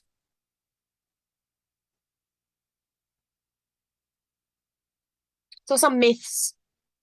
We've covered some of these already. The fragrance is unnecessary irritates me because really it's so useful in so many situations. Of course, I would say that as a perfumer, but listen to some of the product manufacturers or listen to some of the customers, because for a lot of people, fragrance is the thing that keeps them loyal to a product. Fragrance is the thing that makes them want to wash their hair or want to use a particular body lotion or want to use a particular product to clear out their acne skin or whatever. That there might be reasons why people are using products more regularly. And one of those reasons could well be the fragrance.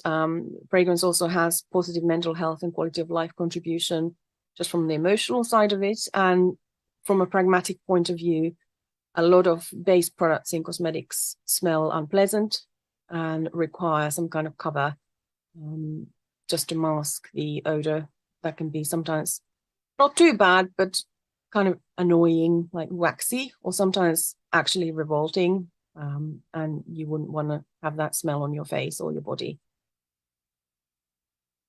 As you now know, fragrance is unsafe is a silly myth because nothing can be categorically safe or unsafe. It really depends on toxicology, risk assessment, scenario, and professionally formulated fragrance are safe to use as intended. Fragrance allergy, 3% is not nothing. The figure varies a little bit from sort of 1 to 11%. 3% is the most commonly cited figure in the trade, within the trade itself. And it would be much larger percent if we hadn't started to look at oak moss, if we hadn't started to create trade best practice recommendations, and if there hadn't been so much science going into it. And so this is still a significant enough number that things like labeling allergens on the product are good initiatives. Things like looking at inclusion levels in product based on category are good initiatives. And things like determining IFRA standards that try to look at problematic ingredients and limiting their level in a finished product to a point at which no adverse reaction should occur, that's a good initiative. Dermatologists all want to ban fragrance. No, they don't. A lot of dermatologists use fragrance products themselves and they understand the risks associated, and they understand that if somebody already presents to them with lots of skin conditions, it might be safer to recommend that they don't use fragrance products in the first place because their skin barrier has been compromised. On the other hand, if somebody's really enjoying using a particular face wash and face cream that has some fragrance in it, they might have problematic skin, but they don't seem to be reacting to it and they're fine with it, then please carry on using it because it's working for them in other ways. So there's nuance here, and nuance is required. There are lots of fragrance-free products available, and it would be good if such a thing would continue to rise in popularity with manufacturers, because I believe in providing people with options And, there might be instances where you might not want a noticeable fragrance in your facial skincare, but you might really enjoy a fragranced hand cream or fragrance deodorant. And so it depends again. And then fragrance corporations want to replace natural raw materials with synthetics. Well, that's nonsense. Fragrance corporations are very interested in the money they're making from natural raw materials. And believe me, that's a lot.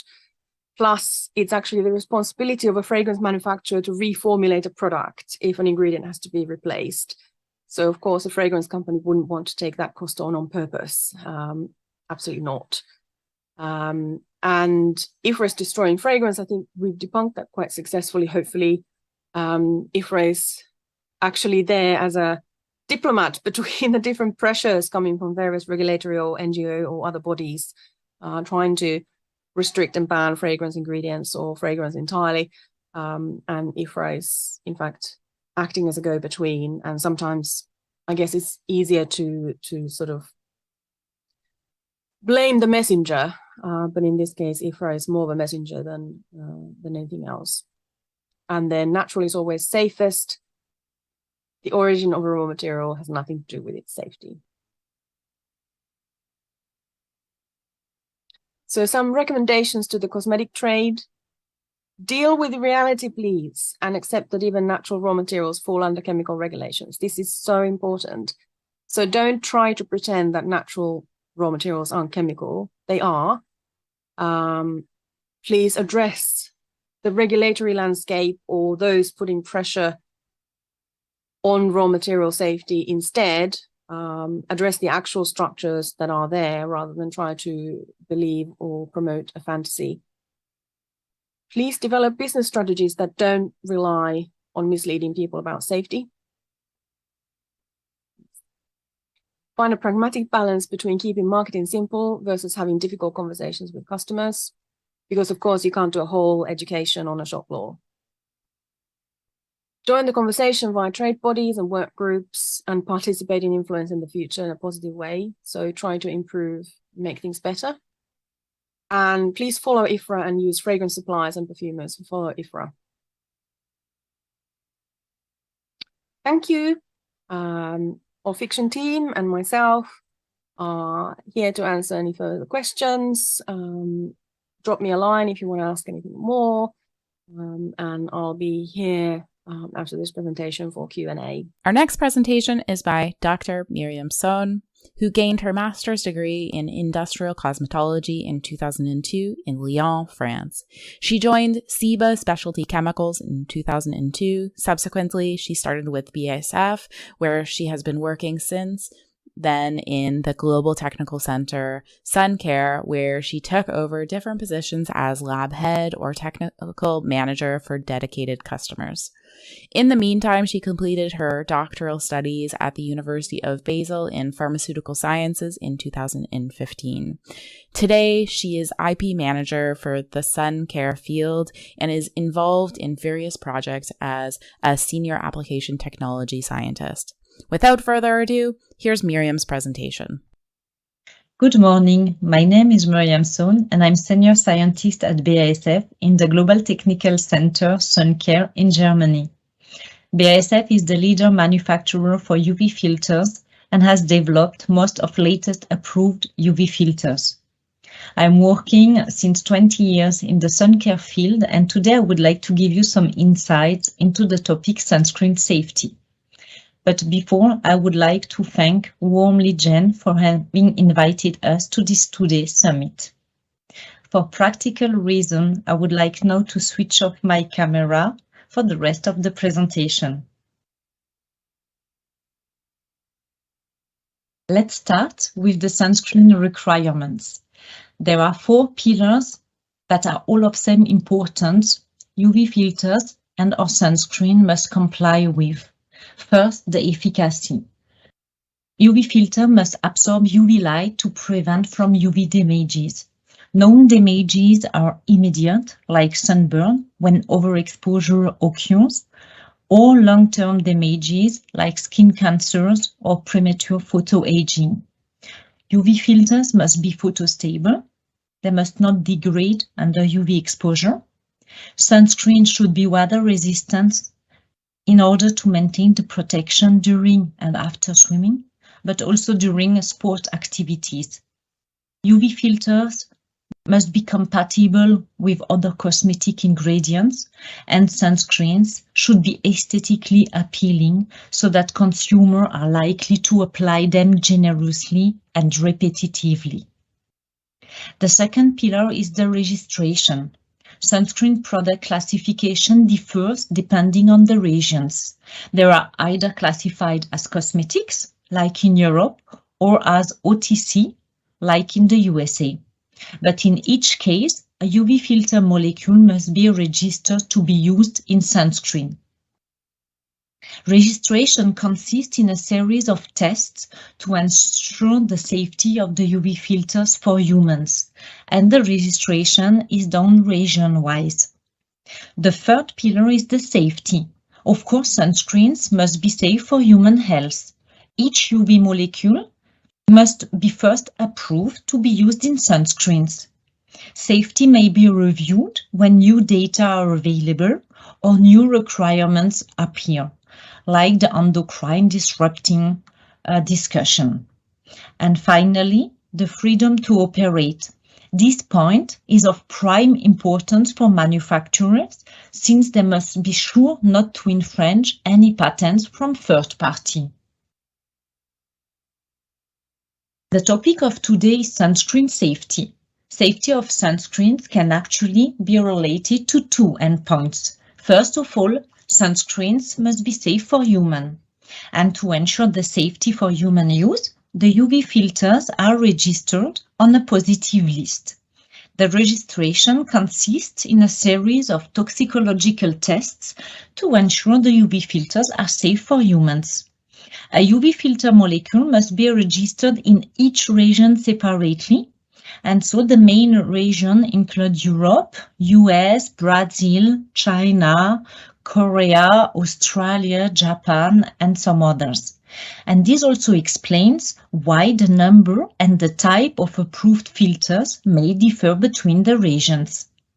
In Europe, the European Commission, together with the Scientific Committee Consumer Safety, or SCCS, is responsible for evaluating the safety of the material before approval and review the data after approval. In the USA, since sunscreens are considered as OTC products, it is the FDA which is in charge of evaluating the safety of new UV filter molecules, but also to review the data of approved ones. Besides human safety, also environment safety became a major aspect. There are growing expectations or requirements of different stakeholders to evaluate and to minimize the impact of sunscreens on the environment. Very often, the environment damage is solely connected to coral reef damages.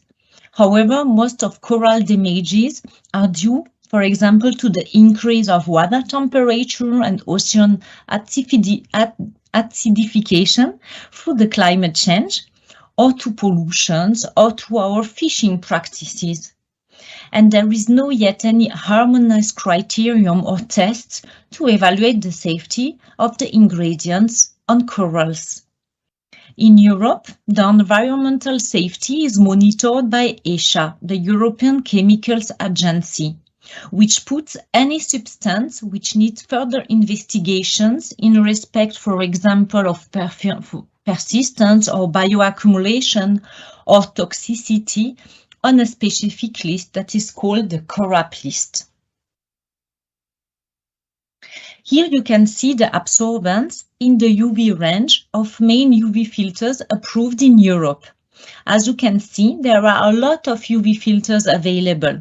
Currently, 29 are approved, and the last was even approved not later than in 2020. UV filters and sunscreens are regulated by the European Commission. Now you can see on the right the most important UV filters used in the USA.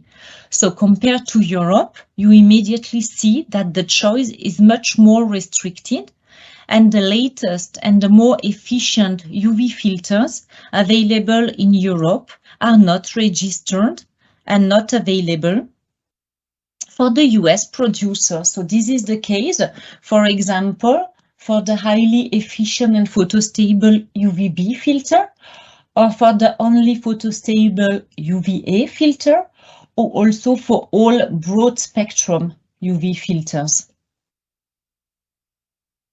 So now, starting from those figures, if we remove all filters that are for different reasons under discussion, and which are shown here in black, it remains only the filters found in green. And here we can see that there is even a huge difference between the situation in Europe and in the US. In Europe, there are yet a significant number of filters available to achieve the high SPF and UVA protection. In the USA, if we consider the final tentative monograph of 2019, only 2 filters, the inorganic particulate titanium dioxide and zinc oxide, remain as grays, generally recognized as safe and effective. So what is this final tentative monograph of 2019 exactly stipulating? Of the 16 UV filters approved in the US, 2 are considered as grays, 2 as not grays, and the 12 others need further investigations to be considered as grays. Only titanium dioxide and zinc oxide are grays. So this is tough because it's difficult to achieve the high requirements of SPF and UVA protection with these only 2 filters that are not the most effective ones and that are both of same nature, inorganics and particulate. Moreover, a nice sensory of sunscreen with particulate filters is difficult to be achieved. However, protection and aesthetics for sunscreen with inorganics are highly dependent on the formulation know-how and of using the right inorganic UV filters dispersion. Some dispersion might offer better sensory. And for the 12 other filters, which are organic ones, additional human test data inclusive maximal use trials, called as must studies, are required. So a must study is a dermal penetration study, which is performed for topically applied drugs. Since sunscreen belongs in the USA to OTC, the FDA also required such type of studies for the filters, not only for the new filters, but even for the grandfather's filters, as it was asked in the final tentative monograph. So what are the characteristics of this test? So the must study looks for blood plasma concentration after repeated dose. It includes all different skin types of human body. It includes different formulation composition, and the test is conducted under maximum use condition, which means maximum concentration, maximum application frequency, and maximum surface area. The FDA fixed the threshold of 0.5 nanogram filter per milliliter blood plasma. A such study finally was performed in a small-scale pilot study by the FDA itself, after the industry had not committed to do so following the final tentative monograph of 2019. So the results of the 2 pilot studies were published in scientific journals. Several market products containing a mixture of FDA-approved UV filters were tested. The results were that after 1 application, the threshold of 0.5 nanogram filter per milliliter blood plasma was exceeded and remained even 21 days after study start. This result was independent of the formulation vehicle, and the highest amount was found for oxybenzone and homosalite. The FDA, based on this study, might request more systematic systemic toxicity data like carcinogenicity or reproduction, because the safety assessment based on these results is not possible. But the message of the FDA also was that the detection of the UV filters in blood does not mean that the filters are toxic. So this is a very important message. But we can ask ourselves which factors then actually affect skin penetration of topically applied products, and if it's possible to somehow reduce this dermal penetration. So the main contributors to dermal penetration are the lipophilicity of the test substance, its molecular weight, the ionic charge of the test material, and the concentration. Then also the vehicle, the skin area and the time of exposure, of course the status of the stratum corneum, or yet the temperature and blood flow. So the main rules to minimal dermal penetration of a molecule are: first, the test substance should have a high molecular weight. So the rule is bigger than 500 Dalton. Then the log octanol water partition coefficient should be either lower than 1 or bigger than 4. The test substance should have low functional groups in order not to interact with skin. And the melting point of the substance should be higher than 50 degrees. And so combining all these properties would result in a low or to no penetration. So now we can compare these properties for different UV filters. Here in the table, you have in orange the filters approved in the US and part of the FDA pilot studies. In green, the newest generation filters that are, for example, approved in Europe, in Brazil, and other regions. What you can see is that the main difference between the old generation filters in orange and the new generation filters in green is the molecular weight, which is much lower for the old generation filters and which is a main contributor to dermal penetration. So the resulting dermal penetration is clearly higher for the old generation filters compared to the newest one. And so sunscreen with filters highlighted here in green will therefore result in much less skin penetration.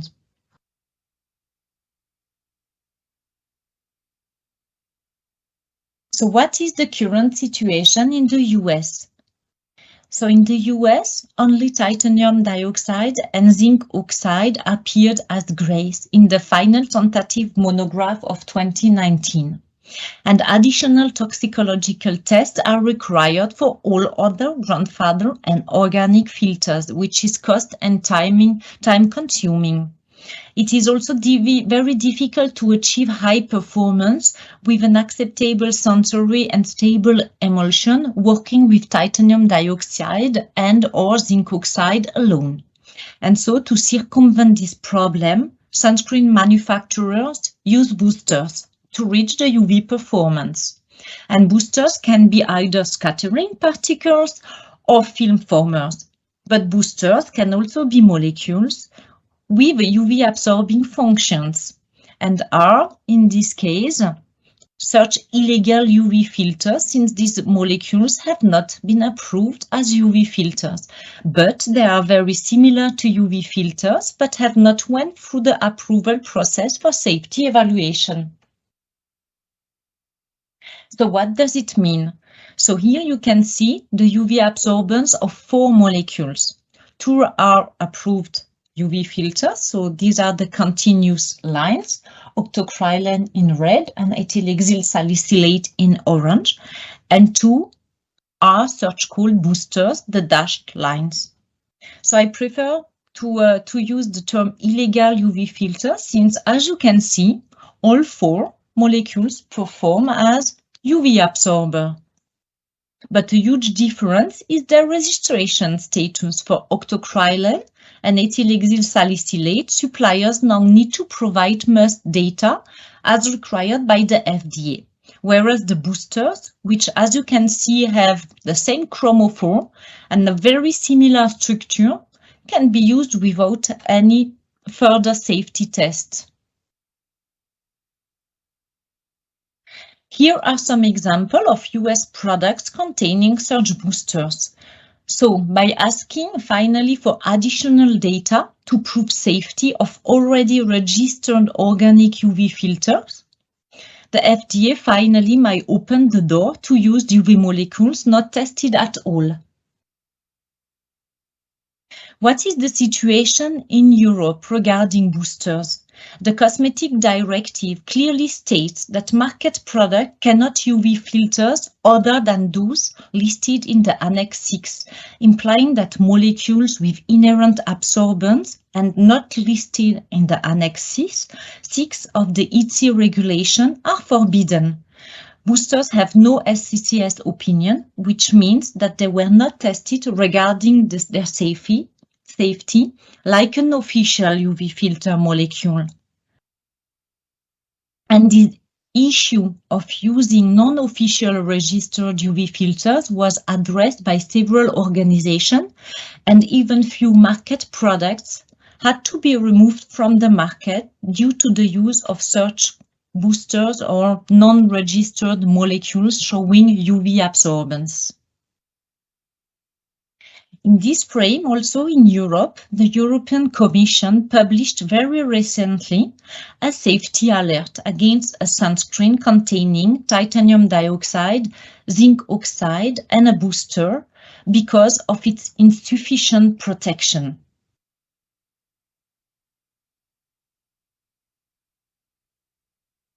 Safety of sunscreen, the situation in Europe. So the Scientific Committee for Consumer Safety, or SCCS, is in charge of evaluating the safety of the new UV filters, but also of reviewing the safety of already approved UV filters. The maximum concentration in this frame of some registered UV filters has even been recently adjusted. And there is a current list of ingredients to be reviewed in respect of their potential ED, endocrine disrupting activity. On the other side, the European Chemical Agency mainly deals with the safety of chemicals for the environment through the rich registration of all chemicals and also through the so-called CORAP list, which lists substances that may pose a risk to the environment and which need further investigations. As already mentioned, regarding corals, there is no official or harmonized test existing yet. In Europe and over the globe, there are two main filters, octocrylene and octinoxate, that are heavily discussed, and this for different motivations, like their endocrine activity, suspicion, or their persistence and bioaccumulation in the environment. Also, some studies published their potential impact on coral reef viability. And for all those concerns, there is a clear trend of removing octocrylene and octinoxate in Europe in sunscreens. And this is shown in the figure on the right. Since 2015, the number of products without octocrylene and octinoxate increased exponentially. And in 2022, more than 60% of launched sunscreens are without them, compared to around 15% in 2015. And on the other side, 50% of the launched sunscreen free from these filters are bearing environmental related claim. This percentage even increased up to 80% in 2022. So these shows the clear expectations and demand for environment-friendly sunscreens. So I would like to detail a bit this aspect. So discussion on potential damage UV filters may have on the ecosystem gained really a high level of awarenesses in public debates, since they are likely to be directly released into the environment. And from the potential harmful effect, a major concern is related to the global coral bleaching. But this bleaching finally is mainly due to the climate change or pollution or physical stress like hurricanes or fishing practices. And independently, some authors investigated the impact of UV filters on reef corals, and these initiated discussions on the impact of sunscreen on corals. But it is worth mentioning that those studies provide some shortcomings in the study design and really may not be suitable to evaluate the real effect sunscreen may have on corals' viability. And as already said, there is no official and approved test protocols yet available to carefully investigate the effect of UV filters on sunscreen on coral population. But the consequence are that some governments, based on those studies, already took drastic regulatory actions by banning the sale and use of sunscreen products containing certain UV filters. And such decisions, of course, are problematic, since the use of sunscreen was demonstrated to be highly valuable for human health, for example, in the prevention of skin cancers. So countries where some filters are prohibited include, for example, Hawaii, Palau, the US Virgin Islands, and the Key West, Florida.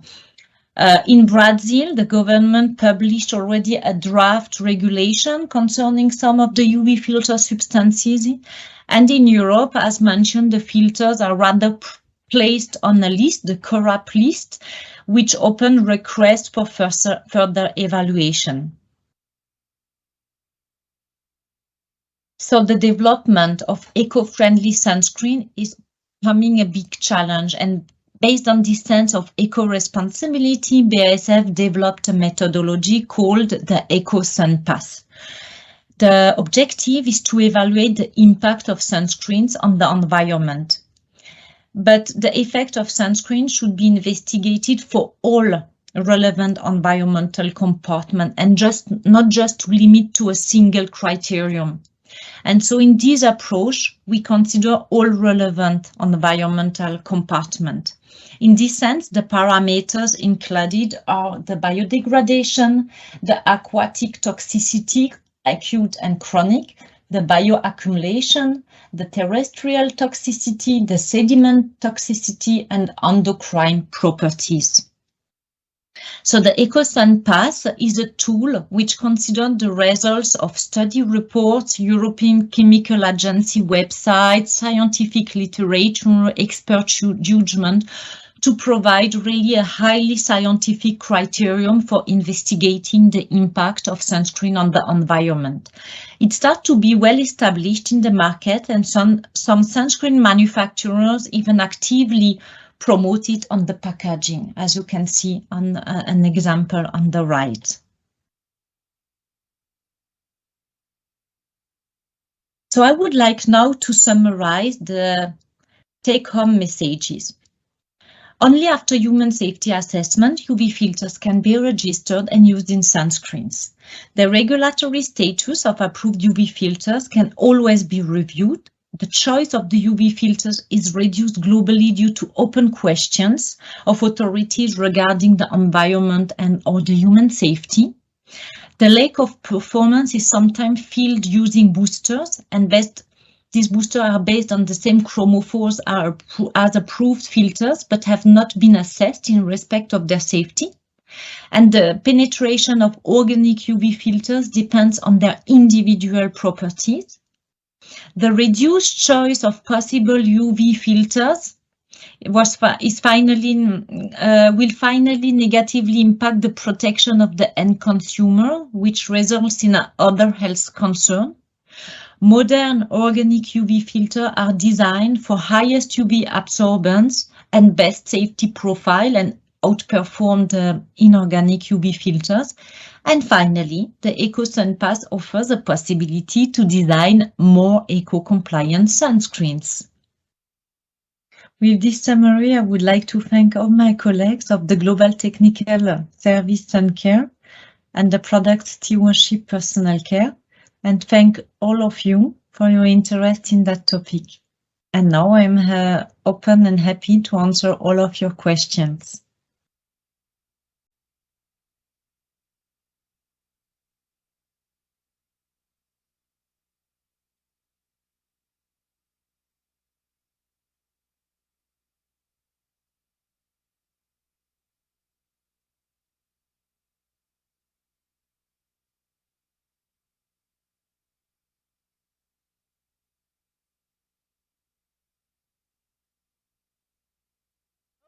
And my mic was muted for YouTube. Again, I'm sorry for everyone on YouTube. Thank you so much for the extremely informative presentation.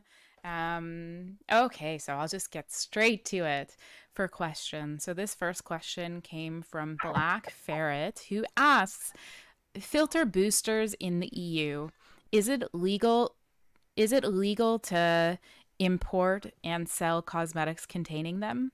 Are their formulations their formulas reevaluated before being sold in the EU?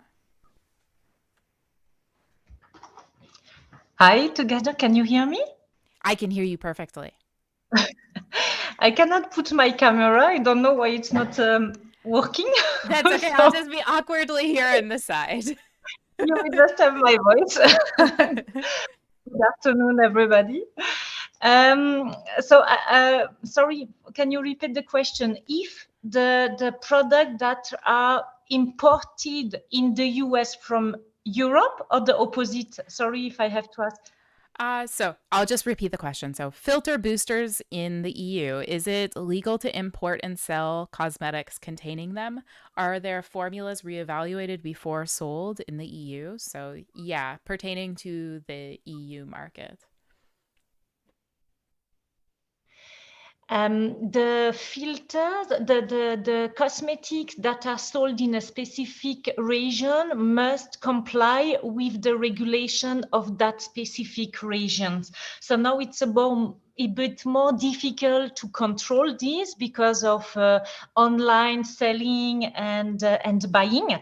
But actually, if a sunscreen manufacturer is exporting to a specific region, he has to comply with the regulation of this region, meaning in terms of filter composition and concentration.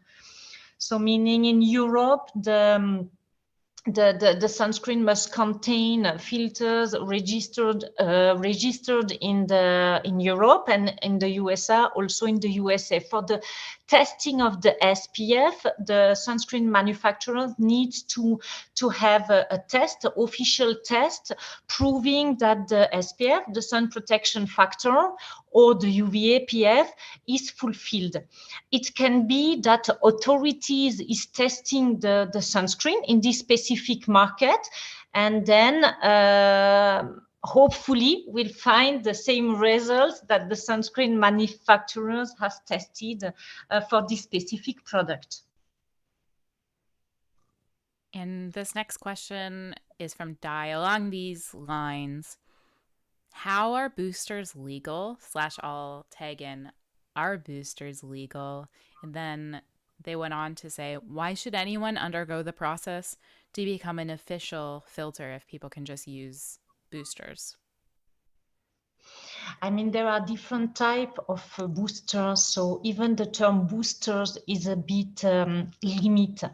When a molecule has not absorbance by itself, it's a booster in the meaning that is just increasing the efficacy of the filters themselves. And this can happen with specific ingredients that scatter light, so they will just allow the official filters included in the sunscreen to work better.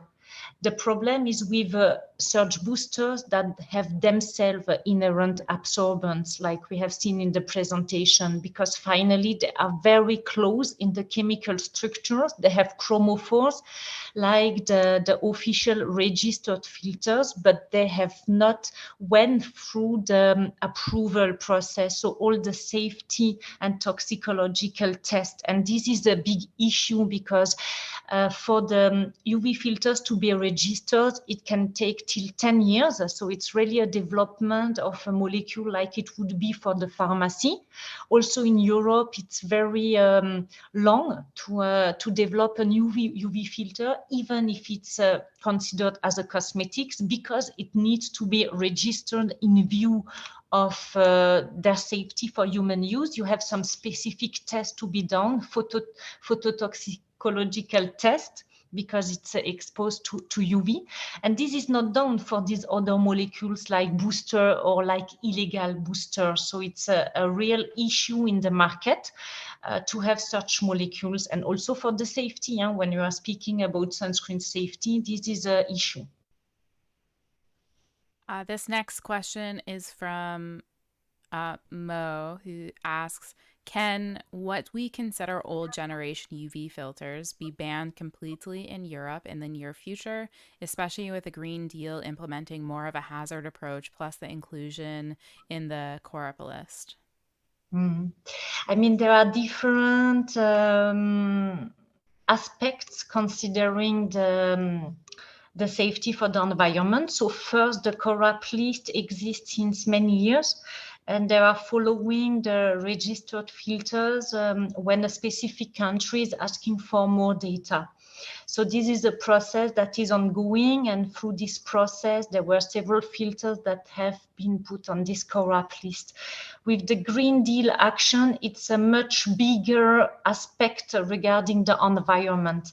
And the company, we as BASF, are already working on this aspect to defend the UV filters also, because they are essential use for human safety. So somehow we need to find a compromise between the human safety and the environment safety. So we are working hard. We have a specific group dedicated to this topic to really keep on the boat of this aspect with defending UV filters because they are needed for now, for the future, to maintain the human health. So it's something that we are following very closely. This next question is again from Black Ferret, who asks, considering older filters and skin and blood absorption, should we avoid using them, especially on children? I've seen a lot of confusion on general use of these. What do you think? I would say absolutely not.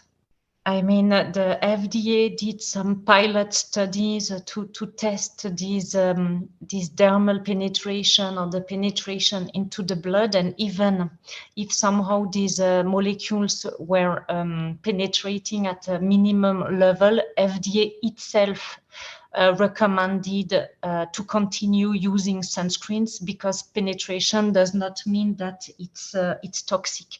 I mean, in these studies that were often mentioned regarding skin penetration, it's speaking only about the filter concentration that penetrates, but the available toxicological info are not considered. So it's not an info about the safety that we get with this. So the FDA itself recommend not to stop using sunscreens, because this somehow limited penetration is not related to the toxicity. And the UV damage, we all know about them. There are some immediate and there are some long terms. So this is a clear statement. And then this question is from Sakshi, who asks, are there any tests in place to analyze eye irritation / sensitivity for sunscreens? Most sunscreen filters cause irritation to eyes. Maybe to their eyes. Yes, this irritation is somehow also evaluated in the dossier for the UV filters alone, but there are a lot. It's also dependent on the formulation, so you cannot put in relation the effect of a single molecule on the irritation of a sunscreen product you might have bought and that was irritating your eyes. So it's really dependent on the full sunscreen. So there are tests available by external test institute which are proposing such tests for sunscreen manufacturers. So some are using this test and are also claiming then, or you have these tier-free claims. So which sunscreens can also be conducted on these tier-free claims. So it's highly dependent on the full formulation and not exclusively on a filter. One filter molecule. I see. And this test. Oops, sorry. Just to say, this test is also a part of the test done. I see. There's two of you typing. You've got 3 minutes to go before we have to close out this Q&A.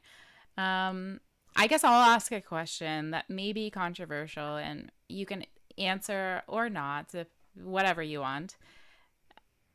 It's regarding the impact of the ban for animal testing and how that may impact the approval of future filters. Everyone wants newer, safer filters, but what will the viability be like that in light of the lack of means for evidential support that authorities may be looking for? How has this impacted the approval of new sun filters? It's a critical question. I mean, I understand the wish to reduce or to ban animal tests for cosmetics. The cosmetic regulation in Europe is somehow in contradiction with the European Chemical Agency requirements under the REACH. So here in Europe, there is already how to say, both regulations are somehow contradictory. So it does not mean that a new molecule might not be registered. As you have maybe heard, in 2020, there was a new filter that was registered and appeared on the annex. So it's not impossible to develop new UV filters, but it's much more difficult than in the past.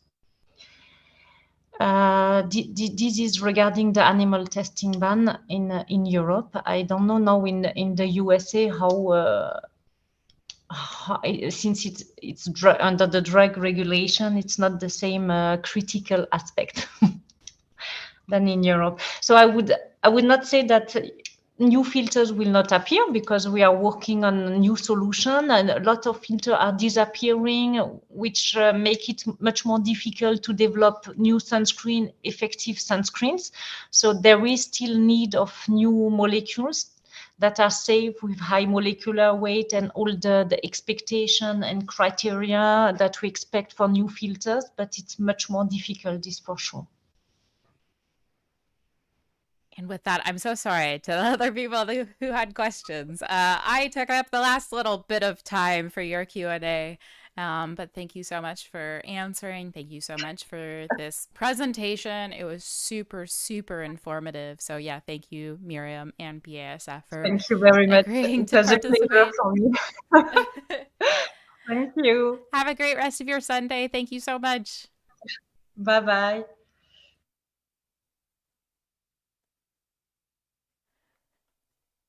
And there is just one more presentation to go before our closing panel. Our next presentation is by Samir Sleeman, who started as sales manager international at Dr. Straetmans in October 2017. He graduated from the ENSCI, France, with a Master's of Science in Chemistry. In January 2019, Samir joined Evonik following the acquisition of Dr. Straetmans by Evonik Industries in 2017. In his new role as Business Development Manager, Product Protection, he is focusing on the range of product protection within the Evonik business line Care Solutions. Without further ado, here's Samir's presentation.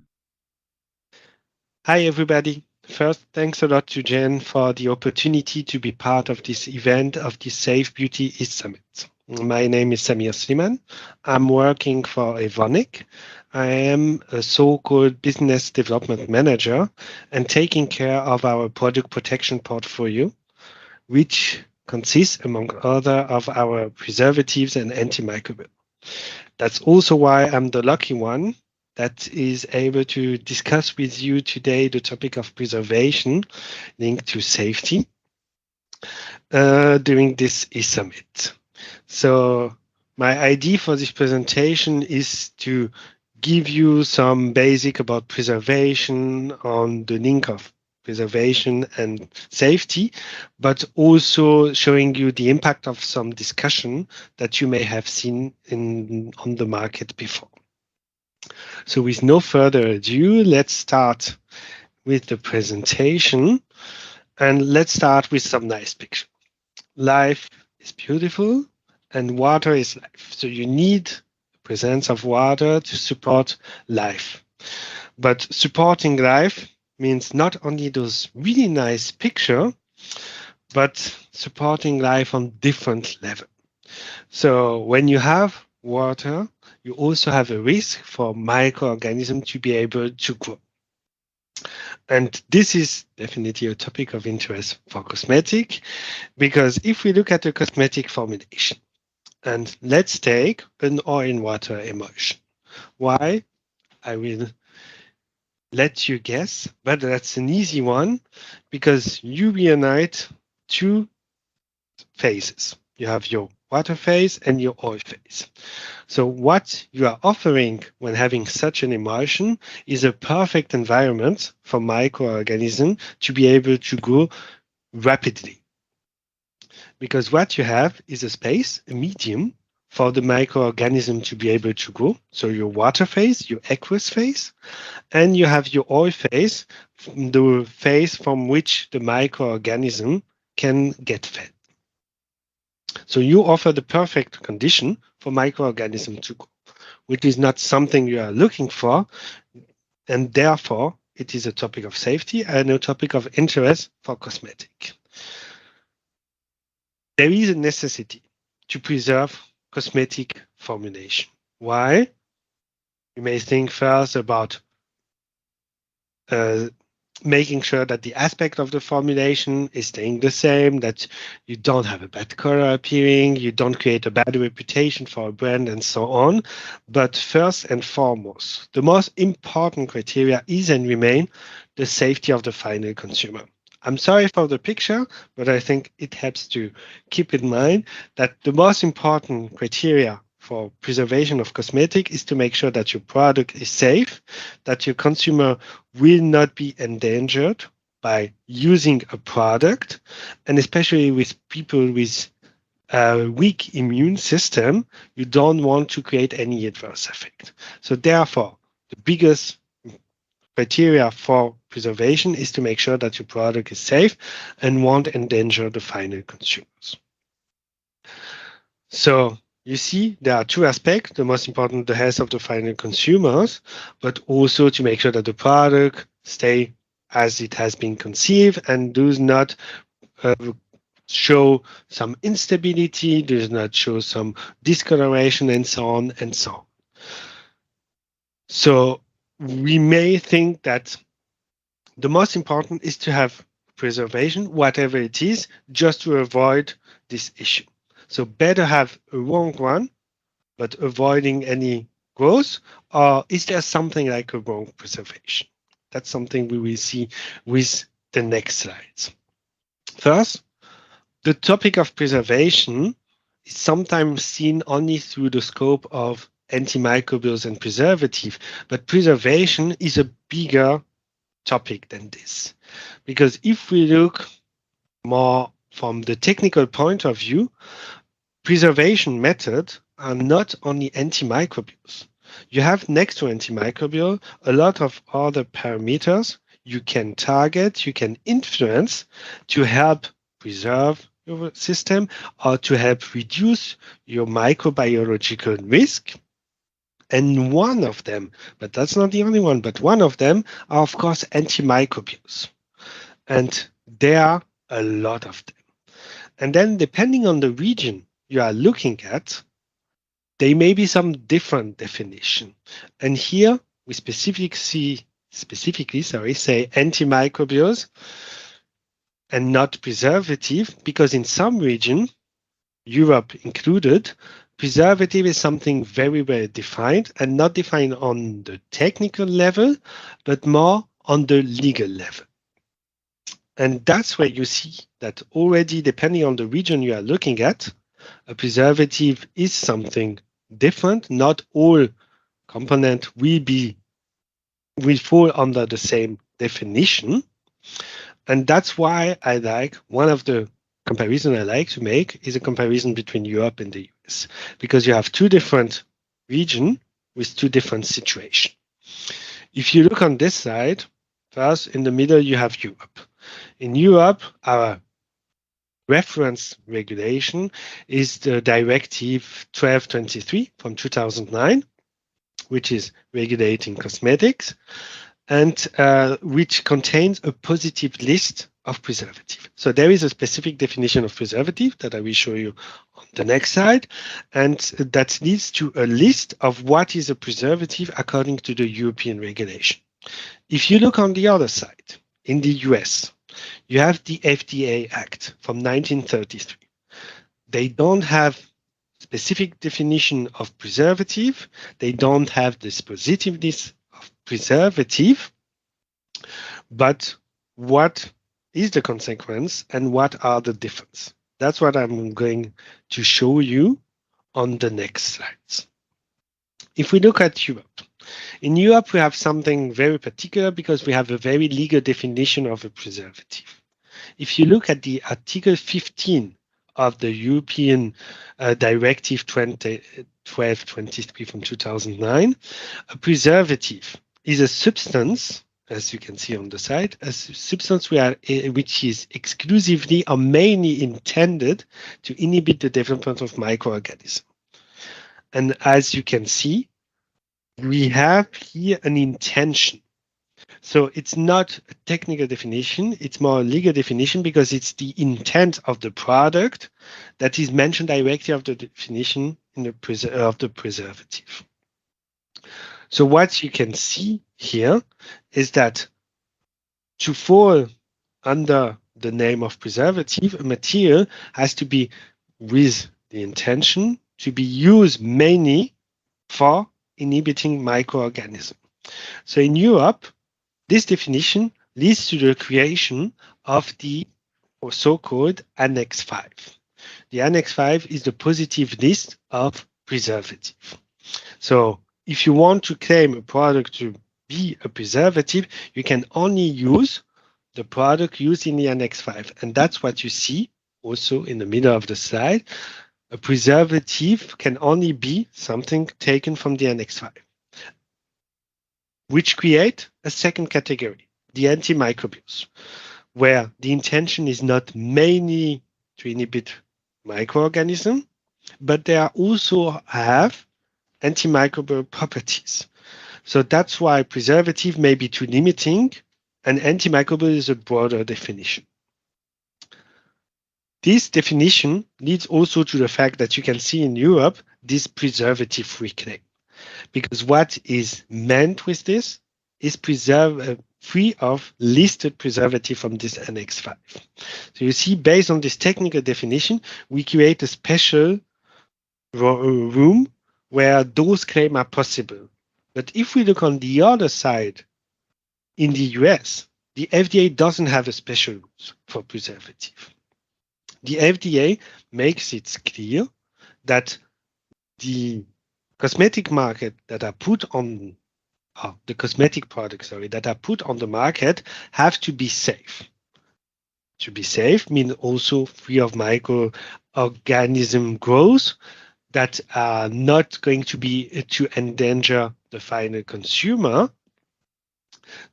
And but still, they do not define any specific rules for preservatives. I want to use this occasion just to mention a few words on the FDA regulation, because we see from time to time people claiming that the European regulation is way better because it's more recent. The last version is, the directive has been implemented 2009, the FDA from 1938, and our prohibition list or list of prohibited substance is way much longer than the one in the US. I don't think that it's a real debate that we need to have. I think no regulation is better than the other one, because even if it's not written black on white, there are a lot of substances that are on the prohibited listed in Europe and may not be officially under this in the US, but still are not used there. So I do not think that one regulation is better than the other one or one safer than the other one, because both have in common to say that if you put something on the market, it has to be safe for the final consumer, which is the most important. And as said, being safe for the consumer means also being safe in terms of microbiology. So I think, especially with my pictures, I can convince you that we need to preserve cosmetic formulation because we have a lot of water in our product.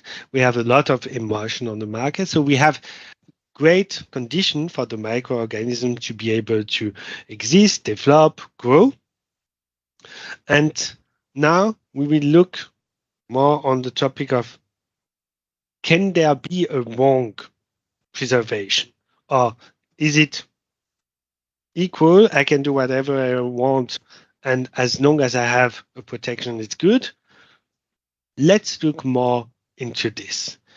And especially, we will look into balancing two things, because I can tell you the truth, there is something like a wrong preservation, because it's not only about taking care of the microbiological risk. We have things that are, we have components that are going to get interacted with living microorganisms. So we also need to take into account the toxicological risk.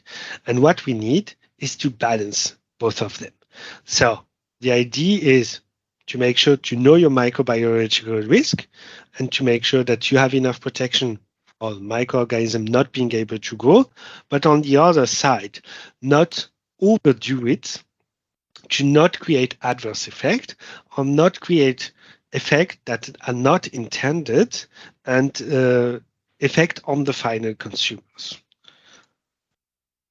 If we take the example where the microbiological risk is reduced, which means your need for preservation is also reduced, but if you don't take it into account, you may lead to the fact that your toxicological risk is getting too big because your amount of preservative is too big for your risk in this particular system. So the philosophy we always had and what we always try to target when formulating product is always to use as much preservative as necessary to take care of the microbiological risk, but as little as possible in terms of toxicology. And it's really important to balance both of them, because we've all seen adverse effects with some component, but it also leads to a lot of discussion on the market, which are not beneficial for our industry. I had mentioned it before. Preservation is for me not only antimicrobial preservative, it's a way broader topic. And it means that you can act on several other parameters on different level of the whole supply chain until you obtain the final cosmetic product to be able to reduce your microbiological risk. And that's what is called the herder technology. So you put some obstacles on the way to reduce your whole microbiological risk. And if we have a quick look at a simplified supply chain from getting ingredients to formulate them, produce them, pack them, and sell them to a final consumer, you can act on different levels to try to reduce the microbiological risk. And as we've seen on the side before, reducing the microbiological risk, we reduce your need for preservative and antimicrobial, and will help you also to balance your toxicological risk again. If we look at the beginning of the chain with raw materials and ingredient, making sure that the quality bought is a good quality to avoid imparting from the beginning some microbiological load, or knowing, having the product microbiologically specified to avoid bringing this microbiological risk. Production side, making sure that the hygiene is on high level, that we don't have an in-house contamination, that the cleaning of the plant is done the way it has to be, not to bring higher issues. And of course, you need to look at it until the end of the chain. So also when it is at the consumer, what type of packaging are you going to use? How will the final consumer interact with your product? Will there be a direct contact? Is it a pump? Is it an airless pump? The type of packaging, the type of application, the area of application, all of this is taken into account to assess the risk, the microbiological risk, but also for each customer to be able to know at which level they can influence their risk to reduce it. If we look at the formulation itself, I can tell you that each of the ingredients will have an effect on the preservation. It doesn't always have to be a negative impact. If we look at alcohol, the presence of ethanol in the formulation can be beneficial, of course, for the microbiology, but each ingredient will have an effect, and therefore each of them has to be taken into account. But it means also when you switch from one ingredient to another, a new assessment of microbiological risk has to be made. But each ingredient may influence your preservation. Just like other parameters, I told you the quality of the raw materials, the preload of microorganisms you may bring to your system, the water activity. If it's low enough, you may be considered as a low-risk product. I also mentioned the type of packaging because it also impacts the possible risk of contamination that could be influenced, and we spoke about the plan. But you need to take all of this into account to be able to assess the risk and to be able to be active on different levels to reduce your whole microbiological risk. So I think we can agree on the fact that we need a preservation, not only to protect the formulation, its aspect and the reputation of the brand, but also, and especially, to protect the final consumer. And we have different levels. It doesn't have always to be and only to be the antimicrobial and the preservative. Preservation is a bigger topic. You can look at the ingredient, their specification, the environment of production, and so on, and also know how the product will be used and stored to be able to assess the risk and reduce it from the beginning. That's the best way to make sure that your product is safe and you know exactly how much protection you need to keep your products safe for the whole shelf life of the product. Here, what I'm going to show you is what we call the life cycle of preservative. And that's something we have seen the last years, and that's something we continue to see happening with most of the preservative on the market. They go from a stadium where they are used with no issue. You may see some first adverse reaction, but also some new claims appearing or some bad press on the material that may lead to the fact that companies start avoiding it until the point people take their hands out of it. That's something I can show you with this, and we will stay on the European level. Let's take a component that is considered in Europe as a preservative and is listed as this in the Annex 5. So allowed to be used, and it's being used. It's on the shelf in a lot of product and being used daily by consumer, and you may have things appearing. And it can be positive or negative. It can be from scientific sources and from some less scientific sources, but you have some discussion happening on the market. And usually that's where the Scientific European Committee, the SCCS, is getting active and has to check the available data and to check if the current regulation is still up to date with the current data and if the use allowed is still safe for human use.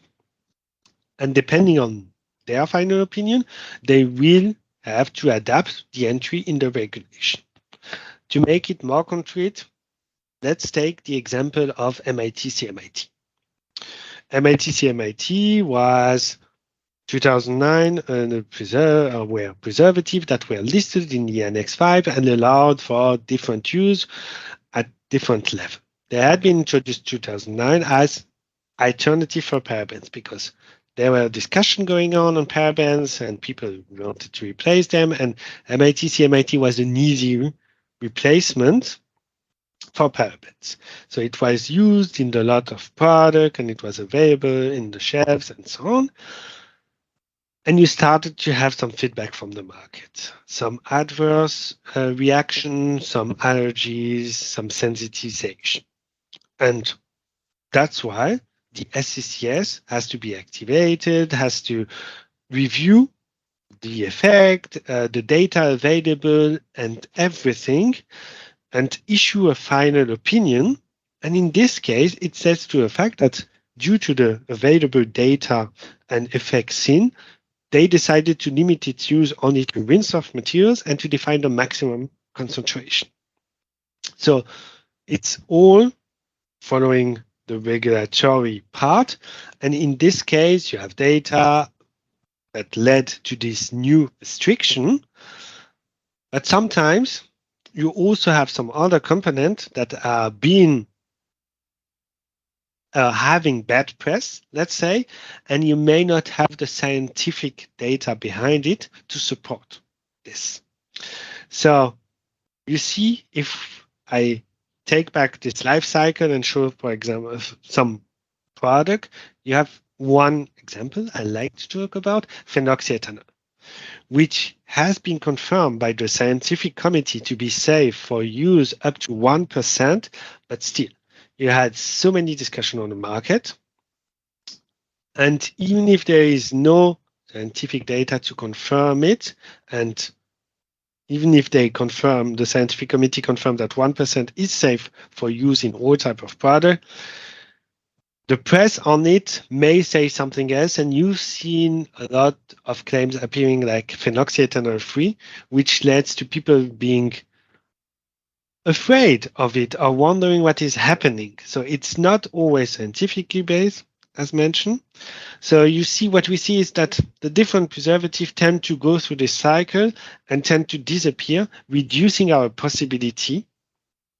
What you see here is only one interpretation.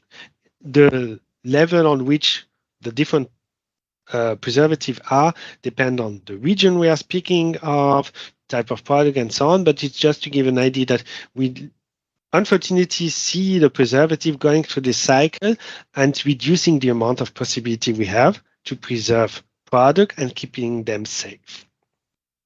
All of this to mention that it is a necessity to preserve product for the safety of consumer, for the safety of formulation, for the stability of the product, the reputation of the brand, and so on and so on. But it's not only the regulatory part that will tell you what is allowed to be used or not. There is also a lot of discussion on the market, a lot of influencers, social media articles that may lead to new discussion or to product being avoided because they have bad publicity, or you also have new claims appearing targeting a specific molecule, so people will start to wonder why and will want to avoid it. So preservation is a necessity and is becoming a more and more complicated topic. Why? Because we used to have in the past a time where it was easy to have one preservation for all type of formulation. But now with all the restriction, all the different molecules that people may want to avoid, or all the restriction they put on themselves for their specific brand and so on, we are not having one preservation for all system anymore, but we are rather looking for each specific system at which preservation is the right preservation for this one. We fulfill all the criteria and we take care of the microbiological risk. It sounds like a lot. We know it. It's our topic and we work a lot on it. So we want to make sure that we help you on this. We have solution and we know what are the best solution depending on the type of product that is being formulated. And as said, the one solution fits all is not an option anymore. It's rather taking care of the preservation at the beginning of the formulation process and having one solution specifically confirmed for the specific product that you are going to make. And therefore, you always have to answer a few questions at the beginning. To find the right preservation, you need first to decide, are you doing something more conventional or something more natural-based? That's the first question. Then the type of system. Because the risk, as shown at the beginning with the emulsion, the risk is not the same depending on the type of formulation you are making. And we are working more and more with organic acid. And as the name says, acid means we need to take care of the pH. So the final pH of the formulation will be of high importance to know if you can work with such type of component or not. So it's a more difficult topic, but not an impossible topic. And relying on the experience of a company like Evonik can help you to get to the desired system and to make sure that you take care of your microbiological risk. We know this topic pretty well, and we put all our expertise and all our experience in helping you and creating such tool as here. You can see two examples. On the left side, what you see is what we call our recommendation sheet, where for all type of system and different pH, you can you can have some first idea of what could be the right solution, what could be the right preservation system for the formulation you are creating. And we have it as paper, as electronic version, but also as online tool where you can answer the 3 questions I showed you before, and we give you some idea what you could use and how it fits in the different requirements you may have. So I hope that with this presentation, I could show you that safety of a cosmetic product includes definitely its microbiological risk. So it means its preservation. That preservation is not only antimicrobial and preservative, but is a broader topic. And therefore, we need to look in a broader way at the microbiological risk to lower it and make use then of preservative and antimicrobial to take care of the remaining risk by taking into account the toxicological profile. So not to create any adverse effect that we may not want to have. So I hope that this presentation could give you some light and did not discourage you, because there are solutions and we can help if needed. And now I'm looking forward to any question you may have around the topic of preservation. But thanks a lot for listening to this presentation.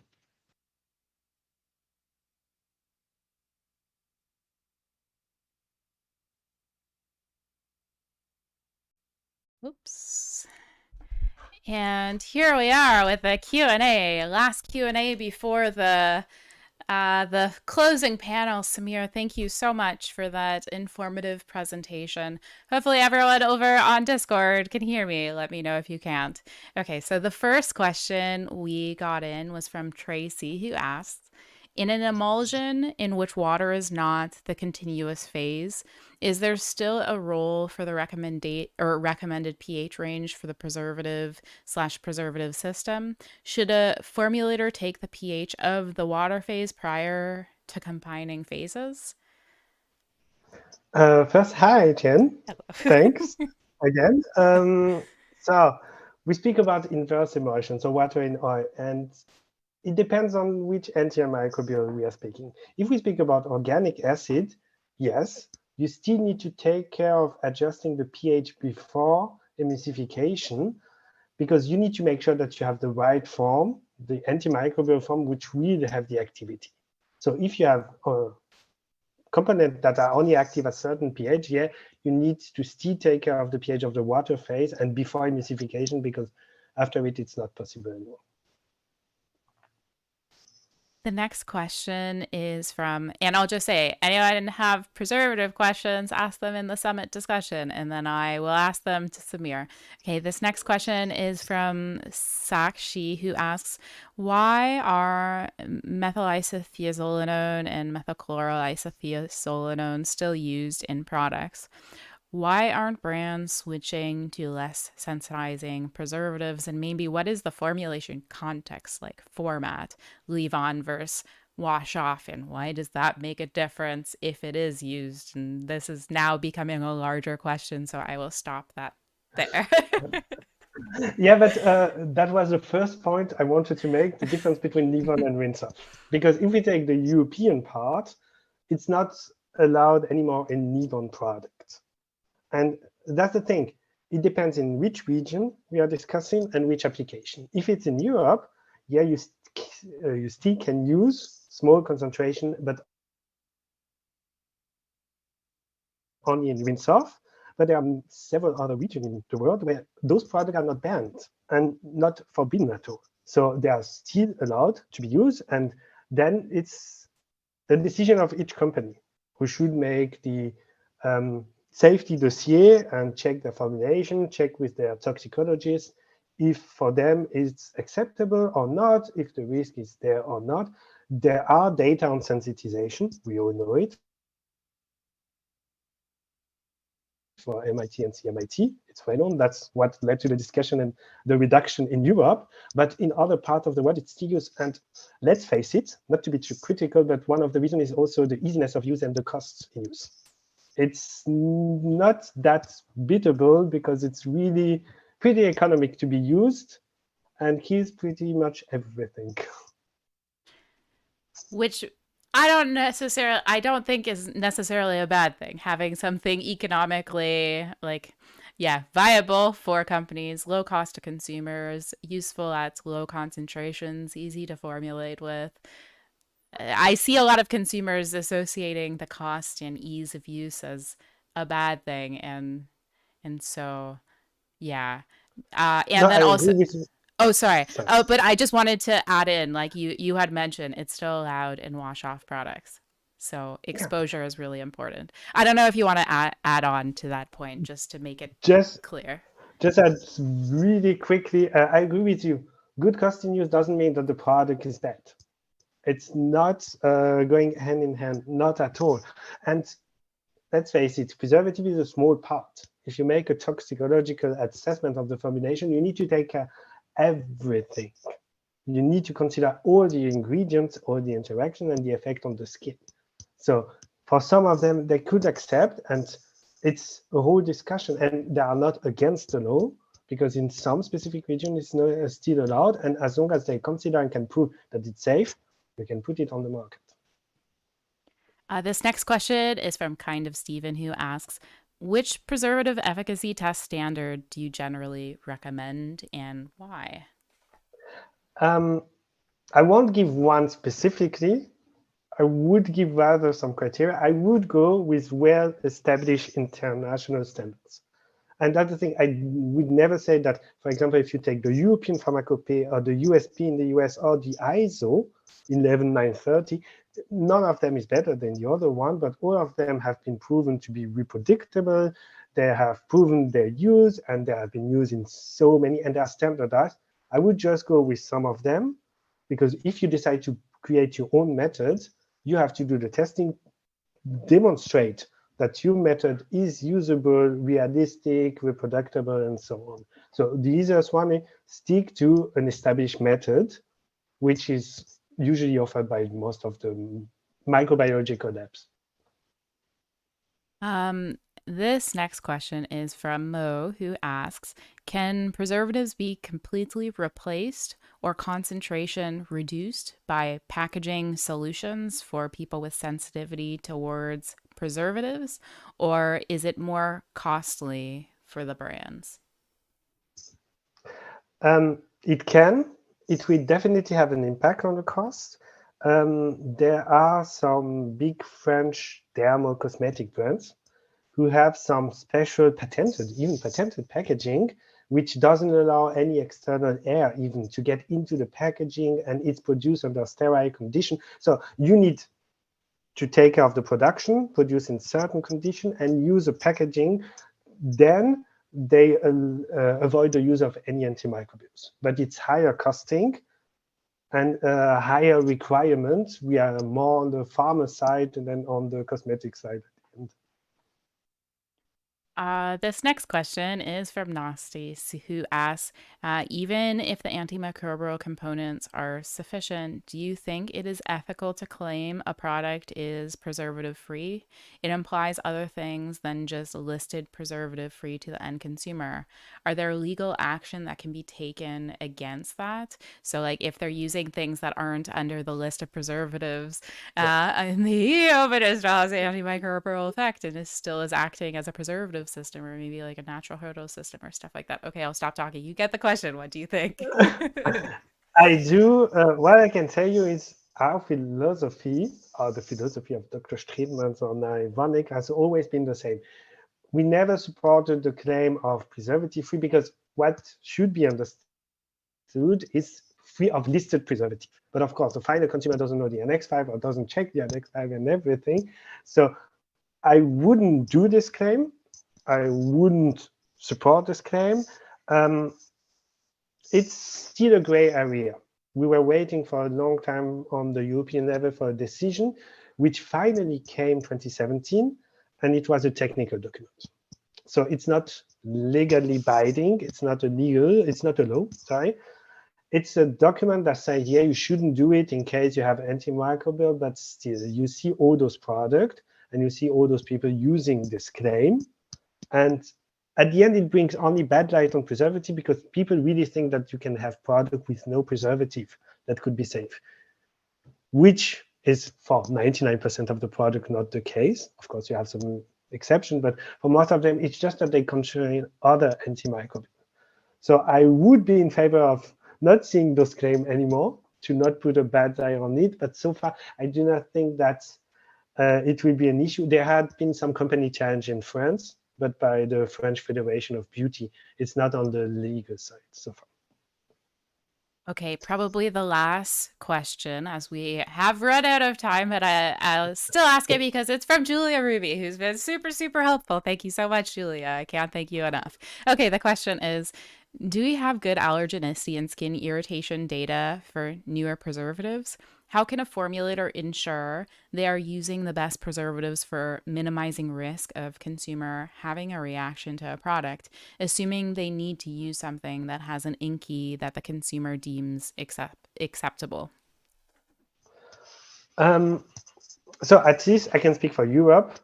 It's well defined what you need to have for new ingredients. And already for new ingredients, you have a certain amount of tox data, of data in general, that you have to submit to show the safety of the product. And those are the type of information that we give also to consumers or to our customers, to cosmetic company, so that they know what they're using. And they have reference about concentration that has been tested and so on. And if you look even at introducing a new Annex 5 preservative, the hurdles are even higher, and the amount of data would even be higher. Let's face it, at the moment, we still have an issue with animal testing in the sense that it has been banned. But if you wanted to have a new Annex 5 preservative, you still need to have those tests because you don't have alternative method. So at the moment for the Annex 5, it's complicated, but you cannot simply bring a new INCI to the market. without any data. There is definitely a minimum amount of data that will help the decision to know if you would use it for sensitive application or not. Okay, I said that was my last question, but Christina brought up one other question that I wanted to ask, and it just reminds me of the whole conversation around like paraben-free. People assume that paraben-free is like the conservative, cautious option, despite the fact of the very large body of scientific evidence. So to me, it strikes me as when you're saying that and shifting to other preservatives that have less evidential support, it's not the cautious option, is the ignorant option. You just don't know. So now Christina didn't ask this about parabens. So the question from Christina was, is more natural preservatives like Dermasoft 1388 Eco used as per recommendation as safe to use as phenoxyethanol, which has a more proven record? But I guess I've given kind of like a broader question to Christina's question. Yeah, but I have to agree with you. If we take paraben or phenoxyethanol, in both cases, the amount of data available is huge, and they're also used in pharmaceutical fields, which means they have even more data than we tend to have in cosmetics. So of course, the amount of data is different. I would not start comparing different materials. I would also not say that natural is safer than not natural. No, I would look at each of them. The 1388 Eco is our material. We have a lot of data to prove it's safe. We have conducted a lot of data, and even during the REACH registration, we had to submit a lot of data. So we have the data to say it's safe. But just like phenoxyethanol is safe, and phenoxyethanol has been recognized as safe again by the European Committee and so on. So I don't compare materials with one another. You need to have a certain amount of data, but comparing them, people tend to do this to put a bad light on something, to highlight their product because they're not using it. But I agree with you, paraben and phenoxyethanol are used in so many fields. The amount of data available is huge. Samir, thank you so much for this presentation. It was super, super, super informative. Yeah, thank you for agreeing to share your expertise with the conference. Thanks a lot for your invitation. Have a great rest of your Sunday. Thanks, bye. Okay, and bear with me as we're going to take a quick break. It's going to only be 6 minutes at this point before our closing panel, which is on how misinformation is impacting product safety. We're going to... Oops.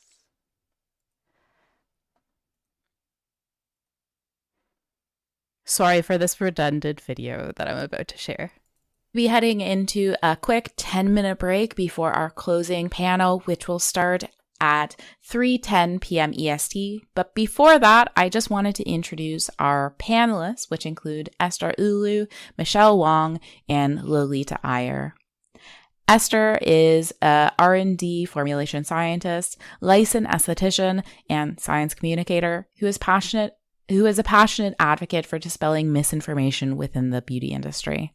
She has helped brands and contract manufacturers bring creative cosmetic innovations from the lab to production to the shelves of retailers you know and love.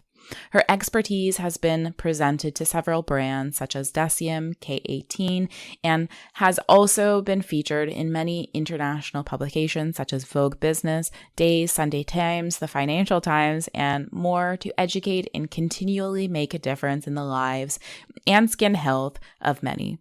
Ulu currently holds a Master's of Science in Cosmetic Chemistry from the University of Cincinnati, Bachelor's of Science in Chemistry and Bachelor's of Arts in Media and Cultural Studies from the University of California, Riverside, and is currently pursuing 2 more master's degrees in business, focusing on supply chain and marketing within the beauty industry. Dr. Michelle Wong is a science educator and cosmetic chemist with a PhD in medicinal chemistry.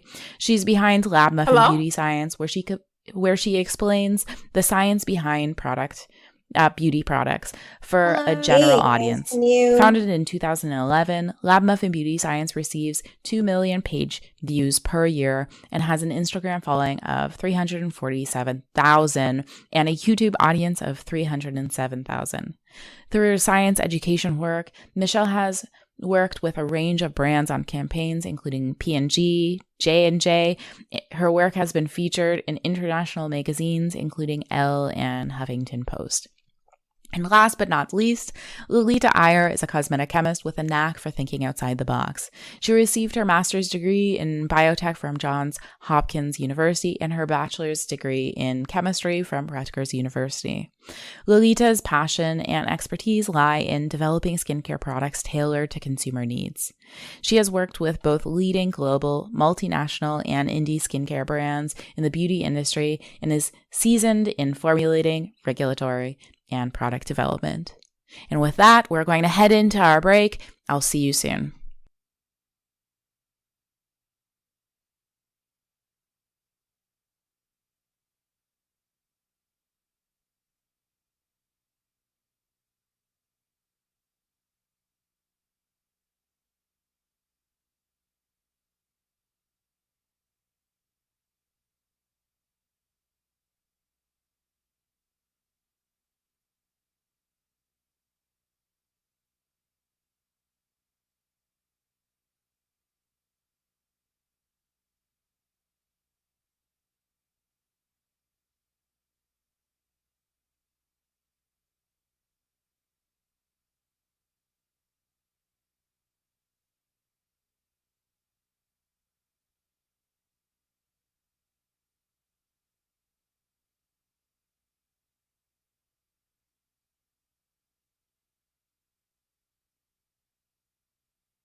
Also, unmute myself. Hey guys on YouTube who can now see us, and to those on Discord, I'm currently just working on getting the Zoom up for you guys to watch. You should be able to hear me, and here we are. Our panelists have already been introduced, so we could get straight to the conversation. And the conversation is going to be on how misinformation is impacting product safety.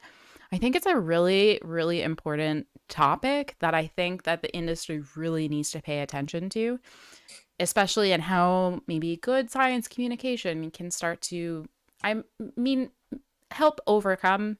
I don't know if it can be overcome at this point, but maybe like kind of overcome in the little way we can at this point, the misinformation and how that's impacting product safety. Okay, so I'll just get to my first question. So from your perspective, and maybe when you're not talking, if you could mute, because I hear myself. But from your perspective, are products on the market safe? And maybe I'll tie in the first two questions that I gave you guys. So Are products on the market safe, and what are some of the legitimate challenges that you see with respect to product safety? Lolita, would you like to go first? Sure. Hey, everyone. I'm Lolita. Yeah, so, to answer your first question, are products on the market safe? Yes, overwhelmingly yes. Cosmetic products on the market are safe. I think first and foremost, it's important to realize that cosmetics are actually of really low risk compared to so many other industries out there. And I think, because cosmetic industry is always the first to be blamed for when, there's some outbreak or there's some skin allergy and this and that, there's this misconception that cosmetics are not safe, but overwhelmingly, there's so many safety tests that you have to do before you put a cosmetic product out on the market. There's rigorous safety tests to ensure that they're safe for the public and consumer health. Just as an example, to launch, one product on the market takes 1 to 2 years, and a lot of that time goes into different safety checks. You have your stability testing, you have your compatibility and patch testing, you have micro testing. There are so many tests in place before before a brand or manufacturer can confidently put a product out on the market. And keep in mind that a lot of the times, if you're not following these standards, the FDA can take action against a cosmetic on the product if they have reliable information showing that, a product has been adulterated or misbranded.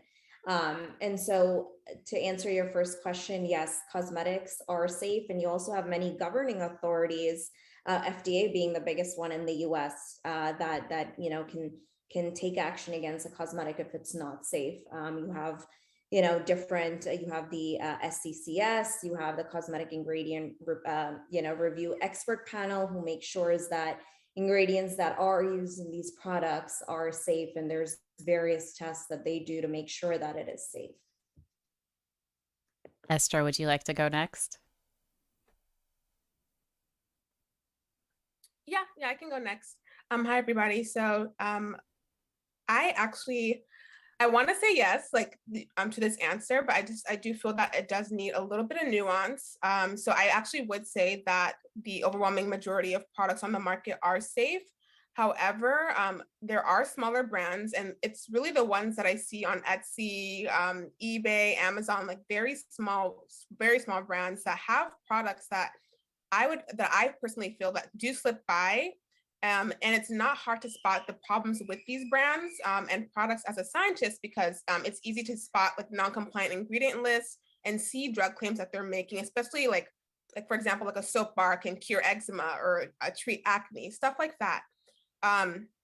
So as I'm based in the U.S., I know for a fact that the U.S. is a very litigious country, so people will sue you pretty much for anything. So there are brands that don't want that to happen, or are taking the appropriate steps to make sure that they're not risking themselves from being sued by doing the appropriate tests that need to be done to ensure their products are safe. However, there are these smaller brands that are not doing their due diligence. They're not doing the due diligence to ensure their products are safe. And I think, in my opinion, that's one of the challenges, is that there are brands that are fueling the problem of consumers believing that their products aren't safe because they're not following regulations, even though they're already in place. So yes, products are overwhelmingly safe, but there are also brands that are going around the rules that are established. And last but not least, Michelle. I'm not sure I have that much to add to what Lolita and Esther said, because I think they covered it really well. I guess the only thing I would add is they are very safe, but there are always improvements that can be made, which is why we still have more and more safety assessments coming out and new revisions on limits and stuff like that, because science is still trying to make everything safer, even though things are overwhelmingly safe compared to, I guess, a few decades ago, when they still weren't like super unsafe. Like people were, I don't think people have ever in the last 50 years been, dying from cosmetic products in any sort of standard way. It's always just been, freak accidents, people using things in weird ways, people like eating things, maybe, I don't know, babies, that sort of thing, people with severe immune compromise problems. But yeah, there are always improvements to be had. And at a population level, like even if you improve the safety by like 0.005%, you're still going to get a lot of improvements at that sort of large scale level, which is why these safety assessments are still done. And we're still looking at using safer and safer ingredients and safer percentages when the science has developed to the point where we have these alternatives.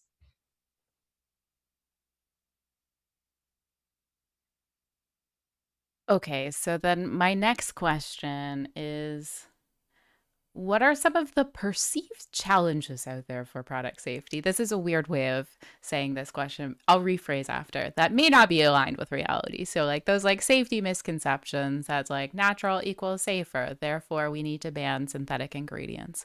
So some of those misconceptions that from your experience on social media, you see just like widely in the zeitgeist. Michelle, would you like to kick this one off? Sure. So I think one of the big issues we do have with product safety, actually, that kind of links back to the previous question. So Esther mentioned small brands, and I already mentioned people using things in less than ideal ways. One of the issues that I do see, well, I guess firstly, to answer the first part of your question first is, what do people think are the issues? I think a lot of the speakers today have covered it. There's the idea that beauty products are completely unregulated, which is extremely untrue. There is regulation in pretty much any developed country where products have to be safe. There's also the idea that US products contain lots of dangerous ingredients that aren't in EU products. And I see this a lot brought up in a lot of my posts when people comment. They always ask, but doesn't the US use all of these ingredients that are not allowed in the EU? And it's always a list of stuff that is like, one of the ones that I get that gets brought up all the time is talc. And in the EU, it's actually easier to find talc, especially in Johnson & Johnson products than in the US at the moment. That is changing. But yeah, like there's just a lot of misconceptions there. And just in general, just the idea that commonly used ingredients are really unsafe, which just isn't the case. A lot of the time, it's the really large brands that get demonized for using particular ingredients. And yeah, these brands are not going to use something that is going to be killing their customers, because that is just a really terrible business decision. And this sort of thing, interestingly, has been amplified by a lot of perceived experts. So I think you, Jen, actually recently talked about an article that had a dermatologist talking about a whole bunch of things that he recommended were unsafe and things that you needed to avoid. And unfortunately, that sort of thing is very much bought into by customers, because you would expect an expert to know whether or not things are unsafe. And a lot of customers just don't really understand how expertise works. Like a lot of them think that dermatologists have a good training in the safety of ingredients, when in fact, I would say extremely few do, unless they actually did toxicology in their undergrad before going into medicine. And that's sort of led to regrettable substitution. And I think that in itself is also a challenge, just like having these very safe ingredients being demonized, all this free from marketing, encouraging that, having all of that amplified by experts like another dermatologist who I think hates me because I pointed out that chemical sunscreens do not actually cause birth defects and kidney disease. This sort of thing is leading customers to demand products that are actually less safe. And so like on a, I guess, like if we zoom out on a really big scale, our products are probably getting less safe because of this. Like there's a lot of regrettable substitution happening where very safe ingredients are getting substituted by less safe ones. So parabens are getting substituted by MI and MCI, which have a much higher allergenicity than parabens. And I myself am a sufferer of this. So I'm allergic to MI and MCI, but not parabens. And yeah, like laundry detergent is very itchy to me. And it's really difficult for me to find a shampoo that doesn't have these days because they've been used so much. And this is happening for a lot of people. MI and MCI are very, very common allergens. Yeah, and I guess before I ask Esther next, I hope that this conference demonstrates the various expertises with respect to product safety. And viewers will notice that there wasn't a dermatologist featured in this conference. While, like, perhaps they may have a specific expertise on something that wasn't covered, the topics that were covered by the relevant experts. So for journalists who are thinking about, like, who should we reach out to for a future piece in whatever magazine, look to maybe some of the experts that were featured here, or as a guide for what kind of what kind of experts would be relevant to what you're looking for. Okay, Esther, would you like to chime in next? Yes, I will go. Sorry, I keep coughing. I would say that when it comes to, like, I guess, like the concept of toxins, I see like a comment about like toxins, about like cosmetics contain a lot of toxins, and I really think that people are trying to make this industry very black and white, but it's really, there's a lot of gray. Truly anything can be a toxin if at a certain concentration. And I feel like people continually neglect that the concept of the dose makes the poison. And I guess like a rebuttal that the clean beauty community likes to do is say that, okay, these ingredients can bioaccumulate into the body, but our bodies are very good at expelling things. Studies have shown that. And I also want to add that,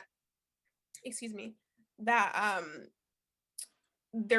we have the SCCS and we have like these 4 reports for a reason, that are doing extensive reports, not only testing like on animals too, but they have consumer panels as well to demonstrate that, for example, that test subjects are not experiencing like irritation, or there is no known effects at the concentrations that we're using ingredients at in cosmetics. So I think that the reality and the perception is obviously like not aligning due to like the misinformation that's in this industry, especially when it comes to toxins. And I know there's like more questions coming, but due to due to the perception, the true reality is not being seen because of the misinformation, that's spreading about toxins in cosmetics.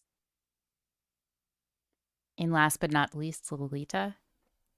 Yeah, I just wanted to give the example of how there's this misconception of synthetic equals bad and, natural equals good. But the reality there is so many synthetic ingredients. I mean, so what's a synthetic ingredient, right? It's a nature-derived ingredient that can be created in a lab to replicate the performance of its natural counterpart, and in many cases, exhibit better performance compared to their natural counterpart. I think that's something that a lot of people don't realize, that synthetics can actually outperform their natural counterparts. And anything that's made in the lab, right, has to go through strict testing to guarantee the same or better stability, efficacy, and purity every single time. This is so common for botanicals. From batch to batch, you can ensure that something that's made synthetically has the exact same efficacy and purity every single time. Anything that's more naturally derived, vary in quality every single time. And just as like an example, a couple of years ago, when I was helping a brand source natural rose oil. That rose oil was from a fragrance house. It was made from rose petals, obviously. One of the most desired scent that they were looking for was from the damask flower. It's like a very old type of flower. It has a really beautiful smell and everything, but the process to make that oil was so labor intensive. The harvest was very labor intensive. It takes like over 1 million hand-picked flowers, and I don't know, like it was like 700 worker hours or something to produce 1 kg of rose oil. You needed so much land, so much water to make this natural rose scent in a perfume. And the cost for that was like, I think it was like over $5,000 for 1 kg, which was super expensive. But now with these synthetic methods in place, you have, biotech companies coming up with new methodologies to produce that same scent, that same oil in like an engineered yeast, and they are able to rebuild those biosynthetic pathways to actually be able to produce that same scent, that same oil for a fraction of the price. I think the price was like, I don't exactly remember, it was like $500 for a kg versus a natural, something that you handpick naturally. It's like $5,000 a kg, right? So I think there's that aspect too, and you don't require that much land, you don't require that much water to make something more synthetically available at a cheaper price. So suppliers and brands are also looking for now. Okay, so now my next question is, where is the misinformation on product safety coming from? Michelle kind of alluded to this. It does seem like, in light of how safe products actually are, that like cosmetics just get thrown under the bus regarding issues that aren't relevant to cosmetics. I see this for phthalates a lot, where like the risks, the exposure for phthalates is not really relevant to cosmetic formulations, more so for food packaging as one example, but that's not the example that consumers think about. There's all these publications telling them that, what was it? You're going to, I remember the most egregious one was that like cosmetics are a threat for human extinction. This was published in The Guardian a few years ago. It was so bad. Okay, so cosmetics get thrown under the bus, but also, where's this misinformation coming from? And then how is the industry responding? Lolita, do you want to start for this one? Sure. I mean, I think the misinformation stems from so many different areas. You have social media to be one of the biggest voices today in making decisions on what their followers should be buying, et cetera, right? So you have, I think, misinformation spreading from social media, like Instagram, TikTok, without the relevant expertise, I would say, that are spreading this misinformation. I think things get taken out of context way more quickly today than they did, 15 years ago. Big titles like, parabens cause cancer on different websites really catch the attention of so many people and get spread around so quickly. So if I were to say something for like in today's information and digital age, a lot of the misinformation, comes from influencers that are not fully informed and don't have the relevant experience. They just take what they find online and make it into, spread that information, which just keeps spreading on. And of course, a lot of brands, unfortunately, also are the reason for misinformation. So I would say, if I had to pick one, I would just say the first one would be definitely influencers that are not fully informed on the correct information about cosmetics. Esther, do you want to chime in next? Yeah. So my answer is it's coming from everywhere. That's like the simple answer. Like Lolita said, it's coming from a big part of it is coming from social media, but I do want to add that a lot of it is coming from professionals as well, as we've seen, especially with dermatologists. I want to say like the most recent one was, I believe it was an article by Birdie, or was it Allure? I don't exactly remember, but it was talking about SPF and moisturizers, and saying that an SPF moisturizer it wasn't recommended because it's diluting the SPF, which is completely incorrect. And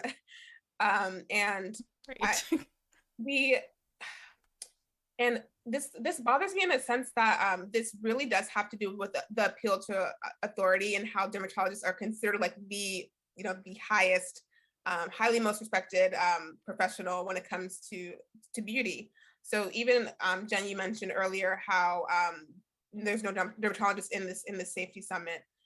They're not really the relevant experts in this scenario, and I do feel that there are professionals that comment about this industry that don't have like the relevant expertise to be commenting on it. It would obviously make more sense for a toxicologist that is specifically focusing on cosmetics to speak on it. I would say also it comes from beauty brands as well. We've seen time and time again throughout the marketing, whether it's free from claims, talking about sunscreens and not using how their sunscreen is quote unquote reef safe. We've also seen it with suppliers too, where we get our raw materials from to formulate. They've also perpetuated a lot of misinformation. We've also seen it from consumers as well, but obviously I don't want to place any blames on consumers because they're just there to buy products. So I do think it's coming from everywhere. And that's like why it's like so rampant nowadays, because we have people in places of authority spreading misinformation, and we have people just consuming it and also just repeating what they hear. What was the second part of the question? There was like another one. How's the industry responding to all this? I feel there's like a very small part of this industry that is trying to combat the misinformation, like all of us here. And then we do have some brands that are kind of just falling victim to it and just rolling with the punches and just following, for example, like clean beauty. They're not really doing anything to combat that. They're just, okay, let me reformulate my product to just meet the standards and just so it can make a sale. So I think that's how the majority of the industry is acting. It's like more so, they're not really actively doing anything to like make a positive change, and just kind of going with how they see the they're responding with how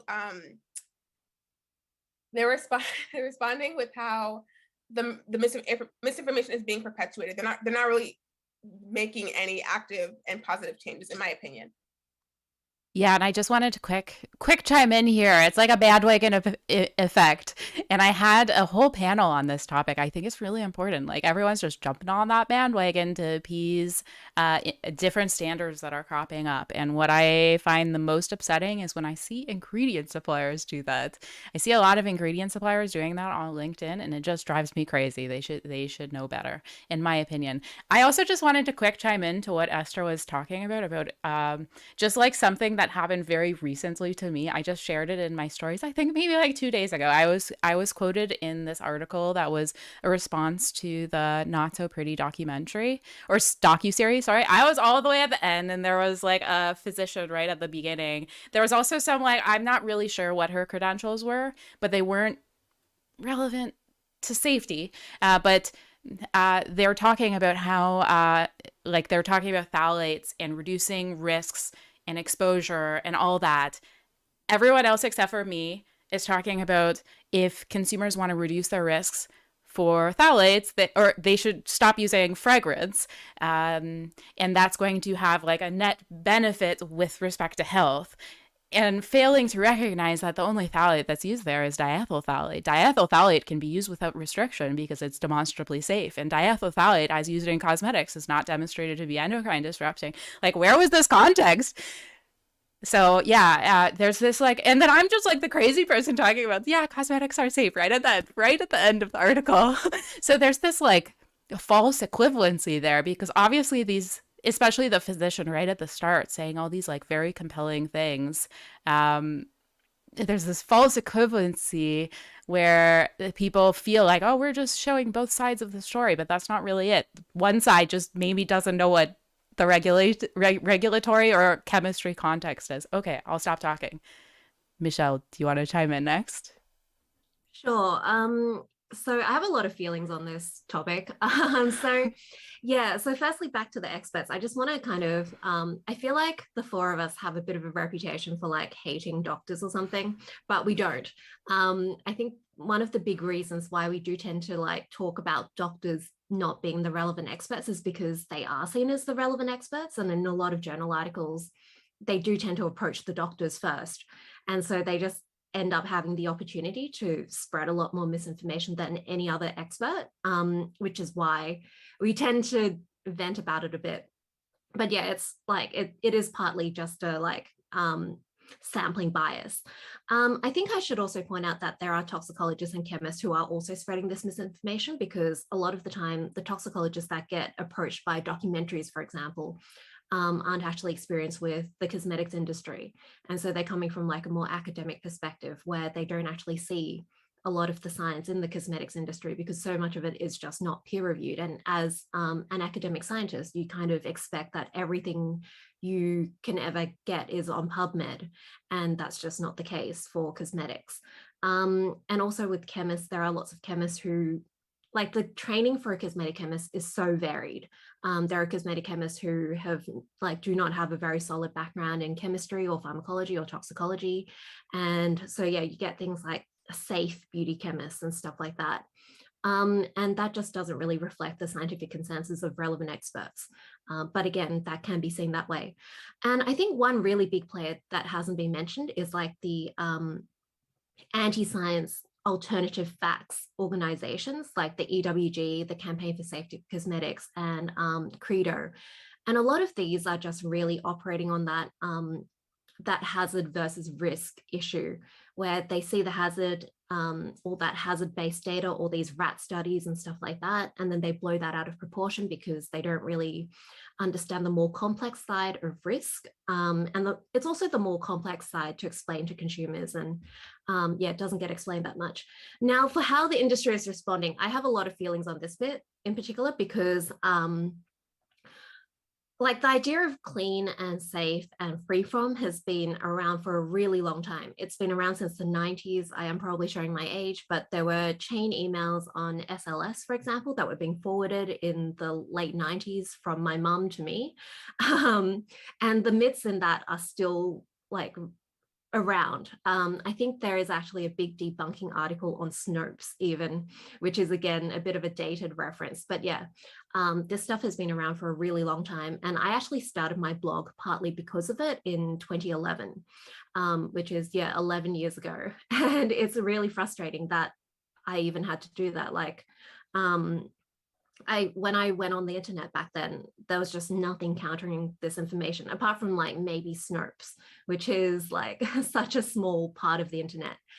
And I started because there was just no reliable source of information. I think my second post was chemical versus natural, which was just like synthetic things are not necessarily less safe. And that idea is still knocking around. And the lack of any response to it from the beauty industry was really frustrating. It was like, it just didn't exist. And I think part of it is one of the reasons I started was because back then there was actually this measles outbreak because people weren't vaccinating.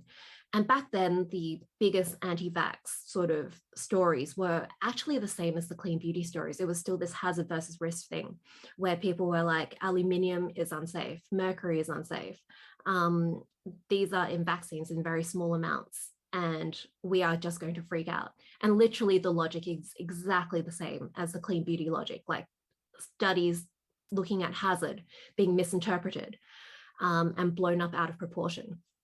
So in terms of how the industry has responded, I feel like, it's been a lot of just ignoring it and hoping that it goes away. And like, if we don't acknowledge it, maybe nothing will happen. And there's that whole poem, which is like, first they came for the parabens. I feel like it really applies here. First they came for the parabens, and I did not speak out because it was really easy for me to reformulate without parabens. Then they came for DMDM hydantoin, and I did not speak out because I was already selling an alternative to DMDM hydantoin. I feel like we could really make a whole poem out of this, but I feel like that's kind of how it's happened. It's just like, well, it's fine because it doesn't affect me directly, but then of course it's the same logic. And eventually, if we just follow this logic all the way to the end, we are left with just water. So yeah, it's been quite frustrating that, like, why, I don't know.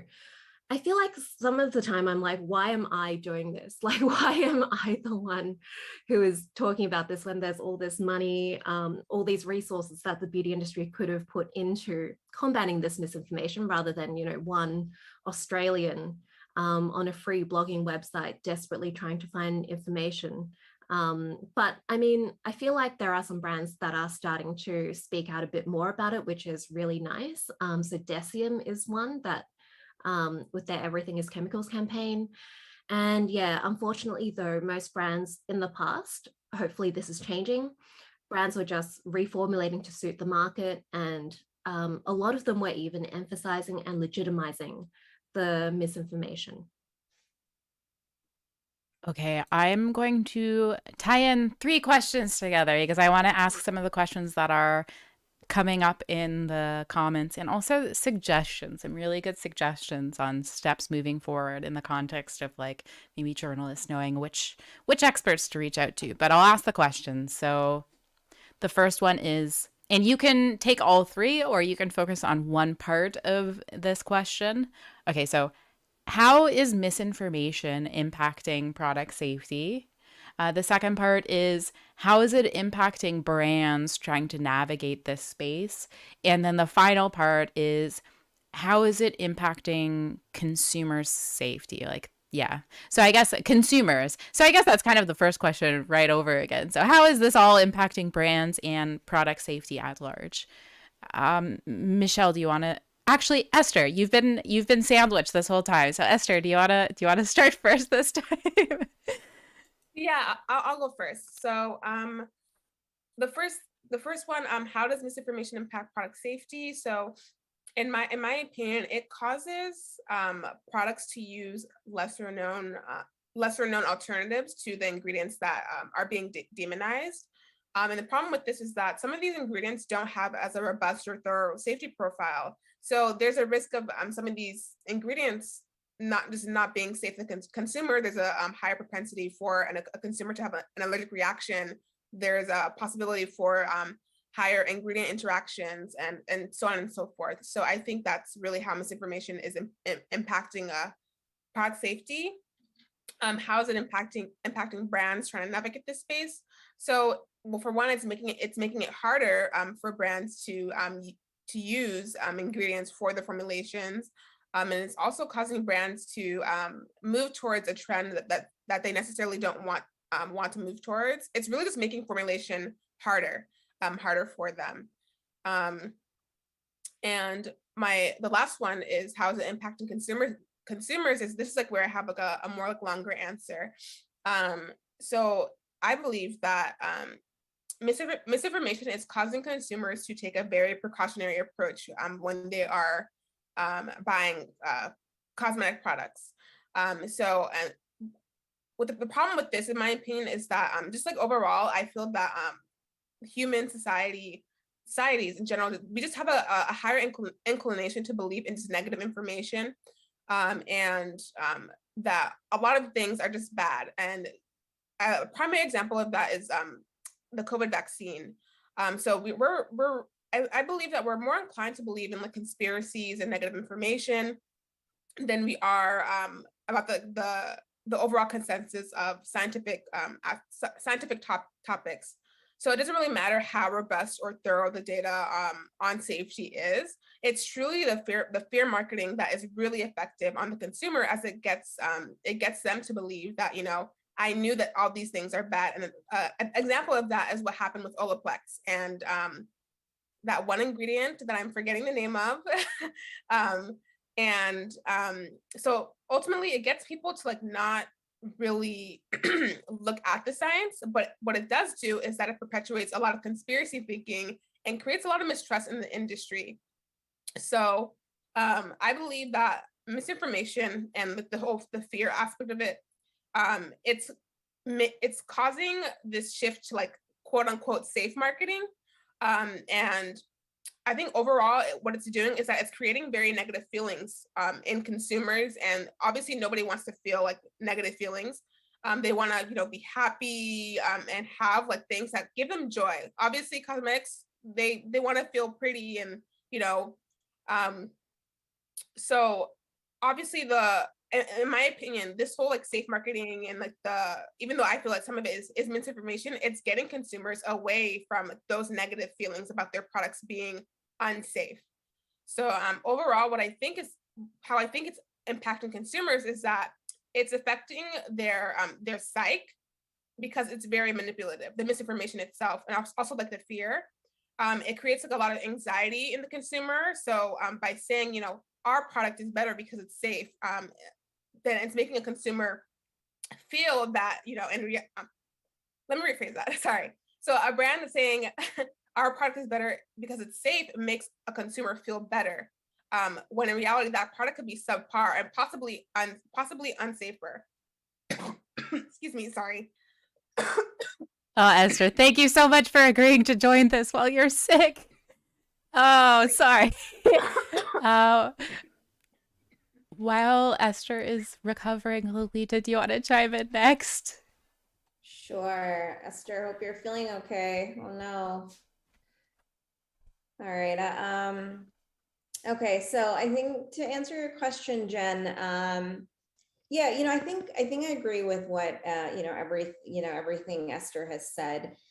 Misinformation specifically about ingredient safety is just, impacts product safety for so many brands.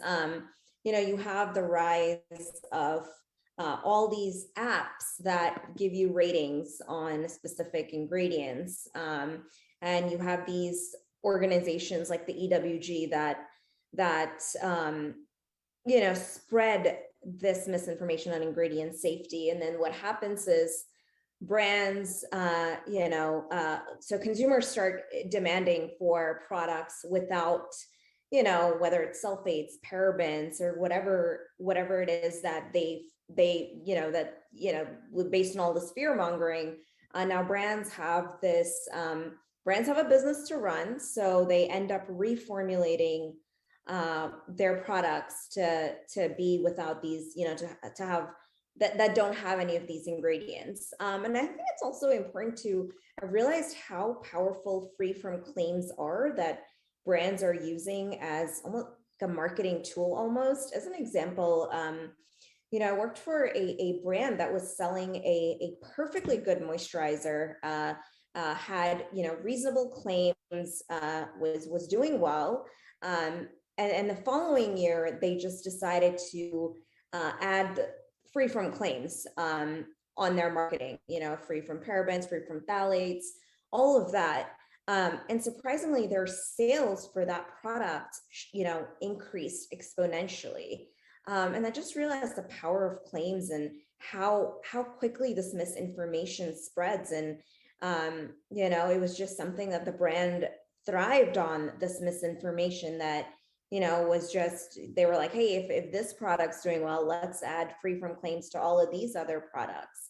And unfortunately, that was the situation and reality of what a lot of brands are doing.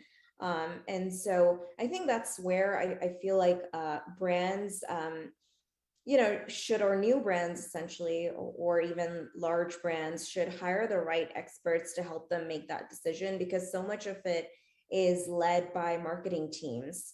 But I feel like if we had more, science, beauty influencers like us that can help them make more informed decisions and help educate the customer first and foremost that, hey, these ingredients are not bad. There's no scientific evidence to show that it causes cancer or is an endocrine disruptor, et cetera. So I think education around ingredient safety for me is such a big thing. And I truly believe that if more individuals like us can come together and have that effect on brands, it would be it could make a difference. And I know that some brands are making this effort to hire science-based influencers to help them educate their followers, etc. So I just hope we do see more of a trend in that. But I think that first and foremost, ingredient safety and the education on that from brands is an important thing that hopefully we see more of down the road, because right now all these free from claims and natural beauty movement, clean beauty movement is just kind of getting out of hand. So hopefully soon at some point we'll see an improvement in more education in that space.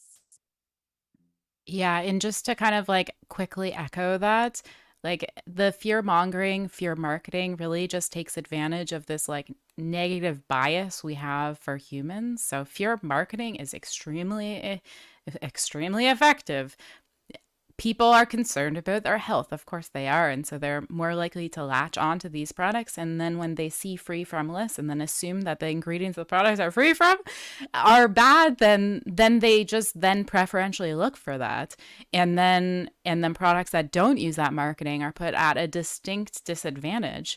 So like around and around we go. Products that are trying to ethically navigate the space, and by ethical, I mean like not deceive consumers and not scare consumers into buying their products, which is unethical, I would say. It's deceptive. People who are trying to ethically navigate the market are put at a distinct disadvantage. So it seems that there needs to be like an industry-wide effort to stop. Yeah. Michelle, what do you think? Yeah, I completely agree with what everyone said already. It's really difficult for brands not to buy into it without some sort of regulatory effort, I guess. So the EU has put out their marketing claims guideline, but it kind of feels like no one is paying attention to that. And yeah, there's things like the Sephora Clean guidelines. So if you want to get into one of the biggest retailers, you have to kind of follow their guidelines, which includes a lot of these misleading claims. There's also the pressure of brands having to explain to consumers why they might be using parabens, and the poor customer service people are probably getting tons and tons of questions asking, why are you trying to kill me? I've been paying good money for this product and now I found out it's got parabens. And yeah, the brand doesn't really have any practical way of dealing with that apart from reformulating without parabens, or explaining to every customer the opposite of what they're hearing from the rest of social media. In terms of how it's impacting product safety itself, we've already talked about regrettable substitution, but I guess more importantly, how it impacts consumers. As Esther and Lolita and Jen have already said, yeah, customers are avoiding particular products. And a lot of the time, I guess it's okay, apart from the overall impact on the industry. But with something like, let's say, sunscreen, this is really quite concerning, because there's a survey that was done in 2017 in Australia where they asked consumers about their attitudes towards sunscreen. And they actually found that there were less and less adults, again, in Australia, which is the skin cancer capital of the world. They found that 55% of adults agreed that sunscreen could be used safely on a daily basis. And this was down from 61% in 2013, 2014. And 2017 was really early on in the clean beauty sort of wave. This was well before everyone was on TikTok showing all these apps, finding that oxybenzone is super unsafe. It's like red, you need to avoid it because it's going to cause like all these terrible, terrible effects. So I can only assume that this number has dropped since then. And yeah, in Australia, there's so much skin cancer. Like when I was in primary school, like our school principal gave us a big speech about how like part of his ear had to get cut off, and then he had to like get a piece of his thigh and get it stuck to like remold onto his ear. And everyone has these stories since they were kids of adults telling them about chunks of their face cut out. And even with that, like you still have less than 55% of people agreeing that sunscreen could be used daily, even though that is the recommendation from all our medical bodies, which is just like really really speaks to the power of these fear-based marketing claims. Like the fact that these marketing claims can overcome the fear that you get from your friend telling you they got a piece of their face cut off. Like it's really quite bewildering. And yeah, and it all ties into each other. Like even if you think, it's probably fine to, get rid of parabens and put in phenoxyethanol, it just creates this overall distrust of science and expertise. And yeah, that's what leads to things like people avoiding sunscreen, people avoiding the COVID vaccine. Yeah, it's all one big misinformation snowball that I think people underestimate, and the industry has underestimated for a really long time, and also regulators who just aren't enforcing these existing regulations on misleading marketing. Okay, so I'm going to group my final two questions together, and maybe we'll have time for some Q&A. If not, it's okay. I hope everyone enjoyed this panel. I know I am. Okay, so the two questions. How can the cosmetics industry start to course correct? And also, what's the role for science communication? Michelle, would you like to start this one? Sure. So I think one of the ways that the cosmetics industry can start to course correct is to invest in education and counteracting misinformation. Like at the moment, I feel like a lot of it is done by science communicators who are independent. Well, I mean, independence is always good, but and if a lot of us weren't as independent as we are, which I like, all of us have some sort of industry funding, obviously. We either work in the industry or we get a lot of sponsorships from the industry. But yeah, I think if we weren't this level of independent at the same time, there would be a lot of conspiracy theories about how we're paid shills. I mean, there already are, but it would be worse. So I think there is a big role of science communication and just having more influencers in the space who are giving the correct information. But at the same time, being independent does mean there's a lot less resources. So for example, Esther and Lolita are working full-time. They don't have that much time to make content. And that's the situation that most science-based influencers are in. There's just, limited ability to create as much content to create like a shiny app, like the EWG app or the Yucca app, which just gives consumers a simple black and white answer. And that's always going to be an issue. It's always going to be easier to explain pseudoscience, that sort of black and white hazard sort of classification, than it is to try to explain risk. But I think it can be done. I think a lot of this comes back to something that I think all of us have talked about, which is the fact that science communication is often undervalued, like by everyone, by industry, by academia. It's just not seen as its own special skill. And yeah, I think this is a really big problem because it is difficult to explain this sort of thing to consumers. That's why this information didn't exist in 2011. And even now, I feel like we're only starting to find ways of explaining this to consumers in a relatively simple way, in a way that presents a narrative that's as convincing as the convenient lies. And yeah, so I think there is a massive role of science communication because the industry is so much led just by consumer sentiment.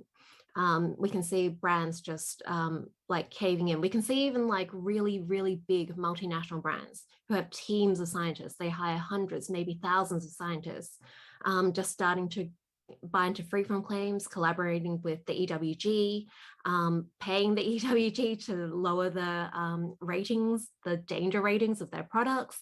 It's really quite shocking, honestly, if you take a step back and think about it from a scientific perspective. Like, why are these brands getting to the point where they are helping perpetuate the misinformation because they don't see a way of dealing with it, because they're underestimating what good science communication can do, what investment in science communicators who understand the mindset of the consumer and where the misinformation and misunderstandings are coming from. Obviously, I'm incredibly biased as a science communicator, but I think it is something that needs to be invested in. And I think there is a lot of scope for science communication to help this and steer the consumer so that the industry can also be hopefully steered in the right direction, and we don't get increasingly unsafe products, and we don't keep contributing to increasing health misinformation. I'll stop there because I could probably talk for like a week on this. Just a giant monologue. Lolita, do you want to chime in next? Sure. I agree with everything that Michelle has said. And to add to that, I think also a lot of smaller brands are heavily influenced by, consumer opinion, consumer demand as well. And unfortunately, many of them don't have the relevant expertise, whether it's, in their R&D department or it's like someone in their regulatory or claims department. So I think, starting with hiring the right experts to make decisions for you in their respective relevant fields can help lower that risk of misinformation. Of course, like misinformation spreads, like Michelle said, from really large beauty conglomerates as well.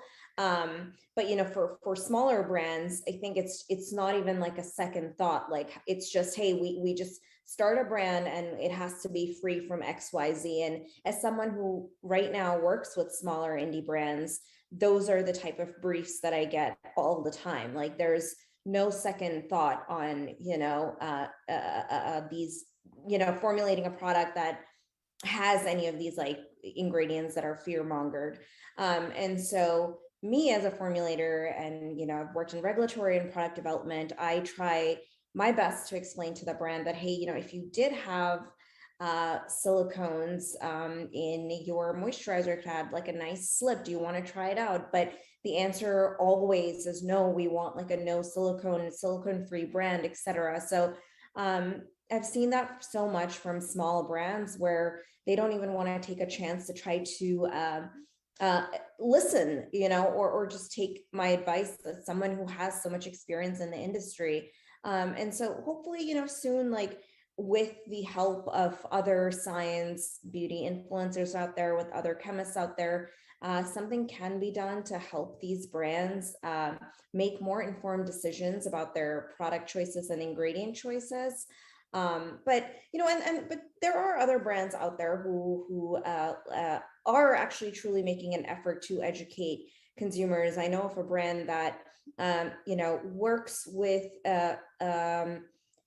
influencers, but what they do is they actually have the influencer sit down with their cosmetic chemist and review the formula before the influencer goes out there on his or her TikTok or Instagram to work with a sponsorship with the brand. So there are brands out there that I think are taking the right steps. But I think that, we have so many brands, there's like a long way to go. But I think if we have more of us, there's 4 of us here, but if there were like hundreds and thousands of us, I think that would be amazing, in the social media space. And hopefully we see more of that. So collectively we can help brands make better choices. And last but not the least, Esther. Sorry, what was the question? The question was, how can the cosmetics industry start to course correct? And if you want to tag on an answer to this, do you see a role for science communication? Obviously you do, because you're a science communicator, but yeah. So to answer the first question, I'm trying not to cough, sorry. I believe that the industry can start to course. They cannot, start to course correct until they're willing to combat the misinformation rather than falling victim to it, as I was talking about earlier. So I believe time and time again we've seen brands essentially taking like the lazy route. I'm not saying like brands are like bad or trying to demonize brands or anything, But like taking the lazy route and changing their formulations due to like either consumer fear or adapting their products or brand to meet like clean beauty standards, because they know that that is what consumers are looking for. And at the end of the day, they are trying to make a sale. So in my opinion, if they invested as much time and money into science communication as marketing, there would probably be a shift in what kinds of information are is received by the consumer. And to answer the last question, do I see a role in science communication? Absolutely, yes. I think that science communication and effective science communication is imperative, as I believe that it's linked to two problems that I see in this industry and within the concept of science. And these two problems that I see a lot are diversity and inclusion. So I believe that science communication removes barriers that were once and are still in the way between scientists, brands, and consumers. These barriers are what prevent consumers and just people overall from understanding and believing in science. So I think that having scientists such as everyone on this on the summit today and all of us here today look through studies and understand the complexities of those studies, debunking myths, and also most important is translating the science to become more digestible, is paving the way for a new path to accessibility and understanding. Wow, that could be like written out in a quote, Esther. That was a perfect quote to end.